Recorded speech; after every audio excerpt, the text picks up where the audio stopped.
ಶುರು ಮಾಡಿ. ಹರಿ ಓಂ. ಎಲ್ಲ ಆತ್ಮಜ ನಮಸ್ಕಾರ.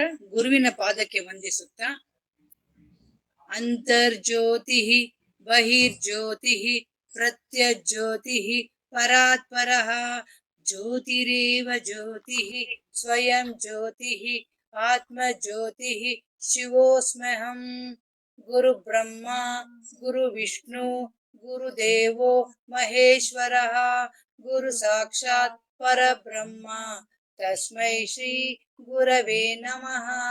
ಅಖಂಡಮಂಡಲಾಕಾರಂ ವ್ಯಾಪ್ತಮೇನ ಚರಾಚರಂ ತತ್ಪದಂ ದರ್ಶಿತಂ ಯೇನ ತಸ್ಮೈ ಶ್ರೀ ಗುರವೇ ನಮಃ. ನಾರಾಯಣ ಸಮಾರಂಭಾತ್ ಶಂಕರಾಚಾರ್ಯ ಮಧ್ಯಮಾಂ ಅಸ್ಮದಾಚಾರ್ಯ ಪರ್ಯಂತಂ ವಂದೇ ಗುರು ಪರಂಪರಾಂ. ಸದಾಶಿವ ಸಮಾರಂಭಾತ್ ಶಂಕರಾಚಾರ್ಯ ಮಧ್ಯಮಾಂ ಅಸ್ಮದಾಚಾರ್ಯ ಪರ್ಯಂತಂ ವಂದೇ.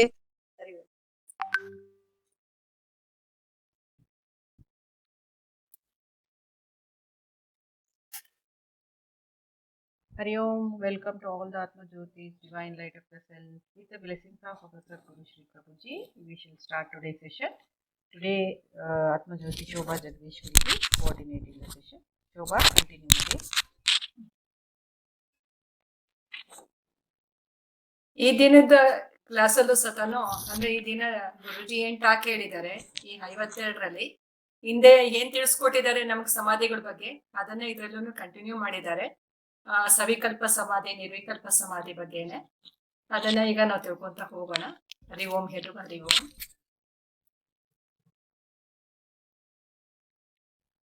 ಕೋಕಿಲ ಅವ್ರಿಗೆ ಸಮಾಧಿ ಅಭ್ಯಾಸದ ಬಗ್ಗೆ ಗುರೂಜಿ ಅವರು ಕಾರ್ ಡ್ರೈವಿಂಗ್ ಇದ್ದು ಅಭ್ಯಾಸದ್ದು ಅಂದ್ರೆ ಯಾವ ರೀತಿ ಕಾರ್ ಡ್ರೈವಿಂಗ್ ಕಲ್ತ್ಕೊಂಡ್ಮೇಲೆ ಯಾವ ತರ ನಾವ್ ಇದ್ ಮಾಡಬಹುದು ಅಂತ ಅಂದ್ಬಿಟ್ಟು ಅಂದ್ರೆ ಸವಿಕಲ್ಪ ಸಮಾಧಿಗೆ ಒಂದು ಉದಾಹರಣೆ ಕೊಟ್ಟು ಹೇಳಿದ್ದಾರೆ. ಅದ್ರ ಬಗ್ಗೆ ಒಂದ್ ಸ್ವಲ್ಪ ಎಕ್ಸ್ಪ್ಲೈನ್ ಮಾಡ್ತೀರಾ ಕೋಕಿಲ ಅವ್ರೆ? ಹೇಳ್ತೀನಿ. ಹರಿ ಓಂ. ಎಲ್ಲ ಆತ್ಮಜೋತಿ ನಮಸ್ಕಾರ. ಗುರುವಿನ ಪಾದಕ್ಕೆ ವಂದಿಸುತ್ತಾ, ಇದ್ರಲ್ಲಿ ಏನ್ ಹೇಳ್ತಾರೆ, ಒಂದು ಸಮಾಧಿಯಿಂದ ಆತ್ಮಸ್ಥಿತಿ ಅಂತ ಹೇಳ್ತಾರೆ. ಆತ್ಮಸ್ಥಿತಿನಲ್ಲಿ ಏನಂತಂದ್ರೆ, ಇವಾಗ ಒಂದು ಕಾರ್ ಮೊದ್ಲು ಕಲ್ತಾಗ ಏನಾಗುತ್ತೆ, ಅಯ್ಯೋ ಹೇಗ್ ಓಡಿಸ್ತೀವೋ ಇಲ್ವೋ, ಹೇಗೋ ಏನು ಅಂತೀವಿ. ಬಟ್ ಬರ್ತಾ ಬರ್ತಾ ಅಭ್ಯಾಸ ಆಗಿ ಕಾರ್ ಕೂಡ ಚೆನ್ನಾಗಿ ಓಡಿಸ್ತೀವಿ. ಅಂದ್ರೆ ಕಾರ್ ಅಂತಂದ್ರೆ ಅದು ನಮ್ಮ ಕಾನ್ಶಿಯಸ್ ಮೈಂಡ್ ಅಲ್ಲಿ ಇರುತ್ತೆ. ಅದು ಕಾನ್ಶಿಯಸ್ ಮೈಂಡ್ ಬರ್ತಾ ಬರ್ತಾ ಅಭ್ಯಾಸ ಆಗೋದು ಅದು ಅನ್ಕಾನ್ಶಿಯಸ್ ಮೈಂಡ್ ಹೋಗುತ್ತೆ. ಅದು ಅನ್ಕಾನ್ಶಿಯಸ್ ಮೈಂಡ್ ಇಂದ ಏನಾಗುತ್ತೆ, ಸರಾಗವಾಗಿ ನಾವ್ ಹೇಗಾದ್ರೂ ಕೂಡ ಹೋಗ್ತಾ ಇರ್ಬೋದು. ಇವಾಗ ಉದಾಹರಣೆಗೆ ನಾವು ಅಡಿಗೆ ಮಾಡೋದಾಗ್ಬೋದು. ಮೊದ್ಲು ಅಡಿಗೆ ಮಾಡ್ಬೇಕು ಏನ್ ಮಾಡ್ತಿದ್ವಿ, ಇಷ್ಟು ಉಪ್ಪು ಹಾಕ್ಬೇಕು, ಇಷ್ಟು ಹುಳಿ ಹಾಕ್ಬೇಕು, ಇಷ್ಟು ಖಾರ ಹಾಕ್ಬೇಕು ಅಂತ ಅನ್ಕೊಡ್ತಿದ್ವಿ. ಇವಾಗ ಏನಾಗಿತ್ತು, ಅದು ನಮ್ಮ ಸುಪ್ತ ಪ್ರಜ್ಞೆಗೆ ಅಂದ್ರೆ ಅನ್ಕಾನ್ಶಿಯಸ್ ಮೈಂಡ್ಗೆನೆ ಗೊತ್ತಿ ಅದು ಹಿಡಿದಾಗ ನಮ್ಗೆ ಏನಾಗೋಗುತ್ತೆ, ಬಹಳ ಸುಲಭ ಆಗುತ್ತೆ. ನಮ್ಗೆ ಯಾವ್ದು ಕಷ್ಟ ಆಗೋದಿಲ್ಲ ನಮ್ಗೆ. ಇದು ಅಷ್ಟೇ, ಆತ್ಮಸ್ಥಿತಿನೂ ಹಾಗೆ. ನಾವು ಸಮಾಧಿ ಕೂಳ್ತಾಗ ನಾವು ದೇಹ ನಾನಲ್ಲ, ಬುದ್ಧಿ ನಾನಲ್ಲ ಅಂತ ಅಂದ್ರೆ ಅದನ್ನ ಒಂದು ಅಭ್ಯಾಸ ಮಾಡ್ಕೋತಾ ಹೋದ್ರೆ ನಾವು ನಿಜವಾಗ್ಲೂ ನಾವು ಅಖಂಡ ಆಗ್ತೀವಿ ಅನ್ನೋದು ಅಷ್ಟೇ ಅನ್ಕೋತೀನಿ. ಕೋಕಿಲಜಿ ಅನ್ಕಾನ್ಶಿಯಸ್ ಅಲ್ಲ, ಸಬ್ಕಾನ್ಶಿಯಸ್. ಸಾರಿ ಸಬ್ಕಾನ್ಶಿಯಸ್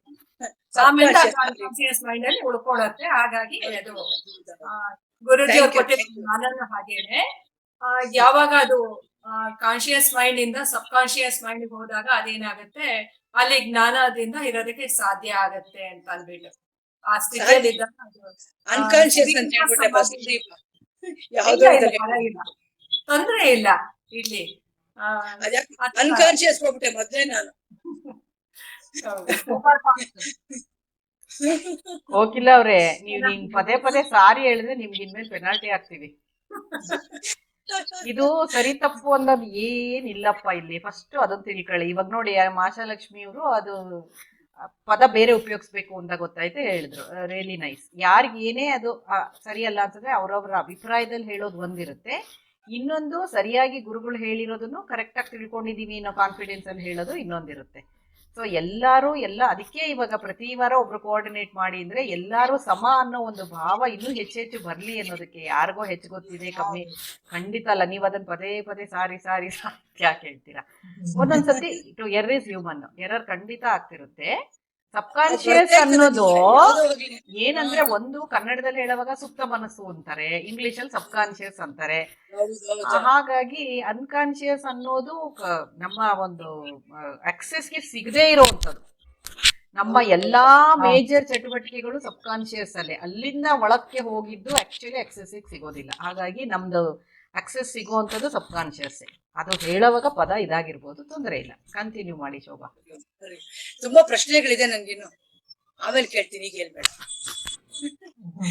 ಈಗ ನಮ್ಗೆ ಹೇಗೆ ಒಂದು ಶ್ಲೋಕಗಳು ಹೇಳ್ಬೇಕಾದ್ರೆ ಎಲ್ಲಾನು ಮೊದ್ಲು ಅಷ್ಟು ಚೆನ್ನಾಗಿ ಬರ್ತಿರ್ಲಿಲ್ಲ. ಅದ್ ಚೆನ್ನಾಗಿ ಕಲ್ತ ಮೇಲೆ ಏನಾಗುತ್ತೆ, ಕಣ್ಮುಚ್ಕೊಂಡ್ರು ಶ್ಲೋಕ ಸರಾಗವಾಗಿ ಹೇಳ್ತೀವಿ. ಈಗ ನಮ್ಮ ಅಕ್ಕ ಮೊದ್ಲು ವಿಷ್ಣು ಸಹಸ್ರನಾಮ ಹೇಳ್ಕೊಡ್ಬೇಕಾದ್ರೆ ಪ್ರೊನೌನ್ಸಿಯೇಷನ್ ಬರ್ತಿರ್ಲಿಲ್ಲ ಸರಿಯಾಗಿ ಹೇಳ್ಲಿಕ್ಕೆ. ಈಗ ಏನಾಗಿದೆ, ಒಂದು ರೆಕಾರ್ಡ್ ಅಲ್ಲಿ ಕೇಳಿಸ್ತಾ ಇದ್ರು ತಮ್ಮಂತಾನು ಬರ್ತಾ ಇರ್ತದೆ ಒಳಗಡೆ. ಅದು ಏನಾಗುತ್ತೆ, ಸಬ್ಕಾನ್ಶಿಯಸ್ ಮೈಂಡ್ ಅಲ್ಲಿ ರೆಕಾರ್ಡ್ ಆಗಿ ಕೂತ್ಕೊಂಡ್ಬಿಟ್ಟಿರುತ್ತೆ. ಅಲ್ಲಿಗೆ ಹೋಗಿ ಸೆಟ್ಲ್ ಆಗ್ಬಿಟ್ಟಿರುತ್ತೆ. ಹಾಗಾಗಿ ಈ ಜ್ಞಾನ ಅನ್ನೋದು ಹಾಗೇನೆ ಸಬ್ಕಾನ್ಶಿಯಸ್ ಮೈಂಡ್ ಅಲ್ಲಿ ಆಳವಾಗಿ ಕೂತ್ಕೊಂಡಾಗ ಏನಾಗುತ್ತೆ, ನಮ್ಗೆ ಸದಾ ಕಾಲಕ್ಕೂ ಅದನ್ನ ಇರೋದಕ್ಕೆ ಸಾಧ್ಯ ಆಗುತ್ತೆ ಜ್ಞಾನ. ಅವಾಗ ಏನಾಗುತ್ತೆ, ಸವಿಕಲ್ಪ ಸಮಾಧಿ ಏನಾಗುತ್ತೆ, ನಿರ್ವಿಕಲ್ಪ ಸಮಾಧಿ ಆರಾಮಾಗಿ ಆಗುತ್ತೆ ಅನ್ನೋ ರೀತಿಯಲ್ಲಿ ಹೇಳಿದ್ದಾರೆ. ಈಗ ಶೋಭಾಜಿ, ನಂದೊಂದು ಪ್ರಶ್ನೆ ಇವಾಗ ಏನಂತಂದ್ರೆ, ಇವ್ರು ಹೇಳಿದ್ರಲ್ಲ ರೂಪವನ ಸವಿಕಲ್ಪ ಸಮಾಧಿನಲ್ಲಿ ಒಬ್ಬ ಗೆಳೆಯ ಬರ್ತಾ ಇದ್ದಾನೆ ಅಂತ ಡ್ರೈವರ್ ಹೇಳ್ತಾರೆ. ಅವ್ನು ಈ ತರ ಶರ್ಟ್ ಹಾಕೊಂಡೆ, ಟೈ ಹಾಕೊಂಡಿದ್ದಾನೆ, ಬೆಳ್ಳಗಿದ್ದಾನೆ ಅಂತ ಹೇಳ್ತಾರೆ. ಹೇಳ್ತಾರೆ. ನನಗೆ ಏನನ್ಸ್ತು ಗೊತ್ತಾ, ಆ ಒಂದು ಪ್ರಶ್ನೆ ಬಂದಾಗ ಪ್ರಶ್ನೆಗಳೆಲ್ಲ ಕೊನೆಗೆ ಇಟ್ಕೊಳ್ಳಿ. ಪ್ರಶ್ನೆಗಳೆಲ್ಲ ಅವರು ಕೇಳ್ಬೇಕು, ಯಾಕಂದ್ರೆ ಟೈಮ್ ಲಿಮಿಟ್ ಇರುತ್ತೆ ಅಲ್ಲ, ಅದಕ್ಕೋಸ್ಕರ ಲಾಸ್ಟ್ ಇಲ್ಲ, ಕೇಳ್ತಾರೆ ಶೋಭಾ ಮೇಡಮ್, ಯಾರೋ ಬಂದು ಕೇಳ್ತಾರಲ್ಲ ಅದು ಬಂದ್ಬಿಡುತ್ತೆ. ಇವಾಗ ನಿಮ್ಮ ಸಂಶಯಗಳೆಲ್ಲ ನಿವಾರಣೆ ಆಗೋಗ್ಬಿಡುತ್ತೆ ಇವತ್ತು ಪ್ರಶ್ನೋತ್ತರದಲ್ಲಿ. ಈಗ ಸಂಧ್ಯಾ ಅವ್ರಿಗೆ ಅದೇ ಪ್ರಶ್ನೆನೆ ಕೇಳ್ತೀನಿ. ಆ ಉದಾಹರಣೆ ಮೂಲಕ ಈ ಕೋಕಿಲ ಅವ್ರು ಹೇಳೋದಲ್ಲ ಪ್ರಶ್ನೆ, ಆ ಉದಾಹರಣೆ ಮೂಲಕ ಗುರೂಜಿ ಅವ್ರು ಹೇಳಿದಾರಲ್ಲ, ಆ ರೂಪಾನುವಿತ್ ಹೇಗಾಗತ್ತೆ, ಶಬ್ದಾನುವಿತ್ ಸವಿಕಲ್ಪ ಸಮಾಧಿ ಯಾವ ತರ ಆಗುತ್ತೆ ಅಂದ್ರೆ ಸಂಧ್ಯಾ ಅವ್ರು ವಿವರಿಸಿರ್ತಾರೆ. ಈಗ ಹೇಳಿ ಸಂಧ್ಯಾ ಅವ್ರೆ. ಹರಿ ಓಂ ಸದ್ಗುರುದೇವಾಯ ನಮಃ. ಸಮಾಧಿಲಿ ಎರಡು ಅಂತ ಹೇಳಿದ್ರಿ, ಅಂತರ್ ಸಮಾಧಿ, ಬಹಿರ್ ಸಮಾಧಿ ಅಂತ. ಎರಡರಲ್ಲೂ ರೂಪಾನುವಿತ್ ಬರುತ್ತೆ, ಮತ್ತೆ ಶಬ್ದಾನುವಿತ್ ಬರುತ್ತೆ, ನಿರ್ವಿಕಲ್ಪ ಅಂತ ಬರುತ್ತೆ. ಶಬ್ದಾನುವಿತ್ ಸವಿಕಲ್ಪ ಸಮಾಧಿ ಅಂತಂದ್ರೆ, ನಮ್ಮ ಗುರುಗಳು ತಿಳಿಸಿದಂಗೆ ಒಂದು ಏರ್ಪೋರ್ಟ್ ಇಂದ ಒಬ್ರು ಬರ್ತಾರೆ, ನಮ್ಮ ಪರಿಚಯ ಇರೋರು ಬರ್ತಾರೆ ಅಂತ ಅಂದಾಗ ಅವ್ರಿಗೆ ಕಳಿಸ್ತಾರೆ, ಹೀಗೀಗಿದೆ, ಹೀಗೀಗಿರ್ತಾರೆ, ಎಲ್ಲ ಹೈಟು, ಕಲ್ಲರು ಎಲ್ಲ ಏನೇನೋ ಹೇಳ್ತಾರೆ. ಅದು ಆತ ಮೊಬೈಲ್ ಇಟ್ಕೊಂಡು ಎಲ್ಲ ಹೀಗಿದಾರ ಅಂತ ಕೇಳಿದಾಗ, ಇಲ್ಲ ಇದಲ್ಲ ಅಲ್ಲ, ಇದಲ್ಲ, ಏನ್ ಹೇಳಿದ್ರೆ ಇದಲ್ಲ. ಮತ್ತೆ ಅವ್ರ ಮೊಬೈಲ್ ಅಲ್ಲಿ ಸೈಡ್ ಇಟ್ಬಿಟ್ಟು ಹೇಳ್ತಾರೆ, ಅವ್ರು ಹೀಗಿದ್ದಾರೆ, ನೀವ್ ಹೇಳ್ದಂಗೆ ಚಕ್ಸ್ ಶರ್ಟ್ ಹಾಕೊಂಡಿದ್ದಾರೆ, ಟೈ ಹಾಕೊಂಡಿದ್ದಾರೆ, ಈ ತರ ದಪ್ಪ, ಅವರೇ ಅಂತ ಹೇಳ್ತಾರೆ. ಫಸ್ಟ್ ಇದಲ್ಲ, ಆಮೇಲೆ ಹೌದು ಅಂತ. ಏನೇ ಬಂತಂದ್ರು ಹಾಗೆ ಅಲ್ವಾ, ನಾವೂನು ಅಲ್ವಾ. ಇದು ನಮ್ಗೆ ಬಂದಾಗ ಫಸ್ಟ್ ಒಂದು ಸ್ಟಿಕ್ಕರ್ ಹಾಕೋದು, ಆಮೇಲೆ ಇದಲ್ಲ ಅಂತ ಆಮೇಲೆ ಅಲ್ಲಿ ಏನ್ ಇರೋದೇ ಇಲ್ಲ. ಹಾಗೆ ಏನೇ ಒಂದು ವರ್ಣನೆ ಮಾಡುವಾಗ ಇದಲ್ಲ, ಆಮೇಲೆ ಹೌದು. ಯಾಕೆ ಅಂತಂದ್ರೆ ಇದನ್ನ ವರ್ಣಿಸಕ್ಕೆ ಆಗಲ್ಲ. ಅದನ್ನ ಬ್ರಹ್ಮ ತತ್ವ ಆತ್ಮನ ಹೇಳಕ್ಕೂ ಆಗಲ್ಲ. ಫಸ್ಟ್ ಏನು ಇಲ್ಲ, ಆಮೇಲೆ ಹೇಳ್ಬಿಟ್ಟು ಇದಲ್ಲ ಅಂತ ತೆಗಿತಾರೆ. ಹಾಗೆ ಇಲ್ಲಿ ಹೇಳಿದಾಗ ಹೌದು, ಆಮೇಲೆ ಇಟ್ಕೊಳ್ತಾರೆ. ಅದು ಗುರುಗಳು ತಿಳಿಸಿದಂಗೆ ಅದ ಆತ್ಮ ಅನ್ನೋದು ಹೇಗೆ ಅಂತಂದ್ರೆ, ಅದು ಜ್ಞಾನನೂ ಇಲ್ಲ ಅಜ್ಞಾನನೂ ಇಲ್ಲ ಅಂತಾರೆ. ಮತ್ತೆ ಖಂಡವಾಗಿ ಎಲ್ಲೂ ಇಲ್ಲ, ಅಖಂಡ ಅಂತ ಹೇಳ್ತಾರೆ. ಹಾಗೆ ಅದು ಸಚ್ಚಿದಾನಂದ ಸ್ವರೂಪ, ಪ್ರತಿ ಒಂದನ್ನು ಹೇಳ್ಕೊಂಡು ಹೋಗ್ತಾರೆ. ಹಾಗೆ ಫಸ್ಟ್ ಶಬ್ದದಿಂದ ಇದಲ್ಲ, ಆಮೇಲೆ ಯಾವ್ದಾರು ಒಂದು ಲಕ್ಷಣ ಇಟ್ಕೋಬೇಕಲ್ವಾ. ಇಟ್ಕೊಂಡ್ರೇನೆ ನಮ್ಗೆ ಅದನ್ನ ತಿಳ್ಸೋಕ್ ಆಗೋದು. ಏನು ಇಲ್ಲ ಅಂತಂದ್ರೆ ಅದನ್ನ ತಿಳ್ಸಕ್ಕೆ ಆಗಲ್ವಲ್ಲ. ಹಾಗಾಗಿ ಫಸ್ಟ್ ಯಾವ್ದು ಅಲ್ಲ, ಆಮೇಲೆ ಏನಾರು ಇಟ್ಕೊಂಡು ಆ ಲಕ್ಷಣಗಳು ಇಟ್ಕೊಂಡು ಹೋಗ್ಬೇಕು, ಆವಾಗ ಅದ್ ಬರುತ್ತೆ. ಆದ್ರಿಂದ ಶಬ್ದಾನುವಿತ್ ಸವಿಕಲ್ಪ ಸಮಾಧಿ ಅಂತ ಅಂದ್ಬಿಟ್ಟು ನನಗೆ ಇಷ್ಟು ಅರ್ಥ ಆಗಿದೆ. ಮೊದ್ಲಿಗೆ ಸಂಧ್ಯಾ ಅವ್ರು ಚೆನ್ನಾಗಿ ಹೇಳಿದ್ರು. ಮೊದ್ಲಿಗೆ ರೂಪಾನುವಿತ್ ಸವಿಕಲ್ಪ ಸಮಾಧಿ ತಗೊಂತಾರೆ. ಹೇಗಂದ್ರೆ ಈಗ ಸಂಧ್ಯಾ ಹೇಳಿದಾಗೆ ಅದನ್ನ ಅಲ್ಲಗಳಿತಾ ಹೋಗುದು. ಒಂದು ನಿಮಿಷ, ಅದು ರೂಪಾನು ಹೇಳಿದ್ರಿ, ನಾನು ಶಬ್ದಾನುಭೂತಿ. ಸಾರಿ, ಅದೊಂದು ಹೌದು. ರೂಪಾನುವಿತ್ ಸವಿಕಲ್ಪ ಸಮಾಸ. ಯಾವಾಗ ಅದನ್ನ ಇದಲ್ಲ ಇದಲ್ಲ ಅಂತಂದ್ರೆ ನಮ್ಗೆ ಈಗ ಏನ್ ನೋಡ್ತಾ ಇರ್ತೀವಿ, ಪ್ರಪಂಚದಲ್ಲಿ ಏನೇನ್ ನೋಡ್ತಿರ್ತೀವಿ ಅದನ್ನ ಇದಲ್ಲ ಇದಲ್ಲ ಅಂತ ಅಂದ್ಬಿಟ್ಟು ಅದನ್ನ ಹಲ್ಲಗಳಿತಾ ಹೋಗ್ತೀವಿ. ಆಮೇಲೆ ಶಬ್ದದಿಂದ ಅಂತ ಅಂದಾಗ ಗುರುಗಳು ಏನು ಹೇಳ್ತಾರೆ, ವೇದ ಮಾತೆ ಏನ್ ಹೇಳ್ತಾರೆ, ಗುರುಗಳು ಏನ್ ಹೇಳ್ತಾರೆ, ಆ ಮೂಲಕ ಅದು ಯಾವ್ದು ಸತ್ಯ ಅಂತ ಅಂದ್ಬಿಟ್ಟು ಶಬ್ದಾನ್ವಿತ ಮೂಲಕ ನಾವು ತಿಳ್ಕೊಂಡಾಗ ಏನಾಗುತ್ತೆ, ಅಲ್ಲಿ ಶ್ರವಣ ಮಾಡಿದಾಗ ನಮ್ಗೆ ಆ ಜ್ಞಾನದಲ್ಲಿ ಇರಬೇಕಾಗುತ್ತೆ. ಅದಕ್ಕೋಸ್ಕರ ಶಬ್ದಾನ್ವಿತ ಹೇಳಿದ್ದಾರೆ ಅಂತ ನನ್ನ ಅನಿಸಿಕೆ. ಇದು ಸರಿ ಇದೆಯಾ ಅಕ್ಕ ಆಶಾ? ಹಾ, ಸರಿ ಇದೆ. ಫಸ್ಟ್ ನಮ್ಮ ರೂಪಾನುವಿದ್ಯಲ್ಲಿ ಏನು ಹೇಳ್ತಾರೆ, ನಮ್ಮ ಶರೀರದಲ್ಲಾಗ ಸಂವೇದನೆಗಳು, ಮನಸ್ಸಿನಲ್ಲಿರೋ ಪರ ಆಲೋಚನೆಗಳು, ಇವೆಲ್ಲ ಅಲ್ಲ ಅಲ್ಲ ಇದು ಯಾವುದು ಅಲ್ಲ ಅಂತ ತೆಗ್ದಾಕದು. ಆಮೇಲೆ ಶಬ್ದಾನುವಿದ್ಯಲ್ಲಿ ವೇದವಾಕ್ಯಗಳೆಲ್ಲ ಹೇಳ್ತಾರಲ್ವಾ. ಆಮೇಲೆ ಆ ಬ್ರಹ್ಮನಿಗೆ ಕೆಲವು ಸಾಸಂಗ, ಅನಂತ, ಇವೆಲ್ಲ ಅಖಂಡ ಎಲ್ಲ ಹೇಳ್ತೀವಲ್ಲ, ಆ ಬ್ರಹ್ಮನನ್ನು ತಿಳ್ಕೊಳಕ್ಕೆ ಅದು ಹೌದು ಹೌದು ಅಂತ. ಹಾಗೆ ಅಲ್ಲಿ ಅವನ ಗೆಳೆಯನ ಕೆಲವು ಗುಣಗಳು, ಇವನ್ ಹೀಗೆ ಎತ್ತರ ಇದ್ದಾನೆ, ಈ ತರ ಏನೋ ಹೇಳ್ತಾರಲ್ವಾ, ಆವಾಗ ಹೌದು ಹೌದು ಅಂತ ಆವಾಗ ಅಲ್ಲಿ ಅದನ್ನ ಗುರುತಿಸ್ತಾರೆ. ಅವಾಗ ನಮ್ಗೆ ದೃಢವಾಗತ್ತೆ. ಇನ್ನು ಮೊದಲು ಇದು ಕಾಣ್ತಕ್ಕಂತ ಪ್ರಪಂಚ ನಾಮರೂಪದಿಂದ ಕೂಡಿದ ಪ್ರಪಂಚ ಸತ್ಯ ಅಲ್ಲ. ಮತ್ತೆ ಹೇಗೆ ಬ್ರಹ್ಮ ತತ್ವ ಅಂತ ತಿಳಿಸೋದು ಅಂದ್ರೆ ವೇದಾಂತದ ಶಬ್ದಗಳು, ವಾಕ್ಯಗಳನ್ನೆಲ್ಲ ತಗೊಂಡು ಹೌದು ಹೌದು ಅಂತ ಅವನನ್ನ ಗುರ್ತಿಸೋದಕ್ಕೆ, ಆ ಸ್ನೇಹಿತನನ್ನ ಗುರ್ತಿಸೋದಕ್ಕೆ ಸಹಾಯ ಆಗತ್ತೆ. ಸರಿ ಆಶಾ ಕೀರ್ತಿ ಅಂದವ್ರಿಗೆ ಇದನ್ನೇನೆ ವೇದ ಮಾತೆ ಶಬ್ದಗಳನ್ನ, ಗುರುಗಳ ವಾಕ್ಯಗಳನ್ನ ನಾವು ಯಾವ ರೀತಿ ತಗೊಂಡಾಗ ಆ ಜ್ಞಾನದ ಮೂಲಕ ಅಂದ್ರೆ ಸವಿಕಲ್ಪ ಸಮಾಧಿಯಿಂದ ನಿರ್ವಿಕಲ್ಪ ಸಮಾಧಿಗೆ ಬರೋದಕ್ಕೆ ಸಾಧ್ಯ ಆಗತ್ತೆ ಅಂತ ತಿಳಿಸ್ಕೊಡ್ತೀರಾ? ಎಲ್ಲ ಆತ್ಮಜ್ಯೋತಿಗಳಿಗೆ ನನ್ನ ನಮಸ್ಕಾರ. ಗುರುಗಳ ಪಾದಕ್ಕೆ ನಮ್ನ ಹೇಳಿ ನಾನು ಈ ಪ್ರಶ್ನೆಗೆ ಉತ್ತರ ಕೊಡ್ಲಿಕ್ಕೆ ಪ್ರಯಾಸ ಮಾಡ್ತೇನೆ. I'll go with the ರೂಪಾನುವಿದ್, ಶಬ್ದಾನುವಿದ್, ನಿರ್ವಿಕಲ್ಪ. ನಾನು just ರೂಪ ಎಂಬ ವರ್ಡ್ ನ ಇಟ್ಕೊಂಡು ಎವ್ರಿಥಿಂಗ್ ವಿ ಪರ್ಸೀವ್ ಇಸ್ ನಾಮ ರೂಪ. ಸೊ ದಟ್ ಅದ್ರಲ್ಲಿ ರೂಪಾನುವಿದ್ ಸವಿಕಲ್ಪ ಸಮಾಧಿಗೆ ಹೋಗ್ಬಹುದು. ಇಲ್ಲ ಇಲ್ಲ ಇಲ್ಲ ಅಂತ ಹೇಳಿ. ನೆಕ್ಸ್ಟ್ ಇನ್ ದ ಶಬ್ದಾನುವಿದ್ you just hang on to the ಗುರುಗಳ ವಾಕ್ಯಕ್ಕೆ, ಲೈಕ್ ತತ್ವಮಸಿ, ಅಹಂ ಬ್ರಹ್ಮಾಸ್ಮಿ, ಇಂಥ ವೇದ ವಾಕ್ಯಗಳ, ವೇದ ಮಾತ ಹೇಳಿಕೊಟ್ಟ ವಾಕ್ಯಗಳ ಮೂಲಕ ಶಬ್ದಾನುವಿದ್ ಸವಿಕಲ್ಪ ಸಮಾಧಿಗೆ ಹೋಗ್ತೀವಿ. When all those vakyas get deep inside into the subconscious, we get to the nirvikalpa. Then there is the shabda also is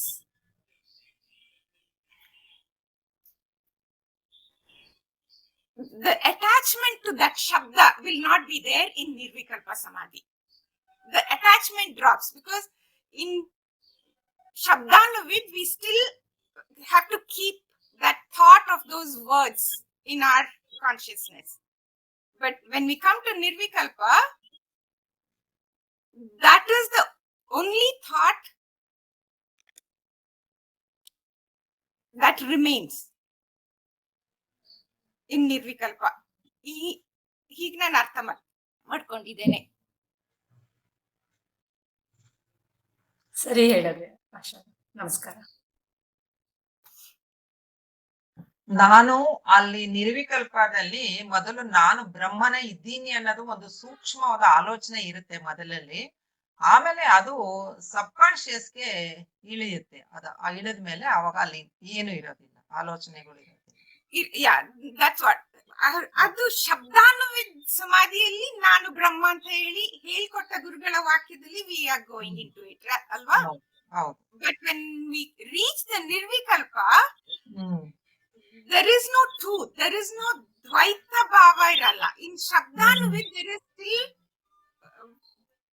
I am Brahma, like I am that ಗುರುಗಳು ಹೇಳಿದ ವೇದಾಂತ ವಾಕ್ಯಗಳು ಇರುತ್ತೆ. That is ಹಾಗೆ ನಾನು ಅರ್ಥ ಮಾಡ್ಕೊಂಡಿದ್ದೇನೆ. ನಿರ್ವಿಕಲ್ಪ I am ಬ್ರಹ್ಮ, ಅದು ಆಶಾಜಿ starting ಅಲ್ಲಿ ಇರುತ್ತೆ. ನಿರ್ವಿಕಲ್ಪದಲ್ಲೇನೋ ನಾನು ಬ್ರಹ್ಮ ಅನ್ನೋದು ಒಂದ್ ನಿಮಿಷ. ಆಮೇಲೆ ಅದು ಸಬ್ ಕಾನ್ಶಿಯಸ್ ಇಳಿದ್ಮೇಲೆ ಅದು ಬರೀ ಅದ್ವೈತಾನೇ ಇರುತ್ತೆ. Yeah, from the conscious mind when it reaches subconscious mind. Yes. Subconscious From ಅವಾಗ the subconscious, it has to reach the unconscious aspect. ಆಗ ನಿರ್ವಿಕಲ್ಪ ಅಲ್ವಾ? Or is it still in the subconscious stage? Sub conscious stage ಅಲ್ಲಿ ಇರುತ್ತೆ, ತುಂಬಾ ಸೂಕ್ಷ್ಮ ರೂಪದಲ್ಲಿ ಇರುತ್ತೆ ಅಲ್ಲಿ. ಆದ್ರೆ ಅದನ್ನ ಗುರುತಿಸೋಕೆ ಅಲ್ಲಿ ಅಹಂಕಾರ ಅನ್ನೋದು ಇರೋದಿಲ್ಲ. ಈವನ್ ಈಗೋ ಇರೋದಿಲ್ಲ. Ego ಈಗೋ ಇರುತ್ತೆ, ಸೂಕ್ಷ್ಮವಾಗಿರುತ್ತೆ.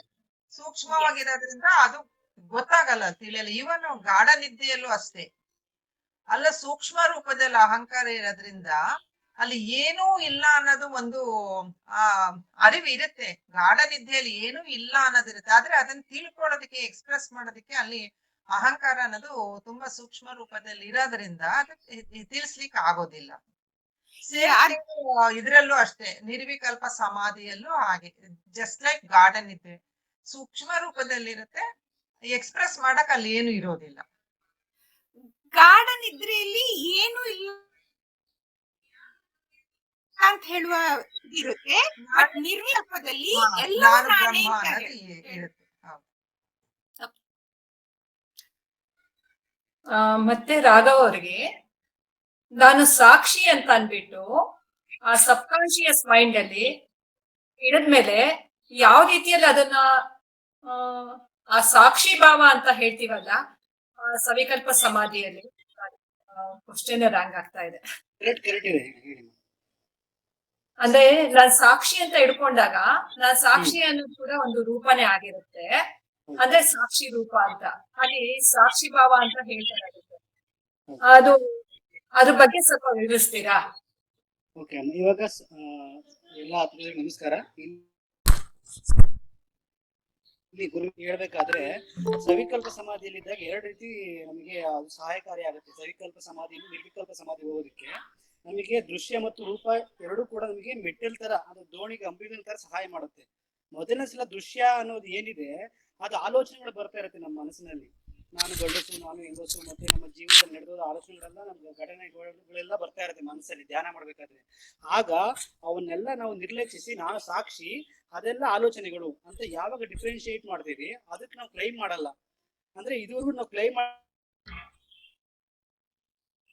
ಆಗೋದಿಲ್ಲ ನಾನು, ಅಥವಾ ಈ ದೇಹದಲ್ಲಿ ಕರ್ಮದಿಂದ ಏನೆಲ್ಲ ಪ್ರಾರಬ್ಧ ಕ್ರಮದಿಂದ ಏನೆಲ್ಲ ಆಗ್ಬೇಕಾಗಿದೆ ಅದಕ್ಕೆಲ್ಲ ಕ್ಲೈಮ್ ಮಾಡ್ಕೋತಾ ಇದೀವಿ. ಈಗ ಕ್ಲೈಮ್ ಮಾಡ್ಕೋತಾ ಇಲ್ಲ, ನಾನು ಸಾಕ್ಷಿ ಮತ್ತು ಆಲೋಚನೆಗಳು ಬೇರೆ ನನ್ನಿಂದ ಹೊರತಾಗಿದೆ. ಅಂದ್ರೆ ಯಾವ ರೀತಿ ಅಂದ್ರೆ ಕೋರ್ಟ್ ಅಲ್ಲಿ ನಾವು ಒಬ್ಬ ಸಾಕ್ಷಿ ಹೇಳೋನಿಗೆ ಶಿಕ್ಷೆ ಕೊಡಲ್ಲ, ಅಪರಾಧಿಗೆ ಶಿಕ್ಷೆ ಅಷ್ಟೇ, ಆರೋಪಿಗೆ ಅಪರಾಧಿಗೆ ಶಿಕ್ಷೆ. ಸಾಕ್ಷಿ ಹೇಳೋನು ಕೇವಲ ಸಾಕ್ಷಿ ಹೇಳ್ತಾನೆ, ನಾನು ಇದನ್ನ ನೋಡ್ದೆ, ಇದನ್ನ ಕೇಳದೆ, ಇದು ಹೀಗಿತ್ತು ಅಂತ ಹೇಳೋ ಬಂದ್ಬಿಡ್ತಾನೆ. ಸೊ ಹಾಗಾಗಿ ಸವಿಕಲ್ಪ ಸಮಾಧಿಯಲ್ಲಿ ಮೊದಲನೇದ್ರೆ ದೃಶ್ಯವಾಗಿ ನಮಗೆ ಮೊದಲನೇ ಕಣ್ಣು ಮುಚ್ಚಿದಷ್ಟು ನಮಗೆ ಆಲೋಚನೆಗಳೇ ಮೊದಲು ಬರೋದು. ಯಾಕಂದ್ರೆ ನಮ್ಗೆ ಯಾಕೆ ಅಂದ್ರೆ ನಾವು ಮನೆ ಕಸ ಗುಡಿಸ್ಬೇಕಾದ್ರೆ ಫಸ್ಟ್ ಧೂಳೆಲ್ಲ ಫಸ್ಟ್ ಕಾಣಿಸ್ಕೊಳ್ಳುತ್ತಲ್ಲ, ಅಂದ್ರೆ ನಾವು ಕಣ್ಣು ಮುಚ್ಚಿದಷ್ಟು ನಾವು ಕಸಗಳೆಲ್ಲ ಫಸ್ಟ್ ಕಾಣಿಸೋ ಶುರು ಆಗುತ್ತೆ. ಅಂದ್ರೆ ಈ ಜನ್ಮದ ಕಸ ಅಲ್ಲ, ಎಷ್ಟೆಲ್ಲ ಜನ್ಮಗಳ ಕಸಗಳೆಲ್ಲ ಶುರು ಆಗುತ್ತೆ, ಅವೆಲ್ಲ ಬರ್ತಾ ಹೋಗುತ್ತೆ. ನಾವೇನೇ ಬಿಟ್ಟರು ಯಾವತ್ತೋ 20 ವರ್ಷದ 30 ವರ್ಷದ ಹಿಂದಿನ ಜನ್ಮದ್ದು ಮುಂದೆ ಏನೋ ಆಗ್ಬೇಕಾಗುತ್ತೆ ಎಲ್ಲ ಬಂದು ಕನೆಕ್ಟಿವಿಟಿ ಕೊಡ್ತಾ ಇರುತ್ತೆ ನಮಗೆ. ಅದನ್ನೆಲ್ಲ ನಾವು ಜೊತೆ ಲಿಂಕ್ ಮಾಡ್ಕೊಂಡ್ರೆ ಅದಕ್ಕೊಂದು ಫುಡ್ ಕೊಟ್ಟಂಗೆ ಅದು ನಮ್ಮನ್ನ ಕನೆಕ್ಟ್ ಮಾಡಿ ಕರ್ಕೊಂಡು ಹೋಗುತ್ತೆ. ಎಕ್ಸಾಂಪಲ್, ನನಗೇನೋ ಸಮಸ್ಯೆ ಇದೆ ಅಂತ ಸಮಸ್ಯೆ ಜೊತೆ ಗುರುತಿಸ್ಕೊಂಡಾಗ ಆ ಸಮಸ್ಯೆ ಪರಿಹಾರ ಏನು, ಆ ಸಮಸ್ಯೆ ಇವರಿಂದ ಆಯ್ತು ಅಂತ ನಾವು ಮತ್ತೆ ಅದ್ರ ಜೊತೆಗೆ ಹೋಗ್ಬಿಡ್ತೀವಿ. ಆದ್ರೆ ಇಲ್ಲೇನಾಗುತ್ತೆ, ದೃಶ್ಯದಲ್ಲಿ ನಾವು ಸಾಕ್ಷಿಯಾಗಿ ಬಿಡ್ತೀವಿ ಅದಕ್ಕೆ. ಯಾವ ರೀತಿ ಕೋರ್ಟ್ ಅಲ್ಲಿ ಸಾಕ್ಷಿಯಾಗಿ ನಿಂತ್ಕೋತೀವಿ ಅದೇ ರೀತಿ ಇಲ್ಲಿ ಕೂಡ ಸಾಕ್ಷಿಯಾಗಿ ನಿಂತ್ಕೊಂಡಾಗ ಏನಾಗುತ್ತೆ, ಅಲ್ಲಿ ನಾವು ಅದರಿಂದ ದೂರ ಆಗ್ಬಿಡ್ತೀವಿ. ಸೊ ಅದು ನಮಗೆ ಅನುಕೂಲ ಆಗುತ್ತೆ ನಮ್ಮ ಮುಂದಿನ ಶಬ್ದ ವಿಷಯಕ್ಕೆ ಹೋಗೋದಕ್ಕೆ. ಸೊ ಯಾವಾಗ ನಾವು ಸಾಕ್ಷಿ ನಿಂತ್ಕೋತೀವಿ, ಇಷ್ಟು ಸಲ ನಾವ್ ಯಾವ್ದು ಅಲ್ಲ ಅಂತ ಮಾಡಕ್ ಶುರು ಮಾಡಿದ್ವಿ. ಸರಿ ಆಯ್ತು, ಮನಸ್ಸಿಗೆ ಏನಂದ್ರೆ, ಮನಸ್ಸಿನ ಜಾಗ ಏನಂದ್ರೆ ಅದಕ್ಕೆ ಯಾವಾಗ್ಲೂ ಒಂದು ರಿಪ್ಲೇಸ್ಮೆಂಟ್ ತೆಗೆದ್ರೆ ಅದ್ರ ಪಕ್ಕ ಇನ್ನೊಂದು ಇಡು ಅಂತ ಕೇಳ್ತಾ ಇರುತ್ತೆ. ಹಾಗಾಗಿ ಸರಿ ಆಯ್ತು, ನನಗೆ ಇದೆಲ್ಲ ಅಲ್ಲ ಅಂತಿದ್ಯಾ ನೀನು, ಆಯ್ತು ನಾನು ಒಪ್ಕೋತೀನಿ, ಇದು ಯಾವ್ದು ಅಲ್ಲ, ನನ್ನ ಆಲೋಚನೆಗಳು ನಾನಲ್ಲ, ದೇಹ ನಾನಲ್ಲ, ಮನಸ್ಸು ನಾನಲ್ಲ, ಬುದ್ಧಿ ನಾನಲ್ಲ, ನಾನು ಯಾರು ಹಂಗದ್ರೆ ಅಂತ ಕೇಳುತ್ತೆ ಮನಸ್ಸು. ಸೊ ಅವಾಗ ಕೇಳಿದಾಗ ನಾವು ಅದನ್ನ ಶಬ್ದದಿಂದ ಹೇಳಕ್ ಶುರು ಮಾಡ್ತೀವಿ ಅದಕ್ಕೆ. ಸೊ ಅದನ್ನ ನೀನೇ ಬ್ರಹ್ಮ, ನೀನೇ ನಿರಾಕಾರ, ನೀನೇ ಸಚ್ಚಿದಾನಂದ ಅಂತ ಹೇಳಿ ಅದನ್ನ ರಿಪ್ಲೇಸ್ಮೆಂಟ್ ಮಾಡಿ ಅದು ನಾವು ಮುಂದಿನ ನಿರ್ವಿಕಲ್ಪ ಸಮಾಧಿಗೆ ಹೋಗೋದಕ್ಕೆ ಅದು ಸಹಾಯ ಆಗುತ್ತೆ. ಧನ್ಯವಾದಗಳು ರಾಘವ್ ಅವರೇ. ಹರಿ ಓಂ ಸಂತೋಷ್ ಜಿ. ಹರಿ ಓಂ ಶೋಭಾಜಿ. ಆಕ್ಚುಲಿ ನನಗೆ ಆಕ್ಚುಲಿ ನಾನು ಇವತ್ತು ಲಿಸ್ನರ್ ಆಗಿರ್ತೀನಿ, ಯಾಕಂದ್ರೆ ನಂಗೆ ಇಂಟರ್ನೆಟ್ ಸಿಗ್ತಿರ್ಲಿಲ್ಲ. ಸ್ವಲ್ಪ ಹೊರಗಡೆ ಇದ್ದೆ, ಸೊ ಈಗ ಇಂಟರ್ನೆಟ್ ಸಿಕ್ತು, ಅದಕ್ಕೆ ಕನೆಕ್ಟ್ ಮಾಡಿದೆ. Thank you. ನಿಮ್ಗೆ ಒಂದು ಪ್ರಶ್ನೆ ಕೇಳಿ, ಟ್ರೈ ಮಾಡಿ. ಸಂತೋಷ್ಜಿ. ವೇದಾಂತದಲ್ಲಿ ಆತ್ಮದ ಲಕ್ಷಣ ಬಗ್ಗೆ ಹೇಳಿದ್ದಾರೆ. ಅಂದ್ರೆ ಇಲ್ಲಿ ಗುರೂಜಿ ಅವರು ಇದ್ರದ್ದು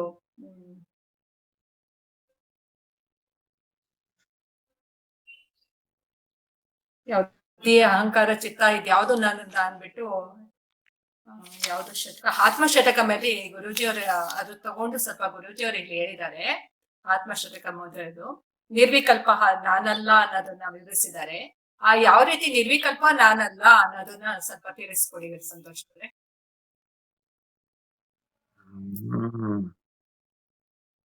ನಾನು ಆಕ್ಚುಲಿ ಇವತ್ತು ಟಾಕ್ ಕೂಡ ಕೇಳಲೇ ಇಲ್ಲ, ಹಾ. But still I will try to answer. ನಾನು ಹೇಳ್ಬೇಕು ಅಂತಂದ್ರೆ ಈಗ ಏನಾಗ್ತಾ ಇದೆ ಅಂತಂದ್ರೆ, ಮೊದ್ಲು ನಾವೇನ್ ಮಾಡ್ತಾ ಇದ್ವಿ ಅಂತಂದ್ರೆ, ನೋಡಪ್ಪ, ನನಗೆ ನೋವಾಗ್ತಾ ಇದೆ, ಅಲ್ಲಿ ನನಗೆ ಯಾಕೆ ಹಿಂಗ್ ಆಗ್ತಾ ಇದೆ, ನನಗೆ ಯಾಕೆ ಈ ದುಃಖ, ಅಥವಾ ನನಗೆ ಯಾಕೆ ಈ ನೋವು, ಅಂದ್ರೆ ಏನಾಗ್ತಾ ಇದೆ ನೋವು ಅದೆಲ್ಲ ನಾನೇ ಅಂದ್ರೆ ನನಗೆ ಆಗ್ತಾ ಇದೆ ಅನ್ನೋ ಒಂದು ಭ್ರಮೆಯಲ್ಲಿ ಜೀವನ ಮಾಡ್ತಿದ್ವಿ. ಯಾವಾಗ ನಮ್ಗೆ ಗುರುಗಳ ಹತ್ರ ಅದು ನೀನಲ್ಲಪ್ಪ, ನೀನ್ ನೋವು ಪಡ್ತಾ ಇರೋದು ನೀನಲ್ಲ, ನೀನು ಶುದ್ಧವಾದ ಚೈತನ್ಯ ಸಾಕ್ಷಿ, ನೀನು ನಿರ್ವಿಕಲ್ಪ ನಿರಾಕಾರನು ಅಂತ ಆ ಒಂದು ಅರಿವು ಬರದ ಶ್ರವಣದಲ್ಲಿ ಆ ಒಂದು ದೃಢವಾದ ಒಂದು ಸಂಕಲ್ಪ ಮೂಡ್ತು. ಮತ್ತೆ ಅದನ್ನ ಇಟ್ಕೊಂಡು ನಾವು ದಿದಿದೇಶ ಮಾಡ್ತಾ ಏನಾಗುತ್ತೆ ಅಂತಂದ್ರೆ, ನಾನು ಅದೇ ಆ ಸಾಕ್ಷಿನ ಬೇರೆ ಅಲ್ಲ, ನಾನು ಬೇರೆ ಅಲ್ಲ ಅನ್ನೋ ಒಂದು ಇದು ಬರುತ್ತೆ. ನಾವು ನಿರ್ವಿಕಲ್ಪ ನಿರಾಕಾರನು ಅಂತ ಅಂದ್ರೆ, ಇದಕ್ಕೆ ಮುಂಚೆ ಏನಾಗ್ತಾ ಇತ್ತು, ನೋವು ನನಗೆ ನೋವಾಗ್ತಾ ಇದೆ, ನನಗೆ ಯಾಕೆ ನೋವು, ನನಗೆ ಯಾಕೆ ಖುಷಿ, ಓಕೆ ಇಲ್ಲಿ ಹೋದ್ರೆ ನನಗೆ ಖುಷಿ ಆಗತ್ತೆ, ಅಲ್ಲೋದ್ರೆ ದುಃಖ ಆಗತ್ತೆ, ಅವನ್ ಬಂದ್ರೆ ನನ್ಗೆ ಖುಷಿ ಆಗತ್ತೆ, ಇವಳು ಬಂದ್ರೆ ನನ್ಗೆ ದುಃಖ ಆಗತ್ತೆ, ಯಾಕೆ ನನಗೆ ಆಗ್ತಾ ಇದೆ, ಎಲ್ರಿಗೂ ಆಗ್ತಾ ಇದೆ ಬೇಡ, ನನಗೆ ಆಗ್ತಾ ಇದೆಯಲ್ಲ ಅನ್ನೋ ಒಂದು ಬ್ಲೇಮಿಂಗ್ ಇತ್ತು. ಇವಾಗ ಸರ್ವಂ ಕರ್ವಿದಂ ಬ್ರಹ್ಮ ಅಹಂ ಬ್ರಹ್ಮಾಸ್ಮಿ ಅಂತ ಅನ್ನೋ ಒಂದು ಅರಿವು ಯಾವಾಗ ಬರುತ್ತೆ ನಮ್ಗೆ, ಯಾವಾಗ ನಾವು ಉಪಾಸನೆ ಮೂಲಕ ಚಿತ್ತಶುದ್ಧಿ ಮಾಡ್ಕೊಂಡು ಕರ್ಮಗಳ ಮೂಲಕ ಸರ್ವಿಸ್ ಮಾಡ್ತಾ ಯಾವಾಗ ನಮಗ್ ಚಿತ್ತಶುದ್ಧಿ ಆಗೋದು, ಜ್ಞಾನದಲ್ಲಿ ಯಾವಾಗ ನಿಲ್ತೀವೋ ಅವಾಗ ನಮಗ್ ಗೊತ್ತಾಗತ್ತೆ, ನಮ್ಮ ಅರಿವಿಗೆ ಬರುತ್ತೆ, ನಾನು ಸಾಕ್ಷಿ ಚೈತನ್ಯ ಅನ್ನೋ ಒಂದು ಅರಿವು ಬರುತ್ತೆ. ಇಲ್ಲಿ ನಾನು ಅಸಂಗನೆ, ಅಂದ್ರೆ ಸ್ವಂತ ಮನೆಯಲ್ಲೂ ಬಾಡಿಗೆ ಮನೇಲಿ ಇರ್ಬೇಕು ಅಂತ ಹೇಳ್ತಾರೆ, ಬಾಡಿಗೆ ಮನೇಲಿ ಇರೋ ತರ ಇರ್ಬೇಕು ಅಂತ ಹೇಳ್ತಾರೆ. ಅಂತ ಅಂದ್ರೆ ಏನು ಅಂತಂದ್ರೆ, ಇವಾಗ ನಾವು ಬಾಡಿಗೆ ಮನೆ ಇರ್ತೀವಿ, ನೀರ್ ಬಂದಿಲ್ಲ ಓನರ್ ಅದೇ ಓನರ್ ಆಗಿರೋ ನನಗೇನಾಗತ್ತೆ, ಅಯ್ಯೋ ನಮ್ಮ ಮನೆ ನೀರ್ ಬತ್ತಲ್ಲ, ಮನೆ ಬಾಯಿ ಬಿಡ್ತಾನೆ, ನೀರ್ ತರ್ಸೋ, 200 ಆಗ್ಲಿ 2000 ನೀರ್ ತರ್ಸಪ್ಪ, 10,000 ನೀರ್ ತರ್ಸೋ ಅಂತ ಹೇಳ್ತೀವಿ ಅಲ್ವಾ. ಅಂದ್ರೆ ಟೆನ್ಷನ್ ಅವನಿಗೆ. ಇವಾಗ ನಾನು ಸ್ವಂತ ಮನೇಲಿ ಬಾಡಿಗೆ ಮನೆ ತರ ಇದ್ರೆ ನಾನು ಅಸಂಗನೆ, ನನಗೆ ಯಾವುದರ ಒಂದು ಇದೇ ಇರಲ್ಲ, ಯಾರೋ ಮಾಡ್ಕೊಂತ ಹೋಗು ಅನ್ನೋ ತರ ಇರುತ್ತೆ. ಆ ಲೆವೆಲ್ಗೆ ನಮ್ಗೆ ಜ್ಞಾನ ಬರ್ಬೇಕಾದ್ರೆ ಶ್ರವಣ ಮನ ನಿಧಿಯಾಸ ಆಗ್ತಾ ಇರ್ಬೇಕು ಸತತವಾಗಿ. ಅವಾಗ ನಾವು ಅಲ್ಲಿ ನಿಲ್ತೀವಿ. ಅವಾಗ ನಾವೇನಾಗ್ತೀವಿ ಅಂದ್ರೆ ನಾವು ಅಸಂಗರಾಗ್ತೀವಿ, ನಿರಾಕಲ್ಪವಾದ ರೂಪದಲ್ಲಿ ನಿಲ್ತೀವಿ. ಅದೇ ನಾವು ಅಂತ ನೋಡ್ಕೊಂಡು ಬಂದ್ಬಿಡು, ಕರೆಯಕ್ ಹೋಗ್ಬೇಡ. ಸರಿ ಇದೆ. ಅದೇ ಆತ್ಮನ ಗುಣಲಕ್ಷಣಗಳೇನಿದೆ ಅದನ್ನ ಪುನಃ ನಾವು ಮನನ ಮಾಡ್ತಾ ಇರ್ತೇವೆ. ಆಶಾಲಕ್ಷ್ಮಿ ಅವ್ರಿಗೆ ಇಲ್ಲಿ ಅಖಂಡನು ನಾನು ಅಂತ ಹೇಳಿದ್ದಾರೆ, ಮತ್ತೆ ಶುದ್ಧನು ನಾನು ಅಂತ ಹೇಳಿದ್ದಾರೆ. ಅದ್ರ ಬಗ್ಗೆ ಸ್ವಲ್ಪ ವಿವರಣೆ ಕೊಡ್ತೀರಾ ಆಶಾಲಕ್ಷ್ಮಿ ಅವರೇ?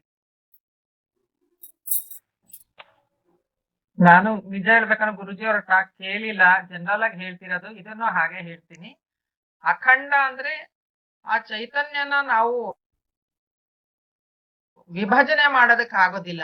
ಹೇಗೆ ನಾನು ಜನರಲ್ ಆಗಿ ಹೇಳ್ತಿದ್ದೀನಿ, ಗುರುಜಿ ಅವ್ರ ಟಾಕ್ ಕೇಳಿಲ್ಲ. ಹೇಗೆ ಈಗ ಆಕಾಶನ ನಾವು ಖಂಡ ಮಾಡಕ್ ಆಗಲ್ಲ, ಯಾಕಂದ್ರೆ ಎಲ್ಲಾನು ಅದೇ ಫುಲ್ ಆವರಿಸ್ಕೊಂಡಾಗ, ಪೂರ್ತಿ ಅದೇ ಆದಾಗ ನಾವ್ ಹೇಗೆ ಅದನ್ನ ನಾವು ಖಂಡ ಮಾಡಕ್ ಆಗೋದಿಲ್ವೋ, ಹಾಗೆ ಆಕಾಶಕ್ಕಿಂತ ಸೂಕ್ಷ್ಮವಾಗಿರ್ತಕ್ಕಂತ ಆ ಬ್ರಹ್ಮ ಚೈತನ್ಯನ ನಾವು ಅದನ್ನ ವಿಭಜನೆ ಮಾಡೋದಕ್ಕೆ, ಆ ಖಂಡ ಮಾಡೋದಕ್ಕೆ ಆಗೋದಿಲ್ಲ ಅಂತ ಅಖಂಡ ಅಂತ. ಆಮೇಲೆ ಇನ್ನೊಂದು ಯಾವ್ದು ಕೇಳಿದ್ರು, ಶುದ್ಧ ಅಲ್ವಾ? ಶುದ್ಧ ಶುದ್ಧ ಅಂತ ಅಂದ್ರೆ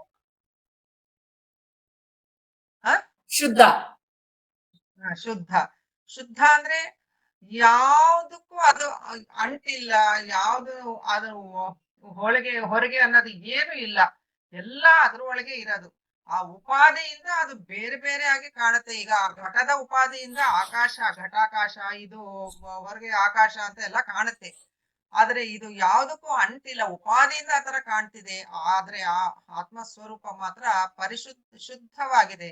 ಯಾವುದನ್ನು ಅದಕ್ಕೆ ಅಂಟು ನನಗೆ ಅನ್ನಿಸ್ತು.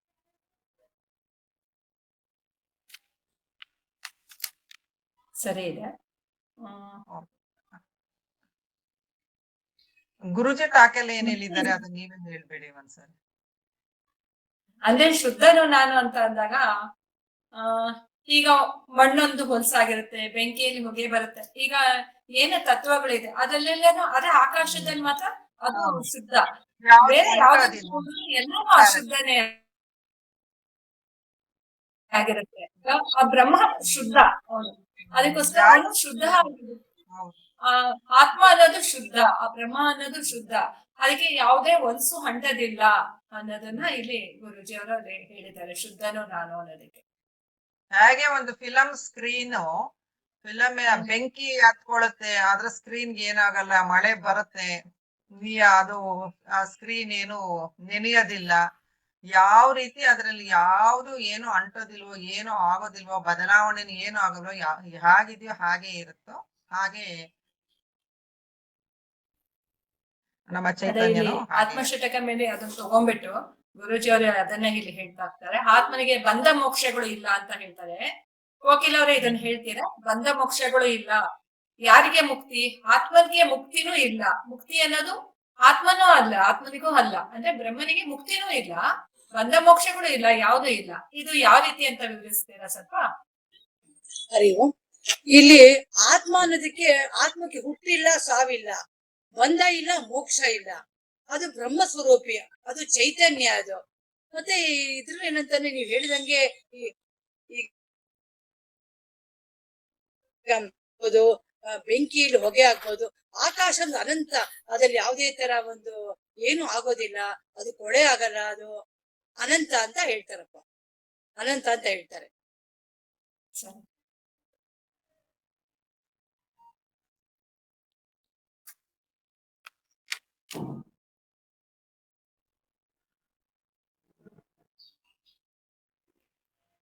ಸಂಧ್ಯಾ, ಈ ಸವಿಕಲ್ಪ ಸಮಾಧಿ ಅನ್ನೋದು ಒಂದು ಕಲ್ಪನೆ, ಅಲ್ಲಿಂದ ನಿರ್ವಿಕಲ್ಪ ಸಮಾಧಿಗೆ ಹೋಗೋದು ಹೇಗೆ ಅಂದ್ಬಿಟ್ಟು ಸತ್ಯ. ಅದೇ ಆಗ್ಲೇನೋ ಸವಿಕಲ್ಪನೆ ಬಂದಿತ್ತು ನನಗೆ. ಈಗಲೂ ಸವಿಕಲ್ಪದಿಂದ ನಿರ್ವಿಕಲ್ಪ ಅಂದ್ರೆ, ಸವಿಕಲ್ಪದಿಂದ ಈಗೆಲ್ಲಾರು ತಿಳಿಸ್ಕೊಟ್ಟಂಗೆ ರೂಪಾನುವಿತ್ ಸವಿಕಲ್ಪ ಸಮಾಧಿ ಅಂತ ಹೇಳ್ತೀವಿ. ರೂಪ ತಗೊಳ್ತೀವಿ, ಅದ್ರಲ್ಲಿ ಹೀಗೆ ಅಂತ ವರ್ಣಿಸ್ಕೊಂಡು ಹೋಗ್ತೀವಿ. ಇವಾಗ ಹೇಳರಲ್ಲ, ಬಾಹಿರ್ ಅಂತರ್ ಸಮಾಧಿ ಅಂದಾಗ, ಅಂತರ್ ಸಮಾಧಿಯಲ್ಲಿ ರೂಪಾನುವಿತ್ ಅಂತ ಅಂದಾಗ ನಾವು ನಮ್ಮ ದೇಹನೇ ಗಮನಿಸ್ಕೊಂಡು ಹೋಗ್ತೀವಿ, ರೂಪಾನುವಿತ್ ಬರುತ್ತೆ. ಆಮೇಲೆ ಶಬ್ದಾನುವಿತ್, ಶಬ್ದ ಅಲ್ಲಿ ಏನೇ ಒಂದು ವೇದಾಂತದ ವಾಕ್ಯಗಳು ಹೇಳ್ತಾರಲ್ಲ, ಅಹಂ ಬ್ರಹ್ಮಾಸ್ಮಿ, ತತ್ವಮಸಿ, ಸರ್ವಂ ಕಲ್ವಿದಂ ಬ್ರಹ್ಮ, ಇವೆಲ್ಲ ಶಬ್ದಾನುವಿತ್. ಅದು ಹೋಗ್ತಾ ಹೋಗ್ತಾ ಕಾನ್ಶಿಯಸ್ ಇಂದ ಸಬ್ ಕಾನ್ಶಿಯಸ್ ಹೋಗುತ್ತೆ, ಅದು ಸಬ್ ಕಾನ್ಶಿಯಸ್ ಇಂದ ಅನ್ಕಾನ್ಶಿಯಸ್ ಹೋಗುತ್ತೆ. ಹಾಗೆ ಸವಿಕಲ್ಪದಿಂದ ಇದು ರೂಪಾನುವಿಂದ ಶಬ್ದಾನುವಿಂದ ನಿರ್ವಿಕಲ್ಪ, ಅಲ್ಲಿ ಯಾವುದೇ ಒಂದಿಲ್ಲ, ಅಲ್ಲಿ ಕಾನ್ಶಿಯಸ್ಗೆ ಹೋಗಿ ಕೂತ್ಕೊಂಡ್ಬಿಡುತ್ತೆ ಅಂತ. ಅಂದ್ರೆ ಬೀಜದ ರೂಪದಲ್ಲಿ ಹೋಗಿ ಕೂತ್ಕೊಂಡ್ಬಿಡುತ್ತೆ ಅದು ಅಂತ. ಅನ್ಸೂಯ ಅವ್ರಿಗೆ ಸಮಾಧಿಗೆ ನಾವು 2 ವಿಧದಲ್ಲಿ ಹೋಗ್ಬೋದು ಅಂತ ಹೇಳ್ತಾರೆ, ಯೋಗ ಬಲದಿಂದ ಮತ್ತೆ ಜ್ಞಾನ ಬಲದಿಂದ ಅಂತ. ಅನ್ಸೂಯ ಅವರೇ ಇದ್ದೀರಾ? ಅರಿವು ಅನ್ಸೂಯ ಅವರೇ? ಅವರು ಇವತ್ತು ಕೇಳಿಸ್ಕೊಳ್ತೀನಿ ಅಷ್ಟೇ ಅಂತ ಮೆಸೇಜ್ ಹಾಕಿದ್ದಾರೆ ಅನ್ಸೂಯಾಜಿ. ರಾಘವ್ ಅವ್ರಿಗೇನೆ ಸಮಾಧಿಗೆ 2 ವಿಧದಲ್ಲಿ ಹೋಗ್ಬೋದು, ಯೋಗ ಬಲದಿಂದ ಮತ್ತೆ ಜ್ಞಾನ ಬಲದಿಂದ ಅಂತ ಅಂದ್ಬಿಟ್ಟು. ರಾಘವ್ ಅವರೇ?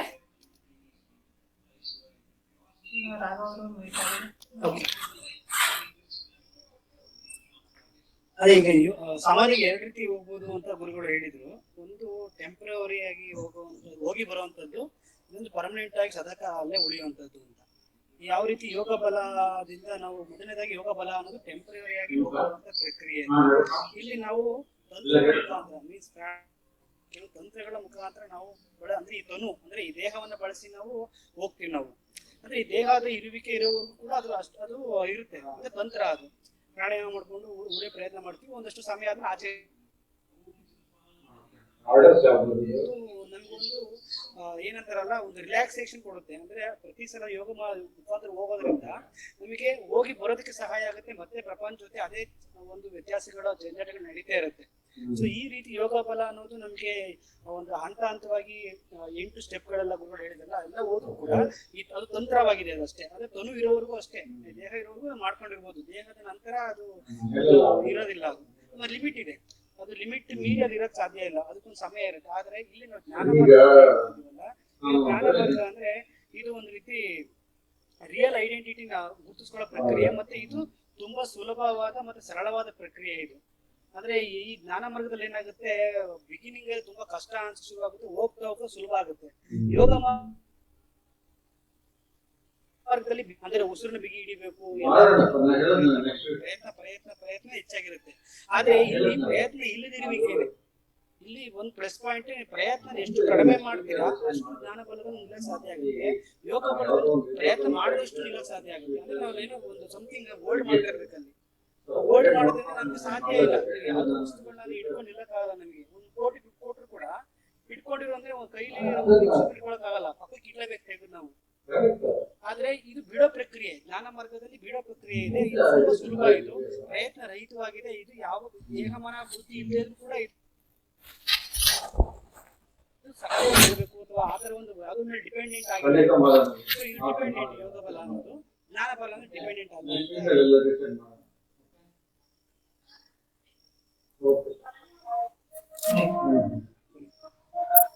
ಸಂತೋಷ್ಗೆ ಈ ಸವಿಕಲ್ಪ ಸಮಾಧಿನೂ ಬೇಕು, ನಿರ್ವಿಕಲ್ಪ ಸಮಾಧಿನೂ ಬೇಕು ಅಂತ ಹೇಳ್ತೀವಿ. ಆದ್ರೆ ಎರಡು ಬೇಕಾ? ಬರೀ ನಿರ್ವಿಕಲ್ಪ ಸಮಾಧಿ ಮಾತ್ರನೇ ಸಾಕಾಗಲ್ವಾ?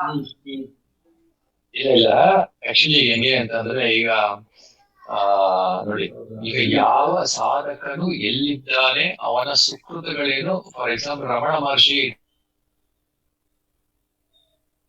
ಅದೇ ಒಬ್ಬ ಉಪಾಸಕನಾದವನು ಏನ್ ಮಾಡುತ್ತೇನೋ, ಅವನು ಉಪಾಸನೆ ಮಾಡ್ಬೇಕು, ಕರ್ಮಯೋಗ ಮಾಡ್ಬೇಕು, ಮತ್ತೆ ಭಕ್ತಿ ಯೋಗ ಮಾಡ್ಬೇಕು, ಮತ್ತೆ ಜ್ಞಾನಕ್ಕೆ ಬರ್ಬೇಕು. ಇಲ್ಲಿ ಏನಾಗುತ್ತೆ ಅಂತ ಅಂದ್ರೆ ಒಬ್ಬೊಬ್ಬ ಸಾಧಕ ಎಲ್ಲಿದ್ದಾನೆ ಅವನ ಒಂದು ಸಾಧನೆ ಏನು ವೇದಾಂತದಲ್ಲಿ ಅನ್ನೋದ್ರ ಮೇಲೆ ಡಿಪೆಂಡ್ ಆಗುತ್ತೆ. ಈಗ ಒಂದು ಪ್ರೊಸೆಸ್ ಇದೆ ನೋಡಪ್ಪ, ನಾನ್ ಮೈಸೂರು ಹೋಗ್ಬೇಕಾದ್ರೆ ನೀನು ಮೊದಲು ಮೈಸೂರು ಒಳಗೆ ಹೋಗ್ಬೇಕು, ಕೆಂಗೇರಿ ದಾಟ್ಬೇಕು, ಕೆಂಗೇರಿಯಿಂದ ಹಿಂಗ್ ಹೋಗ್ಬೇಕು ಅನ್ನೋ ಒಂದು ರೂಟ್ ಇದೆ. ಇಲ್ಲಪ್ಪ ನಾನು ಫ್ಲೈಟ್ ಅಲ್ಲಿ ಡೈರೆಕ್ಟ್ ಆಗಿ ಮೈಸೂರಿಗೆ ಹೋಗ್ತೀನಿ ಅಂತಾನು ಹೋಗ್ಬೋದು. ನನ್ಗೆ ಅರ್ಧ ಗಂಟೆ ಆಗುತ್ತೆ. ನಾನು ಹೈವೇನಲ್ಲಿ ಹೋಗ್ತೀನಿ ಅಂದ್ರೆ 3 ಗಂಟೆ ಆಗುತ್ತೆ. 3 ಅದರ್ ಪ್ಲೇಸಸ್ ಹೋಗ್ತಾರೆ. ಅದೇ ರೀತಿಯಾಗಿ ಇಲ್ಲೂ ಅಷ್ಟೇ ಜ್ಞಾನದಲ್ಲಿ ಆ ಒಬ್ಬ ಸಾಧಕ ಎಲ್ಲಿ ಇರ್ತಾನೆ. ಕೆಲವರಿಗೆ ಶಬ್ದನೂ ಬೇಕು, ಸವಿಕಲ್ಪ ಸಮಾಧಿನೂ ಬೇಕಾಗುತ್ತೆ. ಯಾಕಂತಂದ್ರೆ ಶಬ್ದದಿಂದ ನಮಗೆ ವೇದವಾದಿ ಗುರುಗಳ ಮುಖಾಂತರ ವಾಕ್ಯಗಳಿಂದ ನಾವೇನ್ ಮಾಡ್ತೀವಿ, ನಮ್ಮಲ್ಲಿ ನೋಡಪ್ಪ ನೀನು ಬ್ರಹ್ಮನು ಅಂತ ಹೇಳಿ ಶ್ರವಣ ಮನ ಇತಿಹಾಸ ಮಾಡ್ತಾ ನಾವು ಆ ಒಂದು ಸ್ವರೂಪಕ್ಕೆ ನಿಲ್ತೀವಿ.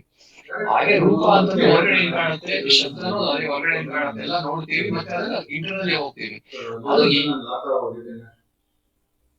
ಯಾವ ಒಬ್ಬ ಸಾಧಕ ಎಲ್ಲಿದ್ದಾನೆ ಅವನ ಡಿಪೆಂಡ್ ಆಗುತ್ತೆ. ಆಮೇಲೆ ನೀವು ನಿರಾಕಾರ ನಿರಾಮಯ ಅನ್ನೋ ಒಂದು ಶುದ್ಧವಾದ ಒಂದು ಆ ಒಂದು ಚೈತನ್ಯದಲ್ಲಿ ನಿಂತ್ಕೊಂಡಾಗ ನೀವು ಕಣ್ಬಿಟ್ಟು ಎಲ್ಲ ಕೆಲಸ ಮಾಡ್ಬೇಕಂದ್ರೆ ನೀವು ರಮಣ ಮಹರ್ಷಿಗಳು ಯಾರೋ ನೋಡ್ಕೊಂಡ್ರೆ ಅವರು ನೀವು 15 ವರ್ಷ ಕೆಳಗಡೆ ತಪಸ್ ಮಾಡಿದ್ರೆ ಏನ್ ನೀವು ಎಲ್ಲ ಕುತ್ಕೊಂಡು ಕೆಲಸ ಮಾಡ್ತಾ ಇದ್ದೀರಾ, ಅಡಿಗೆ ಮಾಡ್ತಾ ಇದ್ದೀರಾ, ನೀವು ದೊಡ್ಡ ತಪಸ್ಸು ಇಟ್ಕೊಂಡಿದ್ದೀನಿ, ಈ ತರ ಮಾಡ್ತಾ ಇಟ್ಕೊಂಡಿಲ್ಲ. ಆದ್ರೆ ಅವ್ರಿಗೆ ಗೊತ್ತಿಲ್ಲ ಅವರು ನಿರ್ವಿಕಲ್ಪ ಸಮಾಧಿ ಇದ್ದಾರೆ ಅಂದ್ರೆ ಅವ್ರಿಗೆ ಪ್ರತಿಕ್ಷಣ ಸಮಾಧಿನೇ.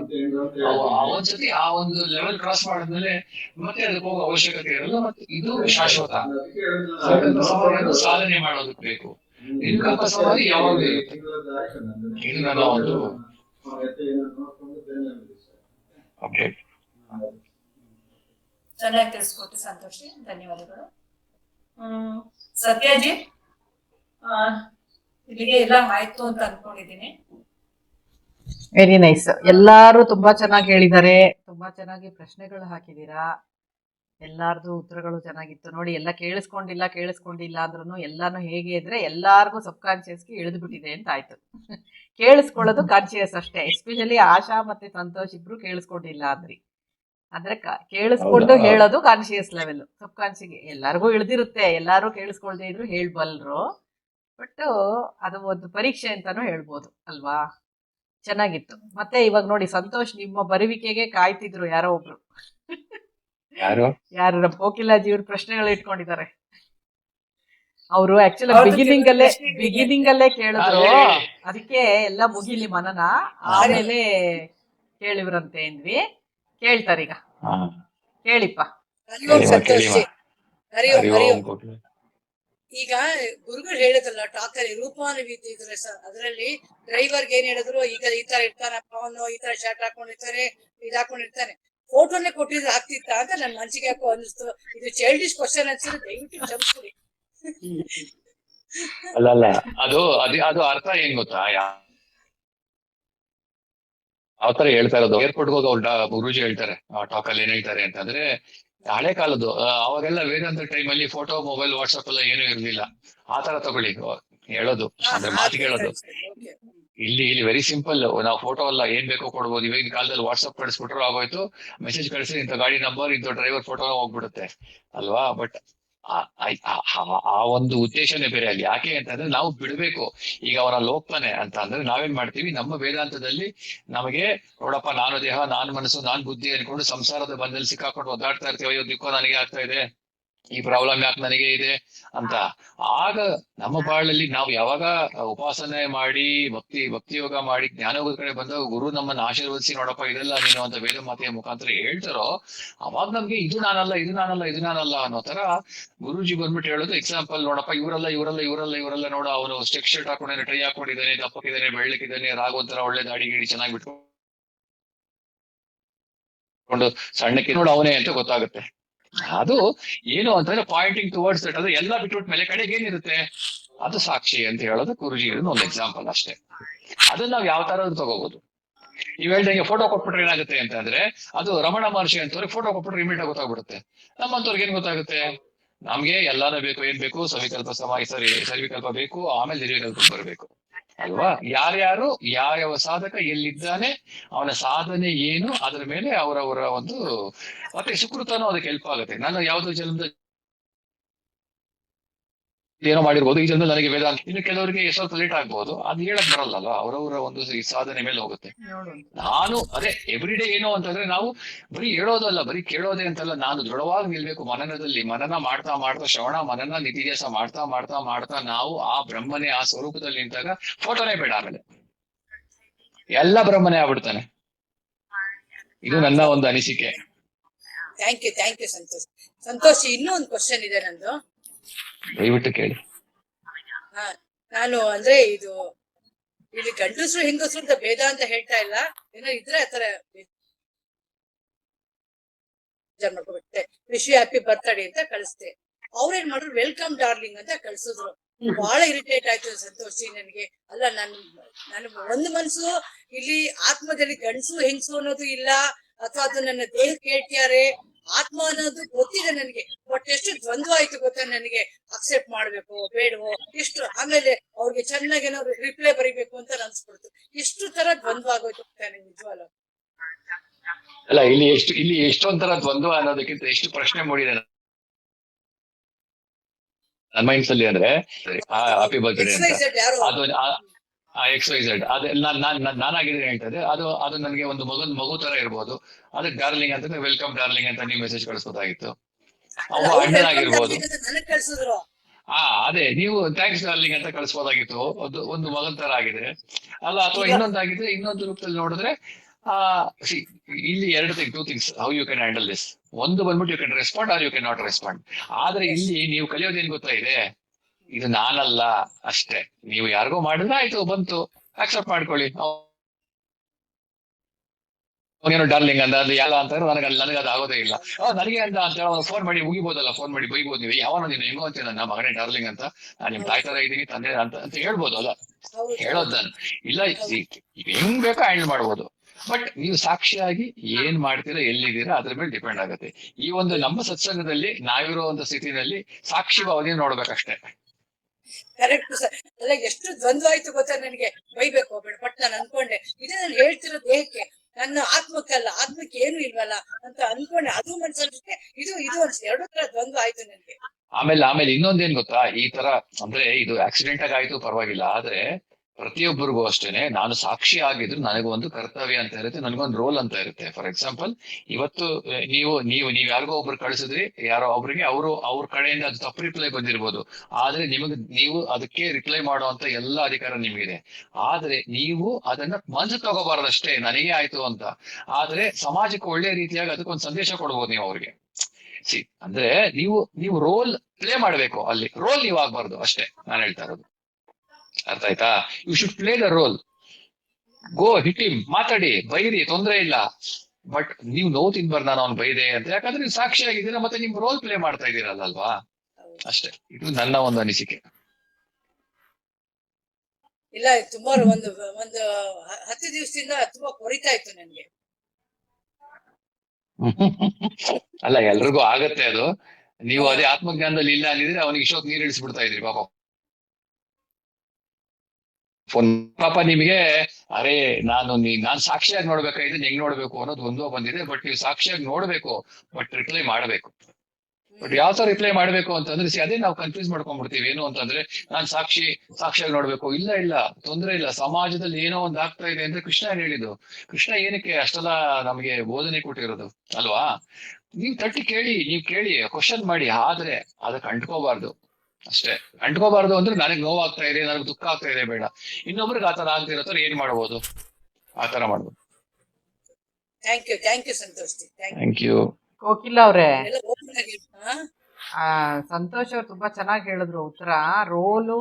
ರೋಲೇ ನಾನು ಅನ್ಕೋಬೇಡಿ ಅಂತ. ಇಲ್ಲಿ ಅದೇ ಏನ್ ಗೊತ್ತಾ, ನಾನಿಲ್ಲಿ ಆತ್ಮಜ್ಞಾನಕ್ಕೆ ಬಂದಿದ್ದೀನಿ, ಇದೆಲ್ಲ ತಿಳ್ಕೊತಿದ್ದೀನಿ, ನಾನ್ ಸಾಕ್ಷಿ. ಸೊ ಏನೇ ನಡೀತಿದ್ರು ನಾನು ನೋಡ್ತಾ ಇರೋ ಸಾಕ್ಷಿ ಅಂತ ಇರೋದಲ್ವೇ ಅಲ್ಲ. ಯಾಕಂದ್ರೆ ಹೌದು. ಆಕ್ಚುಲಿ ವ್ಯವಹಾರ ಪ್ರಪಂಚದಲ್ಲಿ, ಟ್ರಾನ್ಸಾಕ್ಷನ್ ವರ್ಲ್ಡ್ ಅಲ್ಲಿ ಹೇಗೆ ಆ ರೋಲ್ಗೆ ಸರಿಯಾಗಿ ನಿರ್ವಹಿಸ್ಬೇಕು ಅದ್ ಮಾಡ್ಲೇಬೇಕು. ಈಗ ಅವ್ರು ಹೇಳಿದ್ರು, ನೀವು ಒಂದು ಮೆಸೇಜ್ ಕೊಡ್ಬೇಕು, ಉತ್ತರ ಕೊಡ್ಬೇಕು. ನಿಮಗೇನಂದ್ರೆ ಇಲ್ಲಿ you are very open and frank. ನನಗೆ ಕಸಿಬಿಸಿ ಆಯ್ತು, ದ್ವಂದ್ವ ಆಯ್ತು ಅಂತ ಹೇಳ್ತಿದ್ದೀರಾ. ಆಯ್ತು ಅನ್ನೋದನ್ನ ಗಮನಿಸಿದಿರಾ, ಆಯ್ತು ಅಂತ ಗಮನಿಸ್ತಿರೋ ಸಾಕ್ಷಿ ನಾನು ಅನ್ನೋ ಒಂದು ದೃಢ ಒಂದು ಇದರಲ್ಲಿ ನಿಲ್ಬೇಕು ನೀವು ಒಂದು. ಬಟ್ ಆಗಿದ್ದನ್ನ ನೀವು ಅಲ್ಗೆಳಿಯಕ್ಕೂ ಆಗಲ್ಲ, ಆಗಿರೋದು ನಿಜ. ನೆಕ್ಸ್ಟ್ ಸ್ಟೇಜ್ ಅಲ್ಲಿ ಪ್ರಾಬಬಲಿ ಈಗ ಇದರಲ್ಲಿ ನೀವು ನನ್ಗೆ ಅದು ದ್ವಂದ್ವ ಆಯ್ತು ಅಥವಾ ಕಸಿಬಿಸಿ ಆಯ್ತು, 10 ದಿನ ನನಗೆ ಇದು ಕಾಡ್ತು ಅಂತ ಏನ್ ಬಂತು, ಅದನ್ನೆಲ್ಲ ಗಮನಿಸಿದ್ದು ಯಾರು ಅನ್ನೋ ಪ್ರಶ್ನೆ ಹಾಕೊಂಡಾಗ ಸಾಕ್ಷಿ ಅಂತ ಬರುತ್ತೆ. ಸೊ ನೆಕ್ಸ್ಟ್ ಈ ತರನೇ ಅಂತಲ್ಲ, ಈ ತರ ಏನೇ ಕಸಿಬಿಸಿ ಆಗುವಂಥದ್ದು ಬಂದ್ರೂ ಆ ಕಸಿಬಿಸಿ ಅನ್ನೋದು ಸುಮಾರು ರೆಡ್ಯೂಸ್ ಆಗಿರುತ್ತೆ. ಹಂಗೆ ಅದು ಸ್ಟೇಜ್ ಬೈ ಸ್ಟೇಜ್ ಹೋಗೋದು. ಒಂದೇ ಸತಿ ನಂಗೆ ಏನೂ ಆಗ್ಬಾರ್ದಪ್ಪ, ಅವ್ರು ಯಾರೋ ಏನೋ ಕಳ್ಸಿದ್ರು ನಂಗೆ ಏನಾಗಿಲ್ಲ ಅಂತ ಸುಳ್ಳು ಹೇಳ್ಕೊಳಕ್ಕಾಗಲ್ಲ. ಆಗೋದನ್ನು ಗುರುತಿಸಿದ್ರಿ ನೀವು. ಸೊ ಅದು ಆಗಿರೋದನ್ನ ಗುರುತಿಸಿ ಏನ್ ಹೇಳಿದ್ರಿ, ಅದು ಖಂಡಿತ ಅದು ಒಳ್ಳೆ ಗುರುತಿಸೋದಿಕ್ಕೆ. But at the same time ಅವರ ಉದ್ದೇಶ ಏನಿರ್ಬೋದು, ನೀವು ಅವ್ರನ್ನ ನೋಡಿರೋ ವ್ಯಕ್ತಿ ಆಗಿದ್ದು ಆ ಉದ್ದೇಶ ಏನು ಅಂತ ಗೊತ್ತಾದ್ರೆ ಖಂಡಿತ ನೀವು ಅವ್ರಿಗೆ ಒಂದು ರಿಟರ್ನ್ ರಿಪ್ಲೈ ಕೊಡ್ಲೇಬೇಕು. ಅದು ಕೊಡೋವಾಗ ಅಗೇನ್ ರೋಲಲ್ಲಿ ಕೊಡ್ತಿದ್ದೀರಾ ಹೊರತು ನೀವು ಇದು ಮಾಡ್ತಿರೋದು ಅಂತ ಅಲ್ಲ. ಹೇಳಿ ಆಶಾ. ನನಗೆ ಒಂದು ಎಕ್ಸಾಂಪಲ್ ನೆನಪಾಯ್ತು. ಬ್ರಹ್ಮಚೈತನ್ಯ ಮಹಾರಾಜ, ಗೋಂದಾವಳಕರ ಮಹಾರಾಜರವರು, ಅವರು ದಾಯಾದಿಗಳು ಜೊತೆ ಗಲಾಟೆ ಏನೋ ನಡೆದಾಗ, ತಪ್ಪಾಗ ಅವ್ರು ನಡ್ಕೊಂಡಾಗ ಚೆನ್ನಾಗಿ ಬೈತಾರೆ, ಕೊನೆಗೆ ಕೈ ಮಿಲಾಯಿಸ್ತಾರಂತೆ. ಆಮೇಲೆ ಮಧ್ಯಾಹ್ನ ಊಟಕ್ಕೆ ಕೂತಾಗ ಬಾಬಾ ಅಂತ ಕರ್ಕೊಂಬಂದು ಪಕ್ಕ ಕೂಡಿಸ್ಕೊಂಡು, ಬೆಳ್ಳಿ ತಟ್ಟೆಯಲ್ಲಿ ಇವ್ರ ಪಕ್ಕನೆ ಕೂಡಿಸ್ಕೊಂಡು ಊಟ ಹಾಕ್ತಾರೆ. ಎಲ್ಲ ಮರ್ತ್ ಬಿಟ್ಟಿರ್ತಾರೆ. ವ್ಯವಹಾರದಲ್ಲಿ ನಾವು ಮಾತಾಡ್ಬೇಕು. ಒಳಗಡೆ ನಾನು ನನ್ನ ಸ್ವರೂಪದಲ್ಲಿ ಇರ್ಬೇಕು. ಇನ್ನು ನಾವು ಆ ಸ್ಟೇಜ್ಗೆ ಹೋಗಿಲ್ಲ ಅಲ್ಲ. ನಾನು ಹೇಳ್ತಿದ್ದೀನಿ, ದಯವಿಟ್ಟು ತಪ್ಪು ತಿಳ್ಕೊಬೇಡಿ. ಯಾವಾಗ್ಲೂ ಆ ನೆನಪು ಇಲ್ಲಿ ನಮ್ಗೆ ಇರ್ಬೇಕು. ವ್ಯವಹಾರ ಇದು ಅವಾಗ ಹೇಳ್ಬೇಕು. ನೀವ್ ಯಾವ ತರ ಆದ್ರೂ ತಗೋಬಹುದು. ಥ್ಯಾಂಕ್ ಯು, ನೀವು ನನ್ನನ್ನ ನಿಮ್ ಸಿಸ್ಟರ್ ತರ ತಿಳ್ಕೊಂಡು ಮೆಸೇಜ್ ಹಾಕಿದ್ದೀರಾ, ಥ್ಯಾಂಕ್ ಯು ಅಂತಾನು ಕಳಿಸ್ಬೋದು. ಈ ತರ ಕಳ್ಸ ತಪ್ಪಲ್ವಾ ಅಂತಾನು ಕೇಳ್ಬೋದು. ನಾವು ವ್ಯವಹಾರ ಪ್ರಪಂಚದಲ್ಲಿ ಆ ರೀತಿಯಾಗಿ ಇರ್ಬೇಕಾಗತ್ತೆ. ನಾವು ಈ ವೇದಾಂತ ತಿಳಿತೀನಿ, ನಾನ್ ಸಾಕ್ಷಿ ಭಾವದಲ್ಲಿ ಇದ್ದೀನಿ ಅಂತ ಅವ್ರಿಗೆ ಯಾರಿಗೂ ಗೊತ್ತಿರಲ್ಲ. ನಮ್ಗೆ ಅದು ದೃಢವಾಗಿ ಒಳಗಡೆ ಇದ್ದಾಗ ಇದು ಯಾವ್ದು ಮನಸ್ಸಲ್ಲಿ ನೋವು ಕೊಡಲ್ಲ, ಯಾವ ವಿಕಲ್ಪನೂ ಮಾಡೋದಿಲ್ಲ. ಅವ್ರಿಗೆ ಕರೆಕ್ಟ್ ಆಗಿ ಉತ್ತರ ಹೇಳ್ತೀವಿ. ನಾವು ಕೊಡೋ ಉತ್ತರನು ಅವ್ರಿಗೇನು ಒಂದು ಸ್ವಲ್ಪನೂ ಅವ್ರಿಗೆ ಒಂದು ಪಾಠ ತರ ಆಗತ್ತೆ. ನಾವು ದೃಢವಾಗಿ ನಿಂತಿರ್ತೀವಲ್ವಾ, ಆ ವಿಶ್ವಾಸದಲ್ಲಿ ನಮ್ಮ ಉತ್ತರನ ಅವ್ರಿಗೆ ಇದಾಗೋದಿಲ್ಲ, ಸರಿ ತಿದ್ದುಕೊಳ್ತಾರೆ ಅಂತ ನನ್ಗೆ ಅನ್ನಿಸ್ತು. ಆ ಬ್ರಹ್ಮಚೈತನ್ಯ ಮಹಾರಾಜರು ಅಂತ ಮಹಾಜ್ಞಾನಿಗಳು ಅವರು. ಆದ್ರೂ ವ್ಯವಹಾರದಲ್ಲಿ ಅವರು ಮಾಡ್ಬೇಕಾದ್ರೆ ಮಾಡ್ತಾರೆ, ಆಮೇಲೆ ಪಕ್ಕ ಕುಡಿಸ್ಕೊಂಡು ಊಟ ಹಾಕ್ತಾರೆ ನಗ್ನಾಗ್ತಾ. ಆತರ ಅದೇ ಹೇಳಿದೆ, ಅದು ಬೇರೆ ಇದು ಬೇರೆ. ಅವರು ಹೇಳ್ತಾರೆ ಹೆಂಗ್ ಗೊತ್ತಾ ಸಂತೋಷ್, ತುಂಬಾ ಹತ್ರದವ್ರು ಅವ್ರು, ತುಂಬಾ ಹತ್ರದವ್ರು. ಅದು ಹೇಳೋದ್ ಕಷ್ಟ, ಅದೇ ಆಗಿರೋದು. ತುಂಬಾ ಹತ್ರದವ್ರು. ಅಲ್ಲ, ಹತ್ರ ಆಗ್ಲಿ ದೂರ ಆಗ್ಲಿ. ಇವಾಗ ನಂದೊಂದು ಪ್ರಶ್ನೆ ಇದೆ. ಇಷ್ಟೆಲ್ಲ ಕೇಳಿದ್ರಲ್ಲ, ಈಗ ನಂದೊಂದು ಪ್ರಶ್ನೆ ಕೇಳ್ತೀನಿ ನಿಮ್ಗೆ, ನೀವೇನ್ ಮಾಡ್ತೀರಾ ಅಂತ ಹೇಳಿ, ಆಯ್ತಾ? ಈಗ ನೀವು ಬಡ್ಡಿ ಬಂಗಾರಮ್ಮ ಅನ್ಕೊಳ್ಳಿ, ಸುಮ್ನೆ ಮಾತಿಗೆ, ಆಯ್ತಾ? ನೀವು ಬಡ್ಡಿ ಕೊಟ್ಟಿರ್ತೀರಾ, ಆಯ್ತಾ? ನೀವು ಇವಾಗ ಆತ್ಮಜ್ಞಾನ ಬಂದಿದೆ ನಿಮ್ಗೀಗ, ನೀವು ಸಾಕ್ಷಿಯಲ್ಲಿ ಇರ್ತೀರಾ, ನೀವು ಬಡ್ಡಿ ಹೆಂಗ್ ವಸೂಲಿ ಮಾಡ್ತೀರಾ? ನಾನು ಕೇಳ್ತೀನಿ, ಬಡ್ಡಿ ಬಿಡೋದಿಲ್ಲ. ಬಡ್ಡಿ ಬಿಡಲ್ಲ, ಹಂಗೆ ಇದೂನು ಅಲ್ವಾ? ಸಾಕ್ಷಿಯಲ್ಲಿ ಬಡ್ಡಿ ಕೇಳ್ತೀರಾ. ಸಾಕ್ಷಿಯಲ್ಲಿ ಫಸ್ಟ್ ಏನ್ ಮಾಡ್ತೀರಾ ಹೇಳಿ? ಇಲ್ಲಿ ಏನಾಯ್ತು, ನಿಮ್ ರೋಲ್ ಬಂತು ಪ್ಲೇ, ಏನಂತ? ನಾನ್ ಬಡ್ಡಿ ಕೊಟ್ಟಿದ್ದೀನಿ, ಫಸ್ಟ್ ಬಡ್ಡಿ ಕೊಡಪ್ಪ ನೀನು. ವ್ಯವಹಾರ ಬಂತಲ್ವಾ? ವ್ಯವಹಾರದಲ್ಲಿ ಅದೇ ಇಲ್ಲಿ ಇದನ್ನ ಹೆಂಗ್ ಮಾಡ್ಬೋದು, ಬಡ್ಡಿ ಕೇಳಿ. ಆದ್ರೆ ಅವನಿಗೆ ನೋಡಪ್ಪ, ಫಸ್ಟ್ ನೀವು ಜೋರಾಗಿ ಮಾತಾಡಿ, ಅವನ ಬಡ್ಡಿ ಕೇಳಿ, ಆಮೇಲೆ ನೀವೇನ್ ಮಾಡ್ಬೇಕು, ಅವನಿಗೆ ಸ್ವಲ್ಪ ಸಮಯ ಕೊಡ್ತೀರಾ, ಅದು ನಿಮ್ಮ ಸಾಕ್ಷಿಯಿಂದ ಕೊಡ್ತೀರಾ. ಆದ್ರೆ initially you will fire a team ಅಲ್ವಾ? ಯಾಕಂತಂದ್ರೆ ಅದ್ ಮಾಡ್ಲೇಬೇಕು. ಹಂಗೆ ಇದೂನು ಅಷ್ಟೇ, ನೀವು ಇನಿಷಿಯಲಿ ಅವ್ರು ಯಾರೇ ಇರಲಿ ಫೈರ್ ಮಾಡಿ, ತೊಂದರೆ ಇಲ್ಲ. ನಿಮ್ಗೆ ಏನೋ ಆಗ್ಲಿಲ್ಲ ಅಂದ್ರೆ you can fire him like anything, no worries. ಅಟ್ಟಿದ್ ಅನ್ಲೆಸ್ ಅದು ನಿಮ್ಗೇನೋ ತಾಕ್ಬಾರ್ದು, ಅದು ಅಷ್ಟೇ. ಒಳಗಡೆ ಅದು ಒಳ್ಳೇದು ಕೆಟ್ಟದು ನಿಮಗ್ ಬಿಟ್ಟಿದ್ದು ಅಷ್ಟೇ. ಆ ಒಳ್ಳೇದು ಕೆಟ್ಟದು ನಿಮ್ಗಿರ್ಬೇಕಷ್ಟೇ. ಅದು ಒಳ್ಳೇದು ಕೆಟ್ಟದು ಅನ್ನೋದೆಲ್ಲ ಮನ್ಸೇ ಇರೋದು ಅಲ್ವಾ? ಮನ್ಸೇ ಒಳ್ಳೇದು, ಮನ್ಸೇ ಕೆಟ್ಟದು ಅಂದ್ಮೇಲೆ ಆ ಮನ್ಸಿಗೆ ನೀವ್ ಯಾವ ತರ ತಗೋತೀರೋ ಅದ್ರ ಮೇಲೆ ಹೋಗುತ್ತೆ.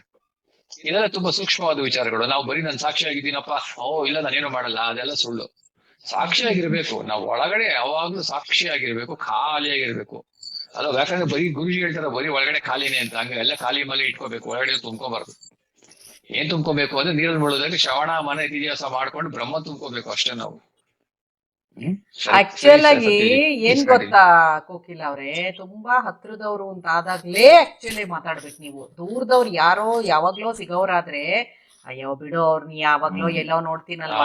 ಹತ್ರದವ್ರಾದ್ರೆ ಪದೇ ಅಕ್ವೆಂಟೆನ್ಸ್ ಇರುತ್ತೆ ನಿಮ್ಗೆ. ಈಗ ನೀವು ಸೈಲೆಂಟ್ ಆಗಿದ್ರೆ ಮುಂದೆ ಅದ್ ಏನ್ ಬೇಕಾದ್ರೂ ಟರ್ನ್ ಆಗ್ಬೋದು. ಯಾವ ಉದ್ದೇಶದಲ್ಲಿ ಏನಕ್ಕೆ ಇದಾಗಿದೆ ಅನ್ನೋದು ನೀವು ಇವಾಗ ಆಕ್ಚುಲಿ ಈ ಜ್ಞಾನದಲ್ಲಿ ಇರೋದ್ರಿಂದ ಬಹಳ ಕಾನ್ಫಿಡೆಂಟ್ ಆಗಿ ಸರಿಯಾಗಿ ನೆಕ್ಸ್ಟ್ ಯಾರಿಗೋ ಅವ್ರು ಈ ರೀತಿ ಒಂದು ಮೆಸೇಜ್ ಯಾವ ಇಂಟೆನ್ಷನಲ್ ಹಾಕಿದಾರ ಗೊತ್ತಿಲ್ಲ, ಬಟ್ ಮಾಡದೇ ಇರೋ ತರನು ನೀವು ತಿದ್ದೋಂತ ಒಂದು ಜಾಗದಲ್ಲೂ ಇದೀರಾ ನೀವೀಗ. If there is any foul play smell, ನಿಮ್ಗೆ ಆ ಫೌಲ್ ಸ್ಮೆಲ್ ಬರ್ತಾ ಇದೆ ಅಂದ್ರೆ ಖಂಡಿತ ನೀವು ಅಲ್ಲನ್ನ ತಡಿಯಕ್ ನಿಮ್ ಕಡೆಯಿಂದ ಒಂದು ಪ್ರಯತ್ನ ಮಾಡಿ ನೆಕ್ಸ್ಟ್ ಬಿಟ್ಬಿಡ್ಬೋದು. ನಾನು ತಿದ್ತೀನಿ ಅಂತ ಹೋಗೋದ್ ಬೇಕಾಗಲ್ಲ. ಯಾಕಂದ್ರೆ ಮುಂದಕ್ಕೇನು ಇವಾಗ ಇಲ್ಲಿ ನಿಮ್ಗೆ ರಿಲೇಷನ್ ಹಾಳಾಗ್ಬೋದು, ಯಾರೇನ್ ಅನ್ಕೋತಾರೋ ಅದ್ ಯಾವ್ದು ಬೇಕಾಗಿಲ್ಲ. ಖಂಡಿತ ನೀವಲ್ಲಿ ಯಾರಿಗೂ ಗೊತ್ತಾಗ್ದಂಗೆ ಮಾತಾಡಿನೇ ಇದು ಮಾಡ್ಬೋದು. ಯಾಕೆಂದ್ರೆ ಈ ತರ ಫೌಲ್ ಸ್ಮೆಲ್ ಇರೋಂತ ಕಡೆ ರಿಲೇಷನ್ ಮೈಂಟೈನ್ ಮಾಡೋದ್ರಲ್ಲಿ ಯಾವ ಅರ್ಥನೂ ಇಲ್ಲ. ಆ ಲೆವೆಲಲ್ಲಿ ಇದೀವಿ ನಾವೀಗ. ಟ್ರಾನ್ಸಾಕ್ಷನ್ ನಲ್ಲಿ ಯಾರನ್ನೋ ಮೆಚ್ಚಿಸ್ಬೇಕು, ಯಾರಿಗೋ ಒಪ್ಪಿಸ್ಬೇಕು ಅನ್ನೋದು ಅವಶ್ಯಕತೆನೇ ಇಲ್ಲ. ಎಷ್ಟು ಬೇಕೋ ಅಷ್ಟು ಅಂತ ಒಂದು ಇದರಲ್ಲೇ ಇರ್ಬೇಕಾಗತ್ತೆ. ಅದೇ ಇವಾಗ ಅವ್ರು ಹೇಳ್ದಂಗೆ ಆಶಾ ಅವ್ರು ಕೊಟ್ಟಿದ್ದ ಎಕ್ಸಾಂಪಲ್ನು ನಾವು ಆ ಮಟ್ಟದಲ್ಲಿ ಪಕ್ಕದಲ್ಲಿ ಕುಡಿಸ್ಕೊಳ್ಳೋ ಲೆವೆಲ್ ಬೆಳೆದಿಲ್ಲದೆ ಇರ್ಬೋದು, ಬಟ್ ಖಂಡಿತ ರೋಲು ಅನ್ನೋ ಮಟ್ಟಕ್ಕೆ ನಮಗ್ ಒಳಗಡೆ ನಾವು ಶಾಂತಿಯಾಗಿರೋಷ್ಟು ಮಾತ್ರ ಖಂಡಿತ ಮಾಡ್ಕೋಬಹುದು, ಅಷ್ಟನ್ನು ಮಾಡ್ಕೋಬಹುದು ಖಂಡಿತ ಅಲ್ವಾ? ಅಂತ ಜ್ಞಾನಿಗಳನ್ನು ಮಾಡ್ತಾರೆ, ನೋಡ್ತಾರೆ. ಇನ್ನೂ ಒಂದು ಆಶಾ ಅಂತ ತಿಳ್ಕೊಂಡಿದ್ರೆ ಅಲ್ಲಾಡೋದಿಲ್ಲ, ಮನಸ್ಸು ಚಲಿಸೋದಿಲ್ಲ. ಆವಾಗ ನಾವು ಫರ್ಮ್ ಆಗಿ ಆಮೇಲೆ ನೆಕ್ಸ್ಟ್ ಮೂಮೆಂಟ್ ಮರ್ತ್ ಬಿಡ್ತೀವಿ. ನನ್ಗಲ್ಲ ಅಂದಿದ್ದು ಅವರು ಪಾಠ ಕಲಿಸಿದ್ರಿ, ನೀವ್ ನೆಮ್ಮದಿಯಾಗಿ. ಈಗ ಅದೇ ಈ ಇನ್ಸಿಡೆಂಟ್ ಆಗಿರೋದ್ರಿಂದ ನೆಕ್ಸ್ಟ್ ಇನ್ಸಿಡೆಂಟ್ ಅಲ್ಲಿ ನಿಮಗೆ ದ್ವಂದ್ವ ಸ್ವಲ್ಪ ಮಟ್ಟಿಗೆ ಕಡಿಮೆ ಇರುತ್ತೆ. ಈಗ ಅದು ಆಶಾ ಅವ್ರು ಹೇಳ್ತಿರೋ ಮೆಸೇಜ್ ಅದೇನೆ, ಈ ದ್ವಂದ್ವ ಅನ್ನೋದು ಬಂದಿದೆ ಅಲ್ವಾ, ಅದು ಕಮ್ಮಿ ಆಗ್ತಾ ಹೋಗುತ್ತೆ. ಒಂದೇ ಸತಿಗೆ ಆಗದೆ ಇರ್ಬೋದು, ಒಳಗಡೆ ದೃಢವಾಗಿ ನಿಂತಾಗ ಆ ದ್ವಂದ್ವ ಕಮ್ಮಿ ಆಗ್ತಾ ಹೋಗುತ್ತೆ. ಆಮೇಲೆ ಇನ್ನೊಂದು ಆಶಾ ಸಂತೋಷ್ ಅಥವಾ ಇನ್ಯಾರಿಗಾದ್ರೂ ನೆನಪಿದ್ರೆ, ನಮ್ಗೆ ಗುರುಜಿ ಹೇಳಿದಾರೋ ಅಥವಾ ಯಾವ್ದೋ ಮೆಸೇಜ್ ಅಲ್ಲಿ ನಾನು ಓದಿದ್ದೀನ ಸದ್ಗುರು ಟೀಚಿಂಗ್ ಅಲ್ಲಿ ಗೊತ್ತಿಲ್ಲ, ರಮಣ ಮಹರ್ಷಿ ಆಶ್ರಮ ಅಥವಾ ರಾಮಕೃಷ್ಣ ಆಶ್ರಮ ಯಾವ್ದೋ ಒಂದ್ ಇದ್ರಲ್ಲಿ ಹೀಗೆ ಯಾರೋ ಒಬ್ರು ವರ್ಷದಲ್ಲಿ 1 ಸತಿನೋ 2 ಸತಿನೋ ಬಂದು ಹೋಗ್ತಾರೆ, ಅಂದ್ರೆ ವಿಸಿಟರ್ಸ್ ತರ ಬರ್ತಾರೆ ಕಡೆಗೆ ಅವರು ಬಂದು ಹೋಗೋವಾಗೆಲ್ಲ ಹೀಗೆ ಯಾರೋ ಒಬ್ರನ್ನ ಅಲ್ಲಿ ತುಂಬಾ ಕ್ಲೋಸ್ ಮಾಡ್ಕೊಂಡು ಬೇರೆ ರೀತಿಲಿ ಒಂಥರ ಒಂದು ರಿಲೇಶನ್ಶಿಪ್ ಮೇಂಟೈನ್ ಮಾಡ್ಕೊಂಡು ಆ ತರ ಏನೋ ಮಾಡ್ತಿರ್ತಾರೆ. ಕಡೆಗೆ ಅವ್ರನ್ನ ಆಕ್ಚುಯಲ್ ಆಗಿ ಅವರು ಬರೋದನ್ನೇ ನೆಕ್ಸ್ಟ್ ನಿಲ್ಲಿಸ್ಬಿಟ್ಟು ತಡಿತಾರೆ. ಅಂದ್ರೆ ಆ ತರ ಒಂದು ಇದು ಬಂದಾಗ್ಲೂ ಇಂಥದೆಲ್ಲ ಇಲ್ಲಿ ನಡೆಯೋದು ಸಲ್ಲ ಅನ್ನೋದನ್ನ ಅಲ್ಲಿ ಕನ್ವೆ ಮಾಡ್ತಾರಲ್ಲಿ. ಇಲ್ಲಿ ಯಾರಿಗೂ ಏನು ಬೈಬಾರ್ದು ನಾವು ಅನ್ನೋ ತರ ಇಲ್ಲ. ಅದು ಎಕ್ಸಾಕ್ಟ್ ಆಗಿ ನನಗೆ ಇದು ಜ್ಞಾಪಕ ಬರ್ತಿಲ್ಲ, ಬಟ್ ಆ ತರ ಒಂದು ಮೆಸೇಜ್ ಓದಿದ್ದೀನಿ ನಾನು. ಯಾರ ಆಶ್ರಮದಲ್ಲಿ ಯಾರ್ದು ಅನ್ನೋದು ಜ್ಞಾಪಕ ಬರ್ತಿಲ್ಲ. ಹಾಗೆ ಆ ತರ ನಮ್ಗೆ ಅದು ಸರಿಯಲ್ಲ ಅನ್ನೋದು ಗೊತ್ತಾದಾಗ ಖಂಡಿತ ನಾವು ವಾಯ್ಸ್ ಔಟ್ ಮಾಡ್ತೀವಿ. ಹೇಳಿ. ಈ ಜ್ಞಾನ ತಿಳ್ಕೊಳ್ತಾ ನಮ್ಮ ಬುದ್ಧಿ ಇನ್ನು ತುಂಬಾ ಶಾರ್ಪ್ ಆಗ್ತಾ ಹೋಗುತ್ತೆ. ನಾವಿನ್ನು ವ್ಯವಹಾರದಲ್ಲಿ 100% ಪರ್ಫೆಕ್ಟ್ ಆಗ್ತೀವಿ ಅವಾಗ. ಕಾನ್ಫಿಡೆಂಟ್, ತುಂಬಾ ಕ್ಲಾರಿಟಿ ಇರುತ್ತೆ. ಈ ಇದ್ರಲ್ಲಿ ಹೋಗ್ತಾ ಮೈಂಡ್ ಸೈಲೆಂಟ್ ಇರುತ್ತೆ, ಕಾನ್ಫಿಡೆನ್ಸ್ ಇರುತ್ತೆ, ನಾವು ಸರಿಯಾಗಿ ಹೇಳ್ತಿದೀವಿ ಅಂತ ದ್ವಂದ್ವ ಕಮ್ಮಿ ಆಗೋಗುತ್ತೆ ಆಕ್ಚುಯಲ್ ಆಗಿ. ಒಳ್ಳೆ ಇದೇ ಹೇಳಿದೆ, ಪ್ರಾಕ್ಟಿಕಲ್ ಇದು. ಮತ್ತಿನ್ನೇನಾದ್ರೂ ಇದೆಯಾ? ಆಕ್ಚುಲಿ ರಾಘವ್ PPT ತೋರ್ಸಕ್ಕೆ ಹೇಳಣ್ವಾ? ರಾಘವ್ ಥ್ಯಾಂಕ್ ಯು ಎಲ್ಲರಿಗೂ, ಥ್ಯಾಂಕ್ಸ್. ರಾಘವ್ ಯಾಕೋ ರಾಘವ್ ವಿಡಿಯೋ ಆನ್ ಮಾಡಪ್ಪ. ಯಾಕಪ್ಪ ಇಲ್ವಾ? ವಿಡಿಯೋ ಆನ್ ಆಗಿಲ್ಲ ಸರ್. ಹಾಗೆ ನೀನ್ ವಿಡಿಯೋ ನೀನು ಸಾಕ್ಷಿ ಭಾವದಲ್ಲಿ ಇದೆಯಪ್ಪ. ಇದು ಲ್ಯಾಪ್ಟಾಪ್ ಅಲ್ಲಿ ಮತ್ತೆ ಅದೇ ಸಮಸ್ಯೆ ಆಯ್ತು ಸರ್, ಶೇರ್ ಸ್ಕ್ರೀನ್ ಆಗ್ಲಿಲ್ಲ, ಅದಕ್ಕೆ ಮೊಬೈಲ್ ಮಾಡ್ಕೊಂಡೆ ಸರ್. ಹೌದಾ? ಆಯ್ತಾಯ್ತು, ಮಾಡಿ.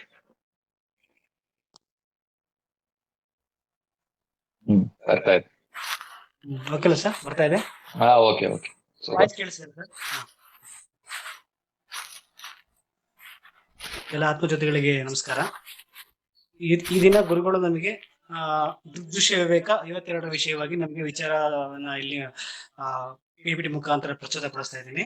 ಇಲ್ಲಿ ಮೊದಲನೇದಾಗಿ ಗುರುಗಳು ಹೇಳ್ತಾರೆ, ಸಮಾಧಿ ಅಂದ್ರೆ ಏನು ಅಂತ ಪ್ರಶ್ನೆ ಮಾಡ್ತಾರೆ. ಸಮಾಧಿ ಅಂದ್ರೆ ನಿಜವಾದ ಆತ್ಮನ ಸ್ಥಿತಿನೇ ಸಮಾಧಿ ಅಂತ.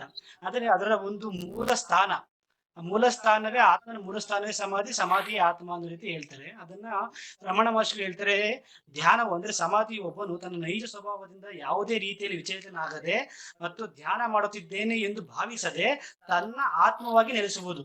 ಅಂದ್ರೆ ನಾನು ಧ್ಯಾನ ಮಾಡ್ತಾ ಇದ್ದೀನಿ ಅನ್ನೋ ಭಾವನೆನೇ ಇರಬಾರ್ದು, ನಾನು ಬೇರೆ ಧ್ಯಾನ ಬೇರೆ ಅನ್ನೋ ಭಾವನೆನೇ ಇಲ್ದೇನೆ ಅದು ತನ್ನ ಸ್ಥಿರವಾಗಿ ನಿಲ್ಲುವಂತ ಪ್ರಕ್ರಿಯೆನೇ ಧ್ಯಾನ ಅಥವಾ ಸಮಾಧಿ ಅಥವಾ ಆತ್ಮಸ್ಥಿತಿ ಅಂತ ಕರೀತಾರೆ ಅಂತ ಗುರುಗಳು ಇಲ್ಲಿ ನಮಗೆ ಮೊದಲನೇದಾಗಿ ಹೇಳ್ತಾರೆ. ಎರಡರಲ್ಲಿ ಹೇಳ್ತಾರೆ, ಕಾರ್ ಕಲಿಬೇಕಾದ್ರೆ ನಮಗೆ ಬಿಗಿನಿಂಗ್ ಅಲ್ಲಿ ಒಂಥರ ಅನಿಸ್ತಾ ಇರುತ್ತೆ, ಏನಿದು ಇಷ್ಟೊಂದೆಲ್ಲ ಇದೆ, ಅದನ್ನಷ್ಟೇ ಅಲ್ಲ, ಏನ್ ಕಾರ್ ಅಂತ ಅಲ್ಲಿ ಮಿರರ್ ನೋಡ್ಬೇಕಂತೆ, ಮುಂದೆಗಡೆ ಗ್ಲಾಸ್ ನೋಡ್ಬೇಕಂತೆ, ಹಿಂದೆಗಡೆ ಅದ್ ನೋಡ್ಬೇಕಂತೆ, ಇಲ್ಲಿ ಸ್ಟೇರಿಂಗ್ ಇಟ್ಕೋಬೇಕಂತೆ, ಕಾಲಲ್ಲೇ ಅಲ್ಲಿ ಕ್ಲಚ್ ಬ್ರೇಕ್ ಆಕ್ಸಿಲೇಟರ್ ಇರುತ್ತಂತೆ, ಇಲ್ಲಿ ಲೆಫ್ಟ್ ಅಲ್ಲಿ ಗೇರ್ ಇರುತ್ತಂತೆ, ಯಪ್ಪ ಇದಕ್ಕೆ ಆಗಲ್ಲ ನನ್ನ ಕೈಲಿ ಅಂತ ಅನ್ಸ್ಬಿಡುತ್ತೆ. ಏನ್ ಕಾನ್ಶಿಯಸ್ ಮೈಂಡ್ ಅಂತ ಬಂದ ತಕ್ಷಣ ಭಯ. ನಾವ್ ಯಾವಾಗ ಭಯ ಪಡ್ತಾ ಇದೀವಿ ಅಂದ್ರೆ ಜಾಗೃತ ಅವಸ್ಥೆಯಲ್ಲಿ ನಮ್ಗೆ ಯಾವಾಗ್ಲೂ ಭಯ ಇರುತ್ತೆ. ಅಲ್ಲಿ ಏಕಾಗ್ರತೆ ಕೊರತೆ ಇರುತ್ತೆ, ಆತಂಕ ಇರುತ್ತೆ, ಅದೆಲ್ಲ ಇದ್ದಾಗ ನಮಗೆ ಕಷ್ಟ ಆಗುತ್ತೆ. ಸೊ ಯಾವಾಗ ಅದು ಕಲಿಕೆಯಲ್ಲಿ ಪ್ರಯತ್ನ ಪಡ್ತೀವಿ, ಅದು 1 ವಾರ 15 ದಿನ 1 ತಿಂಗಳು ಅದು ಪ್ರಯತ್ನ ಪಟ್ಟಾಗ ಏನಾಗುತ್ತೆ, ನಮಗೆ ಗೊತ್ತಿಲ್ದಾಗೆ ಗೇರ್ ಮೇಲೆ ಕೈ ಹೋಗುತ್ತೆ, ನಮ್ಗೆ ಗೊತ್ತಿಲ್ದಾಗೆ ನಮ್ಮ ಮಿರರ್ ನಾವು ಕಣ್ಣು ಹೋಗುತ್ತೆ, ನಮ್ಗೆ ಗೊತ್ತಿಲ್ದಾಗೆ ಕಾಲು ಕ್ಲಚ್ ಹತ್ರ ಹೋಗುತ್ತೆ. ಅದು ಏನಾಗುತ್ತೆ, ಸಬ್ ಕಾನ್ಶಿಯಸ್ ಲೆವೆಲ್ಗೆ ನಮ್ಮ ಡ್ರೈವಿಂಗ್ ಬೀಳ್ದಿರುತ್ತೆ. ಅವಾಗ ನಮಗೆ ಬೇರೆ ಆಗಿ ನೋಡ್ಬೇಕು ಅಂತ ಅನ್ಸಲ್ಲ. ನಮಗೆ ಸ್ಟೇರಿಂಗ್ ಒಂದ್ಸಲ ನೋಡ್ಬೇಕು, ಗೇರ್ನ ಒಂದ್ಸಲ ನೋಡ್ಬೇಕು, ಡ್ರೈವಿಂಗ್ ಕಲಿಬೇಕಾದ್ರೆ ಅನ್ಸುತ್ತೆ. ಗೇರ್ ಹಾಕ್ರಿ ಅಂತ ಇಲ್ಲಿ ಸರ್ ಗೇರ್ ಅಂತ ಲೆಫ್ಟಿಗೆ ತಿರುಗ್ಬಿಡ್ತೀವಿ ನಾವು. ಹಂಗಲ್ಲ, ಮುಂದ್ಗಡೆ ನೋಡ್ಬೇಕು, ಗೇರ್ ಹುಡ್ಕೋದಲ್ಲ ನೀನು ಅಂತ ಹೇಳ್ತಾ ಬೈತಾರೆ ಅವರು. ಅದು ಹೋಗ್ತಾ ಏನಾಗುತ್ತೆ, ಸುಲಭ ಎಲ್ಲಿ ಗೇರ್ ಇದೆ ಗೊತ್ತಾಗುತ್ತೆ, ಎಲ್ಲ ಆಟೋಮೆಟಿಕಲ್ ಪ್ರತಿಯೊಂದು ಗೊತ್ತಾಗ್ತಾ ಹೋಗುತ್ತೆ. ಹಾಗಾಗಿ ಆ ಡ್ರೈವಿಂಗ್ ನ ಯಾವಾಗ ಸಬ್ ಕಾನ್ಶಿಯಸ್ ಮೆಥಡ್ ಇಡಿಸ್ತೀವಿ, ನಮ್ಮ ಆಲೋಚನೆ ಬೇರೆ ಎಲ್ಲೇ ಇದ್ರು ಕೂಡ ನಾವು ಸರಾಗವಾಗಿ ಗಾಡಿ ಓಡಿಸ್ಕೋತಾ ಇರ್ತೀವಿ. ಇದಕ್ಕೆ ಎಕ್ಸಾಂಪಲ್ ಸಬ್ ಕಾನ್ಶಿಯಸ್ ಅಲ್ಲ ಅಂತ ಹೇಳ್ಬೋದು, ಬಟ್ ಕಾಮಿಡಿ ಪ್ರಿಂಟರ್ ಅಂತ ಹೇಳ್ಬೋದು. ನಿಲ್ಲಕ್ ಆಗೋದಿಲ್ಲ ಅವರಿಗೆ.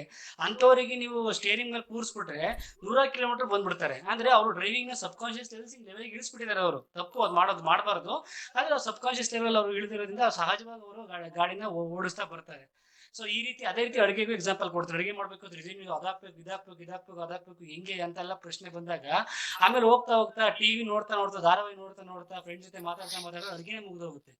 ಮೊದಲು ಏನು ಅಡುಗೆ ಮಾಡ್ತಾ ಇದೀನಿ ಅಂತ ಈ ತರ ಭಾವನೆ ಬರುತ್ತೆ. ಆಮೇಲೆ ಅಡುಗೆ ಅನ್ನೋದು ಒಂಥರ ಸಬ್ ಕಾನ್ಶಿಯಸ್ ಲೆವೆಲ್ ಈಸಿಯಾಗಿ ಆಗ್ತಾ ಇರುತ್ತೆ. ಅಂದ್ರೆ ಆಟೋ ಪೈಲಟ್ ಮೂಡ್ ಅಂತ ಗುರು ಹೇಳ್ತಾರಲ್ಲ, ಆ ಮೂಡಲ್ಲಿ ನಾವು ಅಷ್ಟೇ ಪಾತ್ರೆ ಬೆಳಬೇಕಾದ್ರೆ ಏನು ಮಾಡ್ಬೇಕಾದ್ರೆ ಗುರುಗಳದ್ದು ವಿಡಿಯೋ ನೋಡ್ಕೊಂಡು ಬೆಳಗ್ತಾ ಇರ್ತೀವಿ.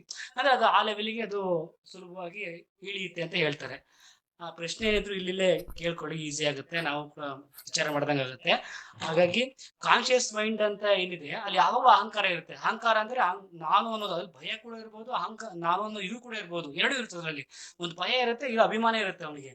ನಾನು ಕಾರ್ ಓಡಿಸ್ತಾ ಇದ್ದೀನಿ, ನನಗೆ ಭಯ ಆಗ್ತಾ ಇದೆ, ನನಗೆ ನಾನು ಕಾರ್ ಓಡಿಸ್ತೀನಿ, ಅಹಂಕಾರ ಇದೆಲ್ಲ ಇರುತ್ತೆ. ಆದ್ರೆ ಯಾವ ಸಬ್ ಕಾನ್ಶಿಯಸ್ ಮೈಂಡ್ ಅಲ್ಲಿ ನಾವು ಇರೋಕ್ ಶುರು ಮಾಡ್ತೀವಿ, ಅವಾಗ ನಮ್ಗೆ ಅಹಂಕಾರ ಅನ್ನೋದು ಇರೋದೇ ಇಲ್ಲ. ಅವು ಕರ್ಮನು ಸುಲಭವಾಗ್ತಾ ಇರುತ್ತೆ, ಕರ್ಮ ಆಗ್ತಾ ಇರುತ್ತೆ. ನಾವು ಸಬ್ ಕಾನ್ಶಿಯಸ್ ಮೈಂಡ್ ಅಲ್ಲಿ ನಾವು ನಮ್ಮ ಪಾಡಿಗೆ ಆರಾಮಾಗಿರ್ತೀವಿ. ಅದಕ್ಕಿಂತ ಹೆಚ್ಚಾಗಿ ಇನ್ನೂ ಸುಲಭವಾಗಿ ಕೆಲಸ ಆಗುತ್ತೆ. ಕಾನ್ಶಿಯಸ್ ಮೈಂಡ್ ಅಲ್ಲಿ ಇದ್ದಕ್ಕಿಂತ ಅತಿ ಸುಲಭವಾಗಿ ಸಬ್ ಕಾನ್ಶಿಯಸ್ ಮೈಂಡ್ ಅಲ್ಲಿ ಕೆಲಸ ಸುಲಭವಾಗುತ್ತೆ. ಜೊತೆಗೆ ಆರೋಪನ ಕೂಡ ಮಾಡ್ಕೊಳ್ಳಲ್ಲ ನಾವು. ಅಲ್ಲಿಂದ ಏನ್ ಲಾಭ ನಷ್ಟಗಳು ಬಂದ್ರು ಕೂಡ ನಾವು ಅದನ್ನ ಆರೋಪ ಕೂಡ ಮಾಡ್ಕೊಳ್ಳೋದಿಲ್ಲ. ಹಾಗಾಗಿ ಗುರುಗಳು ಹೇಳ್ತಾರೆ, ಸರಿ ಆಯ್ತು ಇಷ್ಟೆಲ್ಲ ಮಾಡಿದ್ರೆ ಯಾರಿಗಿದು ಅಂತ ಬಂದಾಗ, ಇದು ಯಾರಿಗೆ ಆತ್ಮಕ್ಕ ಇದು? ಇಲ್ಲಪ್ಪ, ಆತ್ಮಕ್ಕೆ ಬಂಧ ಇಲ್ಲ, ಆತ್ಮಕ್ಕೆ ಮೋಕ್ಷ ಇಲ್ಲ, ಅವನಿಗೆ ಮುಕ್ತಿ ಬೇಕಾಗಿಲ್ಲ, ಅವನಿಗೆ ಜ್ಞಾನ ಬೇಕಾಗಿಲ್ಲ, ಅಜ್ಞಾನ ಇಲ್ಲ ಅವನಿಗೆ. ಹಂಗಾದ್ರೆ ಇದೆಲ್ಲ ಎಲ್ಲಿ ಇರೋದು? ಹಂಗಾರೆ ನಾವೆಲ್ಲ ಎಷ್ಟೋ ಆತ್ಮಜ್ಞಾನ ಅಂತ ಹೋಗ್ತಿರೋದು ಇಲ್ಲಿಗೆ ಅಂತ ಬಂದಾಗ, ಈ ಎರಡು ಜ್ಞಾನ ಅಜ್ಞಾನ ಅಸ್ತಿತ್ವದಲ್ಲಿರೋದು ಕೇವಲ ಮನಸ್ಸಿನ ಮಟ್ಟದಲ್ಲಿ ಮಾತ್ರ. ಹಾಗಾಗಿ ಜ್ಞಾನ ಅಂತ ಏನ್ ನಮ್ ಗುರುಗಳು ಕೊಡ್ತಾ ಇದಾರೆ, ಅದನ್ನ ಮನಸ್ಸಿನ ಪ್ರಜ್ಞೆಯ ಮಟ್ಟದಿಂದ ಉಪಪ್ರಜ್ಞೆಗಿಳಿಸ್ಬೇಕು ಅಂತ. ಅಂದ್ರೆ ಕಾನ್ಶಿಯಸ್ ಮಟ್ಟದಲ್ಲೇ ನಾವು ದೇಹ ಮನಸ್ಸು ಬುದ್ಧಿ ಅಂತ ಏನ್ ನಾವು ಮಾತಾಡ್ತಾ ಇದೀವಿ, ಆ ದೇಹ ಮನಸ್ಸು ಬುದ್ಧಿ ಅಲ್ಲ ಅಂತ ಏನ್ ಮಾತಾಡ್ತಾ ಇದೀವಿ, ಅದನ್ನ ನಾವು ಸಬ್ ಕಾನ್ಶಿಯಸ್ ಮಟ್ಟಿಗೆ ಇಳಿಸ್ಬೇಕು. ಸುಪ್ತ ಮನಸ್ಸಿಗೆ ಇಳಿಸಿದಾಗ ನಮಗೆ ಸರಳವಾಗುತ್ತೆ ಅಂತ. ಅಂದ್ರೆ ಭಗವಾನ್ ಹೇಳ್ತಾರೆ, ಒಂದು ಕಿರು ಬೆರಳು ನೀವು ಕಣ್ಣು ಮುಂದೆ ಇಟ್ಕೊಂಡಾಗ ಇಡೀ ಪ್ರಪಂಚನೇ ನಿಮಗೆ ಕಾಣದಂಗ ಆಗೋಯ್ತು. ಹಂಗಾದ್ರೆ ಅಷ್ಟು ಶಕ್ತಿ ಇದೆ ಕಿರುಬೆರಳಿಗೆ ಅಂತಂದ್ರೆ ಇಲ್ಲ. ಅದು ಜಸ್ಟ್ ಒಂದು ಚಿಕ್ಕ ಒಂದು ಎಕ್ವಿಪ್ಮೆಂಟ್ ಅಷ್ಟೇನೆ. ಆ ಎಕ್ವಿಪ್ಮೆಂಟ್ ತೆಗೆದ್ರೆ ಪ್ರಪಂಚಕ್ಕೆ ಅದು ಸಮಸ್ಯೆನೇ ಮಾಡಿರ್ಲಿಲ್ಲ. ಅದು ನಾವು ಅದನ್ನ ಅಡ್ಡ ಮಾಡ್ಕೊಂಡು ಇಟ್ಕೊಂಡಿದೀವಿ ಕೈನ. ಸೊ ನಾವು ತೆಗಿಬೇಕಷ್ಟೇ ಕೈನ. ಅದು ನಿಜವಾಗೂ ಸಮಸ್ಯೆ ಮಾಡಲ್ಲ ನಮ್ಗೆ ಯಾವತ್ತೂ ಕೂಡ. ಅಂದ್ರೆ ಹಗಲಿಂದ ಚಂದ್ರ ಇದ್ರು ಕೂಡ ನಮ್ಗೆ ಕಾಣಲ್ಲ.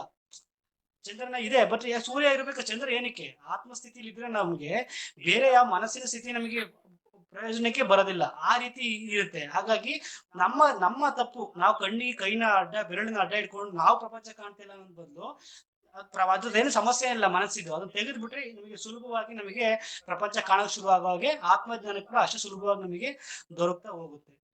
ಈ ಎಕ್ಸಾಂಪಲ್ ತುಂಬಾ ಚೆನ್ನಾಗಿದೆ ರಾಘವ್. ಕಣ್ಣು ಒಂದು ಸಣ್ಣ ಕಿರುಬೆರಳು ಇಡೀ ಪ್ರಪಂಚ ಮರೆಮಾಚೋ ಹಾಗೆ ಈ ಸಣ್ಣ ಮನಸ್ಸು ಬ್ರಹ್ಮನ್ನ ಕಾಣ್ದಂಗೆ ತಡೆಯುತ್ತೆ ಇರೋದು. ಚೆನ್ನಾಗಿದೆ.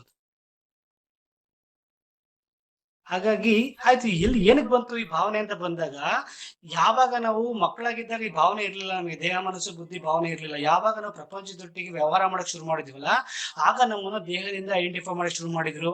ಆಮೇಲೆ ನಾವು ಮಾಡೋ ಕೆಲಸದಲ್ಲಿ ನಮ್ಮ ಮನಸ್ಸಿನ ಮುಖಾಂತರ ಐಡೆಂಟಿಫೈ ಮಾಡಿದ್ರು. ನಾವು ಮಾಡೋ ಬುದ್ಧಿ ಕೆಲಸದಲ್ಲಿ ಅದು ಕೂಡ, ಅಂದ್ರೆ ಪ್ರಪಂಚ ನಮ್ಮ ಐಡೆಂಟಿಫೈ ಮಾಡ್ತಾ ಹೋಯ್ತು. ಇವನು ಒಳ್ಳೆ ಕೆಲಸಕಾರ, ಇವನು ಒಳ್ಳೆ ಬುದ್ಧಿ ಇದೆ, ಈ ರೀತಿ ನಮ್ಮನ್ನ ದೇಹದಿಂದ ಮನಸ್ಸಿನಿಂದ ಬುದ್ಧಿನ ಐಡೆಂಟಿಫೈ ಮಾಡಕ್ ಶುರು ಮಾಡ್ತು. ಎಲ್ಲೂ ಕೂಡ ಆತ್ಮದಿಂದ ಯಾರು ಐಡೆಂಟಿಫೈ ಮಾಡ್ಲಿಲ್ಲ ನಮ್ಗೆ. ಇಷ್ಟು ವರ್ಷದಲ್ಲೂ ಕೂಡ ನಮ್ಗೆ ಯಾರು ನಮ್ಮನ್ನ ಆತ್ಮ ಅಂತ ಹೇಳಲೇ ಇಲ್ಲ. ಎಲ್ಲ ನಮ್ಮ ದೇಹ ಅಂತ ಹೇಳಿದ್ರು. ಇಲ್ಲಿ ನೀವು ಮನಸ್ಸಿಲ್ಲ ಏನು ಯೋಚನೆ ಮಾಡ್ತೀವಿ ಅದನ್ನ ಹೇಳುವಂತ, ಬುದ್ಧಿ ಬಳಸಿ ಏನು ಮಾಡುವಂತ ಹೇಳಿದ್ರು.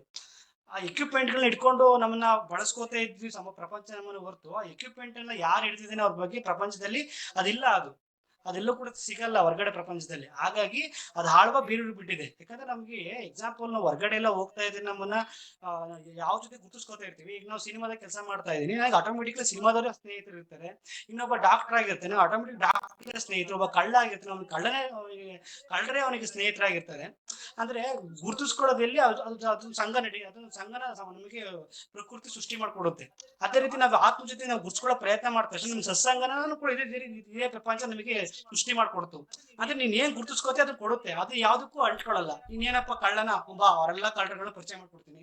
ನೀನ್ ಆತ್ಮನ ಬಾ, ಎಲ್ಲಾ ಆತ್ಮ ಜ್ಞಾನಿಗಳನ್ನ ಪರಿಚಯ ಮಾಡ್ಕೊಡ್ತೀನಿ. ಈ ರೀತಿ ಅದು ಪ್ರಪಂಚದ ವ್ಯವಹಾರ ಮಾಡಕ್ ಶುರು ಮಾಡುತ್ತೆ. ಹಾಗಾಗಿ ನಾನು ದೇಹ ಏನೋ ಭಾವ ಹೋಗ್ಬೇಕು. ಆ ಭಾವ ಹೋದಾಗ ನಾನು ಚೈತನ್ಯ, ನಾನು ಬ್ರಹ್ಮ ಸ್ವರೂಪಿ ಅಂತ ಯಾವಾಗ ನಾವು ಧ್ಯಾನದಲ್ಲಿ ಆಳವಾಗಿ ನಾವು ಸುಪ್ತ ಮನಸ್ಸಿಗೆ ಇಳಿಸ್ತಾ ಹೋಗ್ತೀವಿ, ಅಷ್ಟು ಸುಲಭವಾಗಿ ನಮಗೆ ಅದು ಅರ್ಥೈಸ್ತಾ ಹೋಗುತ್ತೆ.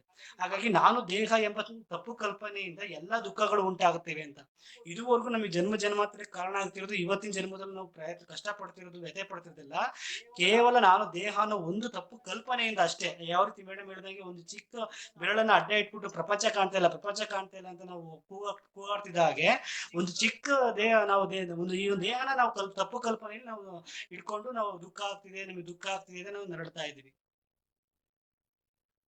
ಹಾಗಾಗಿ ಆಯ್ತು ನಾನು ಇದೊಂದು ಕೆಲಸ ಮಾಡ್ತೀನಿ, ಇವೆಲ್ಲ ನೀವು ಹೇಳಿದ ಆತ್ಮಸ್ವರೂಪಿ ಆಗ್ಬೇಕಲ್ಲ, ಸರಿ ಅದಕ್ಕೆಲ್ಲ ಯಾಕಂದ್ರೆ ಡಾಕ್ಟರ್ಗೆ ಒಂದು ಬುಕ್ ಇದೆ, ಇಂಜಿನಿಯರ್ಗೆ ಲಾಯರ್ಗೆಲ್ಲ ಒಂದು ಬುಕ್ ಇದೆ ಅಲ್ವಾ, ಒಂದು ಕೆಲಸ ಮಾಡೋಣ, ಒಂದಷ್ಟು ಬುಕ್ಸ್ ತಂದು ಓದ್ಬಿಟ್ಟು ನಾನು ಆತ್ಮಜ್ಞಾನಿ ಆಗ್ತೀನಿ ಅಂದ್ರೆ ಅದಾಗಲ್ಲ.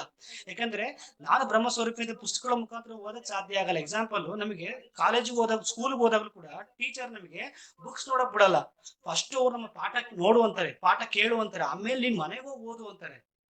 ಪುಸ್ತಕಗಳು ಎಲ್ಲರ ಹತ್ರನೂ ಇರುತ್ತಲ್ಲ, ಎಲ್ಲರಿಗೂ ಅಡ್ಮಿಷನ್ ಆಗ್ತೀನಿ ಎಲ್ಲರಿಗೂ ಬುಕ್ಸ್ ಕೊಟ್ಟು ಕಳಿಸ್ಕೊಡ್ಬೋದಲ್ಲ. ಶಿಕ್ಷಕರು ಏನಕ್ಕೆ ನಮಗೆ ಸ್ಕೂಲಲ್ಲಿ, ಶಿಕ್ಷಕರು ಸ್ಕೂಲಲ್ಲಿ ಬುಕ್ಸ್ ಓಪನ್ ಮಾಡಕ್ ಬಿಡಲ್ಲ. ಬುಕ್ಸ್ ನ ಮುಚ್ಚಿ ಒಳಗೆ ಇಡಿ, ನಾನು ಹೇಳೋದನ್ನ ಕೇಳಿ ಅಂತ ಅಂತಾರೆ. ಅಂದ್ರೆ ಫಸ್ಟ್ ಕೇಳಬೇಕು, ಕೇಳಾದ್ಮೇಲೆ ಮನೆಗೆ ಹೋಗಿ ಓದಿ ನೀವು, ಅವಾಗ ನಿಮ್ಗೆ ಅಂಡರ್ಸ್ಟ್ಯಾಂಡಿಂಗ್ ಸಿಗುತ್ತೆ. ನಿಮಗೆ ಸಮಯ ಏನಿದೆ ಜೀವಿತಾವಧಿಯಲ್ಲಿ ಗುರುಗಳು ಹೇಳಿದಾಗ ನಮಗೆ 1 ನಿಮಿಷ ಸಾಕು ನಮ್ಗೆ ಅರ್ಥ ಮಾಡ್ಕೊಳಕ್ಕೆ. ಗುರುಗಳಿಲ್ಲ ಅಂತ ಅಂದ್ರೆ ನಮ್ಗೆ ಈ ಜನ್ಮ ಆದ್ರೂ ನಮಗೆ ಒಂದು ಅಕ್ಷರ ಕೂಡ ನಮ್ಗೆ ಅರ್ಥ ಆಗಕ್ ಸಾಧ್ಯ ಆಗಲ್ಲ. ಹಾಗಾಗಿ ಅಲ್ಲೊಂದ್ ಕಡೆ ಹೇಳ್ತಾರೆ ರಮಣ ಮಹರ್ಷಿಗಳು, ನೀವು ಸಾವಿರಾರು ಕನ್ನಡಿಗಳನ್ನ ನೋಡ್ತಾ ಹೋಗ್ಬೋದು ಪ್ರಪಂಚದಲ್ಲಿ, ಒಂದೊಂದು ವಿಷಯ ಹೇಳ್ತಾ ಇರತ್ತೆ. ಆದ್ರೆ ಆ ಕನ್ನಡಿ ಯಾವ್ದು ಕೂಡ ನಿಮಗೆ ಶೇವಿಂಗ್ ಮಾಡಕ್ ಸಹಾಯ ಮಾಡಲ್ಲ. ಅದೊಂದು ಶೇವಿಂಗ್ ಮಾಡೋದಿಲ್ಲ ನಮ್ಗೆ, ನಾವೇ ಮಾಡ್ಕೋಬೇಕು ಶೇವಿಂಗ್ ನ. ಅದು ಒಂದು ರಿಪ್ಲಿಕಾ ಸಹಾಯ ಮಾಡುತ್ತೆ, ನೀವು ಶೇವಿಂಗ್ ಮಾಡ್ಕೊಳ್ಳೋಕೆ ಸಹಾಯ ಮಾಡುತ್ತೆ ಹೊರತು ಅದು ಬಂದು ಶೇವಿಂಗ್ ಮಾಡಲ್ಲ ನಮಗೆ. ಹಾಗಾಗಿ ನೀನು ಶೇವಿಂಗ್ ಮಾಡಬೇಕು ಅಂದ್ರೆ ನೀನಾಗಿ ಏನೋ ಮಾಡ್ಬೇಕು. ಹಾಗಾಗಿ ಇವೆಲ್ಲ ಕನ್ನಡಿಗಳ ಪುಸ್ತಕಗಳಲ್ಲಿ ಇದಾಗೆ ಅಲ್ಲಿ ತೋರ್ಸುತ್ತೆ ಅಷ್ಟೇ. ಅದನ್ನ ಬಳಸ್ಕೊಂಡು ಅದನ್ನ ನೀವು ಯಾವ ರೀತಿ ಗುರುಗಳ ಮುಖೇನ ಅದನ್ನ ತಿಳ್ಕೊಂಡು ಅದನ್ನ ಓದಕ್ ಶುರು ಮಾಡ್ತೀರೋ ಅವಾಗ ನಿಮಗೆ ಸುಲಭ ಆಗುತ್ತೆ ಅಂತ ಇಲ್ಲಿ ರಮಣ ಮಹರ್ಷಿಗಳು ಪುಸ್ತಕದಿಂದ ಓದೋದ್ರಿಂದ ಏನು ಪ್ರಯೋಜನ ಆಗಲ್ಲ, ನೀವು ಫಸ್ಟ್ ತಿಳ್ಕೊಳ್ಳಿ ಆಮೇಲೆ ಪುಸ್ತಕನ ಓದಿ ಅಂತ ರಮಣ ಮಹರ್ಷಿಗಳು ಇಲ್ಲಿ ಹೇಳ್ತಾರೆ. ಅನಂತರ ಹಾಗಾಗಿ ಏನಾಗಿದೆ ಇದೆಲ್ಲ, ಯಾಕಂದ್ರೆ ವೇದಾಂತಗಳಲ್ಲಿ ಅಷ್ಟೊಂದು ವಾಕ್ಯಗಳೆಲ್ಲ ಇರೋದ್ರಿಂದ, ಯಾಕಂದ್ರೆ ನಾವು ಇಂಜಿನಿಯರ್, ಡಾಕ್ಟರ್, ಲಾಯರ್ ಆಗೋದಕ್ಕೆ ಒಂದಷ್ಟು ಕೋರ್ಸ್ಗಳಿದೆ. 3 ವರ್ಷ, 2 ವರ್ಷ PUC, 10 ವರ್ಷ SSLC, 1 ವರ್ಷ ಹೀಗೆಲ್ಲ ಇದೆ. ಬಟ್ ಆತ್ಮಜ್ಞಾನಿ ಆಗೋದಕ್ಕೆ ಎಷ್ಟು ಸಮಯ ಬೇಕು, ಅದು ಕೋರ್ಸ್ ಇಲ್ಲ, ಏನಿಲ್ಲ. ಅದಕ್ಕೆ ಒಂದು ಜಾಗನೂ ಕೂಡ ಐಡೆಂಟಿಫೈ ಇಲ್ಲ ಪ್ರಪಂಚದಲ್ಲಿ, ಇಂಥ ಕಡೆ ಸಿಗುತ್ತೆ ಅಂತಾನು ಇಲ್ಲ. ಹಾಗಾಗಿ ಇದು ಎಲ್ಲೋ ಒಂದ್ ಕಡೆ ವಿರಳವಾಗಿ ಸಿಗ್ತಾ ಇದೆ. ಆತ್ಮಜ್ಞಾನ ಪಾಠ ಮಾಡುವಂತವ್ರು ವಿರಳ, ತುಂಬಾ ಜಗತ್ತಿನಲ್ಲಿ ಒಂದು ದೇವರು ನಮಗೆ ಎಷ್ಟು ಕಾಣೋದಕ್ಕೆ ಎಷ್ಟು ವಿರಳವಾಗಿದೆಯೋ ಅಷ್ಟೇ ವಿರಳ ಆತ್ಮಜ್ಞಾನದ ಪಾಠ ಹೇಳ್ಕೊಳ್ಳುವಂತ ಗುರುಗಳ ನಮಗೆ ಒಂದು ಸಾನ್ನಿಧ್ಯ ಸಿಗೋದು ಬಹಳ ವಿರಳ. ಹಾಗಾಗಿ ಗುರುಗಳ ಸಮ್ಮುಖದಲ್ಲಿ ಯಾವಾಗ ನಾವು ಶ್ರದ್ಧೆ ಮತ್ತೆ ಭಕ್ತಿಯಿಂದ ವೇದಗಳ ಮುಖಾಂತರ ಏನ್ ಹೇಳ್ಕೊಟ್ಟಿದ್ದಾರೆ ಅದನ್ನ ಶ್ರವಣ ಮಾಡಿ, ಅದನ್ನ ಮನನ ಮಾಡಿ, ನಿಧಿಧ್ಯಾಸನ ಮಾಡಿ, ಯಾವಾಗ ಮನಸ್ಸಿಗೆ ಅರ್ಥ ಮಾಡಿಸ್ತೀವಿ ಅವಾಗ ಆತ್ಮಜ್ಞಾನದ ಅರಿವು ಮನಸ್ಸಿಗಾಗುತ್ತೆ, ಆತ್ಮಕ್ಕಲ್ಲ. ಆತ್ಮಜ್ಞಾನದ ಅರಿವು ಮನಸ್ಸಿಗಾಗುತ್ತೆ. ಹಾಗಾಗಿ ಗುರುಗಳ ಸಮ್ಮುಖನೇ ತುಂಬಾ ಇಂಪಾರ್ಟೆಂಟ್ ಅಂತ ಇಲ್ಲಿ ಮೊದಲನೇದಾಗಿ ಹೇಳ್ತಾರೆ ಗುರುಗಳು. ಹಾಗಾಗಿ ದೇಹಕ್ಕೆ ಅನಾರೋಗ್ಯ ಉಂಟಾದಾಗ ಯಾವ ರೀತಿ ನಾವು ನಮ್ಮ ಮನೇಲಿ ಗಂಡ ಇರ್ತೀವಿ, ನಾವಿಬ್ರು ಮಕ್ಕಳ ಕಂಡ್ರೆ ತುಂಬಾ ಇಷ್ಟ ನಮ್ಮ ಮಕ್ಕಳು ಕಂಡ್ರೆ, ಆದ್ರೆ ನಮ್ಮ ಮಗು ಜ್ವರ ಬಂದ್ರೆ ನಾವಾಗಿ ಏನೋ ಒಂದು ಮೆಡಿಸಿನ್ ತಂದು ನಾವು ಚುಚ್ಚಲ್ಲ, ನಾವಾಗಿ ಒಂದು ಮಾತ್ರೆಯನ್ನ ತಂದು ಮಕ್ಕಳು ನುಂಗ್ಸಲ್ಲ. ಯಾರೋ ಒಬ್ಬ ವೃತ್ತಿಯಾಗಿ ಕರಗದ ಇರೋ ಒಬ್ಬ ಡಾಕ್ಟರ್ ಹತ್ರ ಹೋಗ್ತೀವಿ ಫೀಸ್ ಕೊಟ್ಟು, ಯಾಕಂದ್ರೆ ನಮಗೆ ನಮ್ಮ ಮಗು ಉಳ್ಕೋಬೇಕು, ನಮ್ಮ ಸೆಂಟಿಮೆಂಟ್ ಅಲ್ಲಿ ನಾವೇನ್ ಬೇಕಾದ್ರೂ ಮಾಡ್ಬೋದು, ಮಗುಗೆ ಸಮಸ್ಯೆ ಆಗ್ತಿದೆ ಅಂತ ಹೇಳಿ. ಆದ್ರೆ ಒಬ್ಬ ವೃತ್ತಿ ಡಾಕ್ಟರ್ ಹತ್ರ ಹೋಗಿ ನಮ್ಮ ಮಗುಗೆ ಯಾವ ರೀತಿ ಔಷಧಿ ಕೊಟ್ಟು ಹುಷಾರ್ ಮಾಡ್ತೀವೋ ಅದೇ ರೀತಿ ನಮ್ಮೆಲ್ಲ ಸಂಬಂಧಗಳಲ್ಲಿ ಏನೆಲ್ಲ ಇರ್ಬೋದು. ಆದ್ರೆ ವೃತ್ತಿ ನಿರತವಾದ ಯಾರು ಸ್ವಯಂ ಆತ್ಮಜ್ಞಾನಿ ಆಗಿದ್ದಾನೋ ಅವ್ರು ಮಾತ್ರ ಸರಿಯಾಗಿ ಆತ್ಮಜ್ಞಾನವನ್ನ ಬೋಧನೆ ಮಾಡಬಹುದು. ಸೊ ಅಂತವ್ರ ಹತ್ರ ಅಂತ ಗುರುಗಳ ಹತ್ರ ಹೋಗ್ಬೇಕು. 100 ಗುರುಗಳು ಸಿಗ್ತಾರೆ, ಅದ್ರ ಮಧ್ಯೆ ಸ್ವಯಂ ಆತ್ಮಜ್ಞಾನದ ಅರಿವಾಗಿರುವಂತ ಗುರುಗಳು ನಮಗೆ ನಿಜವಾಗ್ಲೂ ನಮಗೆ ಸರಿಯಾದ ದಾರಿ ತೋರಿಸ್ತಾರೆ. ಯಾಕಂದ್ರೆ ನಾವು ಪರ ಊರಿಗೆ ಹೋದಾಗ, ನಾವು ಏನೋ ಒಂದು ಅಮೆರಿಕಕ್ಕೆ ಹೋದಾಗ ಇನ್ಯಾರೋ ಒಬ್ಬ ಸೌತ್ ಆಫ್ರಿಕಾದಲ್ಲಿ ಬಂದಿರೋವನ್ನ ಕೇಳಕ್ಕಾಗಲ್ಲ ಅಡ್ರೆಸ್ನ, ಇಲ್ಲಿ ಎಲ್ಲೇ ಹೋಗ್ಬೇಕು ಈ ಜಾಗಕ್ಕೆ ಅಂತ ಹೇಳಿ. ನಾವು ಅಮೆರಿಕದಲ್ಲಿ ಇರುವಂತವನ್ನ ಕೇಳ್ಬೇಕಾಗತ್ತೆ. ಸೌತ್ ಆಫ್ರಿಕಾದವನು ಕೇಳಿದ್ರೆ ಅವ್ನು ನಮ್ಮಂಗೆ ಜಡ್ಜ್ಮೆಂಟ್ ಅಲ್ಲಿ ಇರುತ್ತೆ, ಅವನು ಏನೋ ಜಡ್ಜ್ಮೆಂಟ್ ಅಲ್ಲಿ ಹೇಳ್ತಾನೆ ಹೊರತು ನಿಖರವಾಗಿ ಹೇಳಲ್ಲ. ಅದೇ ರೀತಿ ಯಾರು ನಿಖರವಾಗಿ ಹೇಳ್ತಾರೆ ಅಂದ್ರೆ ಯಾರು ಅದನ್ನ ಹೊಂದಿದ್ದಾರೆ ಆಲ್ರೆಡಿ, ಅವ್ರು ಮಾತ್ರ ಅವನನ್ನ ವೇದವಾಕ್ಯಗಳು ಶ್ರವಣ ಮಾಡ್ಬೇಕು ಅಂತ ಕೇಳ್ತಾರೆ. ಆಗ ನಾವು ಮಾಡೋದ್ರಿಂದ ಏನ್ ಮಾಡುತ್ತೆ, ನಮ್ಮ ಮೈಂಡ್ ತಿರಸ್ಕಾರ ಮಾಡಲ್ಲ. ಈಗ ನಾನ್ ಮೆಡಿಸಿನ್ ಕೊಡ್ತೀನಿ ಬನ್ನಿ ಮೇಡಮ್, ನಾನು ಗೂಗಲ್ ಅಲ್ಲಿ ನೋಡಿದೀನಿ ನುಂಗಿ ಮೇಡಮ್ ಅಂದ್ರೆ ಯಾರು ನುಂಗಲ್ಲ. ಅದೇ ನಾನು ಕೋಟ್ ಹಾಕೋ ಬಂದ್ರೆ, ಒಂದು ವೈಟ್ ಕೋಟ್ ಹಾಕೋ ಬಂದು ನಮಗೂ ನಿಮ್ಗೂ ಪರಿಚಯನೇ ಇಲ್ಲ ಅಂದ್ರೆ ನಾನು ಡಾಕ್ಟ್ರು. ಸೊ ಹಾಗೇನ್ ಮಾಡ್ತೀನಿ, ನಿಮ್ ತಿರಸ್ಕಾರ ಮಾಡಲ್ಲ, ಕೊಟ್ಟು ಮಾತ್ರ ನುಂಗ್ತೀರಾ. ಅದೇ ರೀತಿ ಮನಸ್ಸು ತಿರಸ್ಕಾರ ಮಾಡಲ್ಲ. ಒಬ್ಬ ಜ್ಞಾನಿ ಹೇಳ್ತಾ ಇದ್ರೆ ಮನಸ್ಸು ತಿರಸ್ಕಾರ ಮಾಡಲ್ಲ ಅಂತ ಗುರುಗಳು ಇಲ್ಲಿ ಹೇಳ್ತಾರೆ. ಹಾಗಾಗಿ ಅಡುಗೆ ಮಾಡೋದು, ಕಾರ್ ಡ್ರೈವಿಂಗ್ ಮಾಡೋದು, ಇವೆಲ್ಲ ಏನ್ ಕಲಿತಿದ್ದೀರಲ್ಲ ಅದರಷ್ಟೇ ಸುಲಭ, ಅದರಷ್ಟೇ ಸರಳ ಆತ್ಮಜ್ಞಾನ ಅಂತ ಗುರುಗಳು ಹೇಳ್ತಾರೆ. ಕಾಂಪ್ಲಿಕೇಟೆಡ್ ಅಲ್ಲ ಇದು. ನೀವೇನೇನೆಲ್ಲ ಪ್ರಯತ್ನ ಮಾಡಿ ಪ್ರಪಂಚದಲ್ಲಿ ಏನೆಲ್ಲ ಕಲ್ತಿದ್ದೀರಾ ಅದರಷ್ಟೇ ಸುಲಭ ಆತ್ಮಜ್ಞಾನ, ಎಲ್ಲ ಕೂಡ ಒಂದೇ. ಹಾಗಾಗಿ ಯಾವ ರೀತಿ ನೀವು ಎಲ್ಲಾ ಜ್ಞಾನಗಳನ್ನ ಸುಪ್ತ ಮನಸ್ಸಿಗೆ ನೀವು ಯಾವ ರೀತಿ ಇಳಿಸಿದ್ರಿ ಅದೇ ರೀತಿ ಇದನ್ನು ಕೂಡ ಸುಪ್ತ ಮನಸ್ಸಿಗೆ ಇಳಿಸಿ. ಅಂತ ಹೇಳ್ತಾ ಇದ್ದೆ. ಬಟ್ ಏನಂದ್ರೆ ಆ ಬೇರೆ ವಿಷಯಕ್ಕೆ ಬಂದಾಗ ಕಾರು ಕಲಿಬೇಕು, ಅಡಿಗೆ ಮಾಡ್ಬೇಕು ಅಂದಾಗ ನಮ್ಗೆ ಅಪೋಸಿಷನ್ ಮಾಡಲ್ಲ ಮನ್ಸು ನಮಗೆ. ಯಾಕಂದ್ರೆ ನಮಗೆ ಹೊರತಾಗಿದೆಯಲ್ಲ ಅದು ಕಲಿಯಕ್ಕೆ ಇಷ್ಟಪಡುತ್ತೆ. ನಾವೇ ಆಗಿದೀವಲ್ಲ ಅದನ್ನ ಅದು ಕಲಿಯಕ್ಕೆ ಇಷ್ಟ ಇಲ್ಲ. ಎಕ್ಸಾಂಪಲ್ ನಾವು ಒಂದು ಫೋನ್ ತಗೊಳಕ್ಕೆ ಪ್ರಯತ್ನ ಮಾಡ್ತಾ ಇರ್ತೀವಿ, ಜೀವನಪುರಿ ಅಂತ ಒಂದು ಫೋನ್ ಸಿಕ್ಬಿಡುತ್ತೆ ನಮಗೆ, ತಂದು ಒಂದು ವಾರಕ್ಕೆ ಫೋನ್ ಎಲ್ಲರೂ ಬಿಸಾಡ್ತೀವಿ ನಾವು. ಅಂದ್ರೆ ಮೇಲೆ ನಮ್ಗೆ ವ್ಯಾಮೋಹ ಹೋಗ್ಬಿಡುತ್ತಲ್ಲ. ಹಾಗಾಗಿ ಮನಸ್ಸಿಗೆ ತನ್ನ ಆತ್ಮನೇ ಆಗಿರೋದ್ರಿಂದ ಅದ್ರ ಮೇಲೆ ಅದು ವ್ಯಾಮೋಹ, ಅದ್ರ ಮೇಲೆ ಯಾವ ತಿರಸ್ಕಾರ ಇದ್ದೇ ಇರುತ್ತೆ. ಅದಕ್ಕೇನು ಬೇರೆ ಏನಾದ್ರು ಆಗ್ಬೇಕು ಅನ್ನೋ ಪ್ರಯತ್ನ ಇರೋದ್ರಿಂದ ಆತ್ಮನಾಗಿದ್ದೀನಿ ಅಂತ ತಿಳ್ಕೊಳಕ್ ಅದಕ್ಕೇನು ಅಷ್ಟು ಇಂಟ್ರೆಸ್ಟ್ ಇರೋದಿಲ್ಲ. ಹಾಗಾಗಿ ತುಂಬಾ ಸುಲಭ, ಮನಸ್ಸಿಗೆ ತಿಳಿಯಾಗಿ ಹೇಳ್ಬೇಕು, ಯಾರ ಮುಖಾಂತರ ಹೇಳಿಸ್ಬೇಕು ಅವ್ರ ಮುಖಾಂತರ ಹೇಳಿಸಿದ್ರೆ ತುಂಬಾ ಮನಸ್ಸಿಗೆ ಬೇಗ ಅರ್ಥ ಆಗುತ್ತೆ ಅಂತ ಹೇಳ್ತಾರೆ ಗುರುಗಳು. ಹಾಗಾಗಿ ನಿಮ್ಮ ಸ್ವಯಂ ಪ್ರಪಂಚಕ್ಕೆ ನೀವು ಏನೇನೆಲ್ಲ ಸೇವೆ ಎಲ್ಲ ಮಾಡ್ಬೇಕು ಅಂತ ನಾವು ಪ್ರಯತ್ನ ಮಾಡ್ತಾ ಇದೀವಿ, ಅದರಕ್ಕಿಂತ ಒಂದು ಗುರುಗಳು ಹೇಳ್ತಾರೆ, ಸ್ವಂತ ನಿಮ್ಮ ಸ್ವಯಂ ಆತ್ಮ ಸಾಕ್ಷಾತ್ಕಾರ ನೀವೇನ್ ಮಾಡ್ಕೋತಿರಲ್ಲ ಅದೇ ಗ್ರೇಟೆಸ್ಟ್ ಸರ್ವಿಸ್ ಅಂತ ಹೇಳ್ತಾರೆ ಇಲ್ಲಿ. ಹಾಗಾಗಿ ನಾವೆಲ್ಲ ಬಂದಿರೋದು ಉದ್ದೇಶನೇ, ನಾವು ಮನುಷ್ಯನಾಗಿ ಹುಟ್ಟಿದ್ದೆ 84 ಲಕ್ಷ ಯೋನಿಗಳಲ್ಲಿ ದಾಟಿ ಮನುಷ್ಯನಾಗಿ ಹುಟ್ಟಿರೋದೇ ನಾವು ಈ ಸಾಕ್ಷಾತ್ಕಾರ ಹೊಂದೋದಕ್ಕೆ. ಸೊ ಹಾಗಾಗಿ ನಾವು ಏನಾದ್ರು ಸಾಕ್ಷಾತ್ಕಾರ ಹೊಂದಿದ್ವಿ ಅಂದ್ರೆ ಅಲ್ಟಿಮೇಟ್ ನಾವು ರೀಚ್ ಮಾಡಿದೀವಿ, ಅಲ್ಟಿಮೇಟ್ ನ ಸಾಧಿಸಿದೀವಿ ಅಂತಾನೆ ಅರ್ಥ ಆಗುತ್ತೆ. ಹಾಗಾಗಿ ಗುರುಗಳು ನೆಕ್ಸ್ಟ್ ವಿಷಯನ ಮತ್ತೆ ರಿಪೀಟ್ ಹೇಳ್ತಾರೆ. ಸವಿಕಲ್ಪ ಸಮಾಧಿ, ಸಮಾಧಿಯಲ್ಲಿ ಸವಿಕಲ್ಪ ಸಮಾಧಿ ಅಂತ ಒಂದಿದೆ, ಅದರಲ್ಲಿ ಅಂತರ್ ಸಮಾಧಿ ಅಂತ ಅದ್ರ ಬಗ್ಗೆ ಹೇಳ್ತಾರೆ. ಅಂತರ್ ಸಮಾಧಿಯಲ್ಲಿ ಕೂಡ 2 ರೀತಿ ಬರುತ್ತೆ. ಅಲ್ಲಿ ಅಂದ್ರೆ ರೂಪದಿಂದ ಸವಿಕಲ್ಪ ಸಮಾಧಿ ಮತ್ತು ಶಬ್ದದಿಂದ ಸವಿಕಲ್ಪ ಸಮಾಧಿ ಅನ್ನೋ ಹಾಗೆ. ಯಾವ ರೀತಿ ಅಂತಂದ್ರೆ, ಈಗ ನಾನು ಎಲ್ಲೋ ಹೋಗ್ಬೇಕು, ಗುರುಗಳ ಮನೆಗೆ ಹೋಗ್ಬೇಕು ಅಂದ್ರೆ ನಾನು ಇಲ್ಲಿಂದ ಆಟೋ ಬಳಸ್ತೀನಿ, ಅಲ್ಲಿಂದ ಮೆಟ್ರೋ ಬಳಸ್ತೀನಿ, ಮತ್ತೆ ಅಲ್ಲಿಂದ ಆಟೋ ಬಳಸ್ತೀನಿ. ಅಂದ್ರೆ ನನ್ನ ಮನೆಯಿಂದ ಮೆಟ್ರೋ ಸಿಗಲ್ಲ ನನಗೆ, ನಾನು ಒಂದು ಬೇರೆ ಬಳಸ್ಬೇಕು ಅಲ್ಲಿ. ಆ ರೀತಿ ಬಳಸುವಿಕೆ ಅವೆಲ್ಲ. ಹಾಗಾಗಿ ರೂಪದಿಂದ ಸವಿಕಲ್ಪ ಸಮಾಧಿ ಕೂಡ ನಮಗೆ ನಿರ್ವಿಕಲ್ಪ ಸಮಾಧಿ ಹೋಗೋದಕ್ಕೆ ಒಂದು ಟ್ರಾಕ್, ಅದೇ ಶಬ್ದದಿಂದ ಸವಿಕಲ್ಪ ಸಮಾಧಿ ಕೂಡ ಹೋಗೋದು ಒಂದು ಟ್ರಾಕ್. ಅದನ್ನ ಟ್ರಾಕ್ ನ ಬಳಸ್ಕೊಂಡು ನಮ್ಮ ಸ್ಟೇಷನ್ ಏನಿದೆ ನಿರ್ವಿಕಲ್ಪ ಸಮಾಧಿಯಲ್ಲಿ ನಾವು ಉಳಿಬೇಕು ಅಂತ ಗುರುಗಳು ಅರ್ಥೈಸ್ತಾರೆ ನಮ್ಗೆ ಇಲ್ಲಿ. ಹಾಗಾಗಿ ಹಿಂದೆ ನಾವು ಡಿಸ್ಕಸ್ ಮಾಡಿದಾಗೆ ಅಪರಿಚಿತರಾಗಿರೋದನ್ನ ಪರಿಚಿತರ ಮಾಡಕ್ಕೆ ನಾವು ಒಂದಷ್ಟು ಐಡೆಂಟಿಫೈ ಇಟ್ಕೊಂಡಿರ್ತೀವಿ. ಸೊ ಮನುಷ್ಯ ಹೀಗಿದ್ದೇನೆ, ಈ ಎತ್ತರ, ಈ ಹೈಟು, ಈ ತರ ಎಲ್ಲ ಪ್ರಯತ್ನ ಇದನ್ನ ಅವರು ಬಳಸ್ಕೊಂಡಿರ್ತೀವಿ. ಎಕ್ಸಾಂಪಲ್ ನಮ್ಮ ಆಧಾರ್ ಕಾರ್ಡ್ ಅಲ್ಲೇ ನಾವೇ ಹೋದ್ರು ಕೂಡ ನಾವು ಆಧಾರ್ ಕಾರ್ಡ್ ತಗೊಂಡೋಗ್ಬೇಕು. ನಾವು ನಾನ್ ಬಂದಿಲ್ಲ ಅಂದ್ರೆ ಒಪ್ಪಲ್ಲ ಅವರು, ನನ್ನ ಆಧಾರ್ ಕಾರ್ಡ್ ತಗೊಂಡೋಗ್ಬೇಕು. ಆಧಾರ್ ಕಾರ್ಡ್ ಅಲ್ಲಿ ಎಲ್ಲ ಇರಬೇಕು, ನನ್ನ ಹೈಟು ನನ್ನ ವೆಯ್ಟ್ ಎಲ್ಲ ಇರ್ಬೇಕು. ನಾನು ಇದನ್ನೆಲ್ಲ ಒಪ್ಪಿಗೆ ಇಲ್ಲ, ನೀನ್ ಆಧಾರ್ ಕಾರ್ಡ್ ಕೊಡು, ನೀನ್ ಬೇಡ ಅಂತ ಅಂತಾರೆ. ಸೊ ಹಾಗಾಗಿ ಚಿಹ್ನೆಗಳು ಉಪಯೋಗಕ್ಕೆ ಬರುತ್ತೆ. ಆ ಚಿಹ್ನೆಗಳು ಉಪಯೋಗಿಸ್ಕೊಂಡು ಯಾವ ರೀತಿ ನಾವು ಅಪರಿಚಿತನ ಪರಿಚಯ ಮಾಡ್ಕೋತೀವಿ, ಇಲ್ಲೂ ಕೂಡ ಮನಸ್ಸು ಆತ್ಮನ ಅಪರಿಚಿತರ ತರ ಕಾಣ್ತಾ ಇದೆ, ಅಪರಿಚಿತ ಅಲ್ಲ, ಆದ್ರೆ ಅಪರಿಚಿತನಾಗಿ ನೋಡ್ತಾ ಇದೆ. ಹಾಗಾಗಿ ಅಪರಿಚಿತನಲ್ಲ, ಇನ್ನು ಸ್ವಲ್ಪ ಸೂಚನೆಗಳನ್ನ ಹೇಳಿ, ನೋಡು ಪರಿಚಿತ ನಿನಗದು ಪರಿಚಿತ, ಈ ರೀತಿ ಪರಿಚಿತ ನಿನಗೆ ಅಂತ ಹೇಳಿ ಮನಸ್ಸಿಗೆ ಸೂಚನೆ ಕೊಡೋ ಮುಖಾಂತರ ಆತ್ಮನಲ್ಲಿ ಇಲ್ಲಿ ನೆಲೆನಿಲ್ಲಿಸ್ಬೇಕು ಮನಸ್ಸನ್ನ ಅಂತ ಇಲ್ಲಿ ಗುರುಗಳು ಹೇಳ್ತಾರೆ. ಹಾಗಾಗಿ ಮೊದಲನೇದಾಗಿ ಬಂತಿದ್ದೇನೋ, ಮೊದಲಾಗಿ ನಮ್ಗೆ ರೂಪದಲ್ಲಿ ಸಮಸ್ಯೆ ಬಂತು. ರೂಪದಲ್ಲಿ ನಮಗೆ ಧ್ಯಾನ ಕೂತ್ಕೊಂಡಾಗ ನಮಗೆ ಮೊದಲನೇ ಕೆಲಸನೇ ಲಕ್ಷಾಂತರ ಆಲೋಚನೆಗಳು. ಬೇಡ ಅಂದ್ರು ಏನೇನೆಲ್ಲ ಕನೆಕ್ಟಿವಿಟಿ ಇಲ್ಲದೆ ಇರೋದು, ಅದಕ್ಕೂ ಕನೆಕ್ಟಿವಿಟಿ ಇಲ್ಲದೆ ಇರೋಷ್ಟು ಲಕ್ಷಾಂತರ ಆಲೋಚನೆಗಳು ಬರೋಕ್ ಶುರು ಆಗುತ್ತೆ. ಆದ್ರೆ ಒಂದೊಂದು ಆಲೋಚನೆಗಳು ಹಿಂದೆ ಹೋಗಿ ಅದನ್ನ ಸಾಲ್ವ್ ಮಾಡಕ್ ಆಗಲ್ಲ ನಾವು. ಯಾವ ರೀತಿ ರಾಕ್ಷಸನ ತಲೆ ಕತ್ತರಿಸಿರೋ ಒಂದು ಹನಿ ರಕ್ತ ಬಿದ್ರೆ ಒಬ್ಬ ರಾಕ್ಷಸ ಉಟ್ಕೊಳ್ಳೋ ಹಾಗೆ, ಒಂದು ಕಲ್ಪನೆ ಬಿದ್ರು ಕೂಡ ಕಲ್ಪನೆ ಸಾಲ್ವ್ ಮಾಡಕ್ ಹೋದ್ರೆ ಅಲ್ಲೊಬ್ಬ ರಾಕ್ಷಸ ಉಳ್ಕೋತಾನೆ. ಆ ರಾಕ್ಷಸನನ್ನ ಮತ್ತೆ ಅವನೇ ಸಾಲ್ವ್ ಮಾಡಕ್ ಹೋದ್ರೆ ಅಲ್ಲೊಂದು ಹನಿ ರಕ್ತ ಬಿದ್ರು ಕೂಡ ಒಂದಷ್ಟು ಆಲೋಚನೆ ಉಳ್ಕೋತವೆ. ಹಾಗಾಗಿ ಅದ್ರ ಹಿಂದೆ ಹೋಗ್ಬೇಡಿ. ಸೊ ಅದನ್ನ ನೀವು ಮಾನಸಿಕ ಕಲ್ಪನೆಗಳು ಏನ್ ಬರುತ್ತೆ ಧ್ಯಾನ ಮಾಡ್ಬೇಕಾದ್ರೆ ಅದನ್ನ ನೀವು ಒಬ್ಬ ಸಾಕ್ಷಿ ಗಮನಿಸಿದ್ದೆ ಗುರುಗಳು ಹೇಳ್ತಾರೆ. ಆಮೇಲೆ ನೆಕ್ಸ್ಟ್ ಬಂದು ಶಬ್ದದಿಂದ ಸವಿಕಲ್ಪ ಸಮಾಧಿ ಅಂತ. ಇದುವರೆಗೂ ಯಾವ್ದಲ್ಲ ಅಂತ ಮೊದಲು ಮಾಡ್ಕೊಂಡ್ ವಿಷಯ ನಾವು ದೃಶ್ಯದಲ್ಲಿ. ಆಲೋಚನೆಗಳು ನೀನಲ್ಲ, ಕಲ್ಪನೆಗಳು ನೀನಲ್ಲ, ದೇಹ ನೀನಲ್ಲ, ಮನಸ್ಸು ನೀನಲ್ಲ, ಬುದ್ಧಿ ನೀನಲ್ಲ ಅಂತ ಹೇಳಿ. ಈಗ ಸರಿ ಮನಸ್ಸು ನೀನಲ್ಲ ಅಂತ ಇಷ್ಟೆಲ್ಲ ಹೇಳಿದಲ್ಲ, ಯಾರು ನಾನು ಅಂತ ಕೇಳುತ್ತೆ. ಅದು ಹೇಳ್ಬೇಕಲ್ಲ, ಯಾವ್ದಲ್ಲ ಅಂತ ಹೇಳ್ತಿದೀವಿ ಅಂದ್ಮೇಲೆ ಈ ಬಸ್ಸು ಈಗ ಸರ್ ಈ ಬಸ್ಸು ಹೋಗುತ್ತಾ ಬೆಂಗಳೂರಿಗೆ, ಇಲ್ಲ ಸರಿ ಬಸ್ ಹೋಗಲ್ಲ, ಯಾವ ಬಸ್ ಹೋಗುತ್ತೆ ಸರ್ ಕೇಳ್ತೀವಲ್ಲ ನಾವು ಯಾರೊಬ್ಬರನ್ನ, ಅದನ್ನು ಹೇಳಿಲ್ಲ ಅಂದ್ರೆ ಕಷ್ಟ ಆಗುತ್ತೆ ಅವನಿಗೆ. ಹಾಗಾಗಿ ಯಾವ್ದು ನೀನು ಅಂತ ಹೇಳ್ಬೇಕು. ಆ ಹೇಳಕ್ ಬಂದಾಗ ಯಾವ ವೇದವಾಕ್ಯಗಳಿದೆ, ಯಾವ ಗುರುವಾಕ್ಯಗಳಿದೆ ಅದನ್ನ ಹೇಳಿ ಮನಸ್ಸಿಗೆ ನೀನು ಅದು ಅಂತ ನಾವು ಮ್ಯಾಚ್ ಮಾಡ್ಬೇಕಂತ ಗುರುಗಳು ಹೇಳ್ತಾರೆ.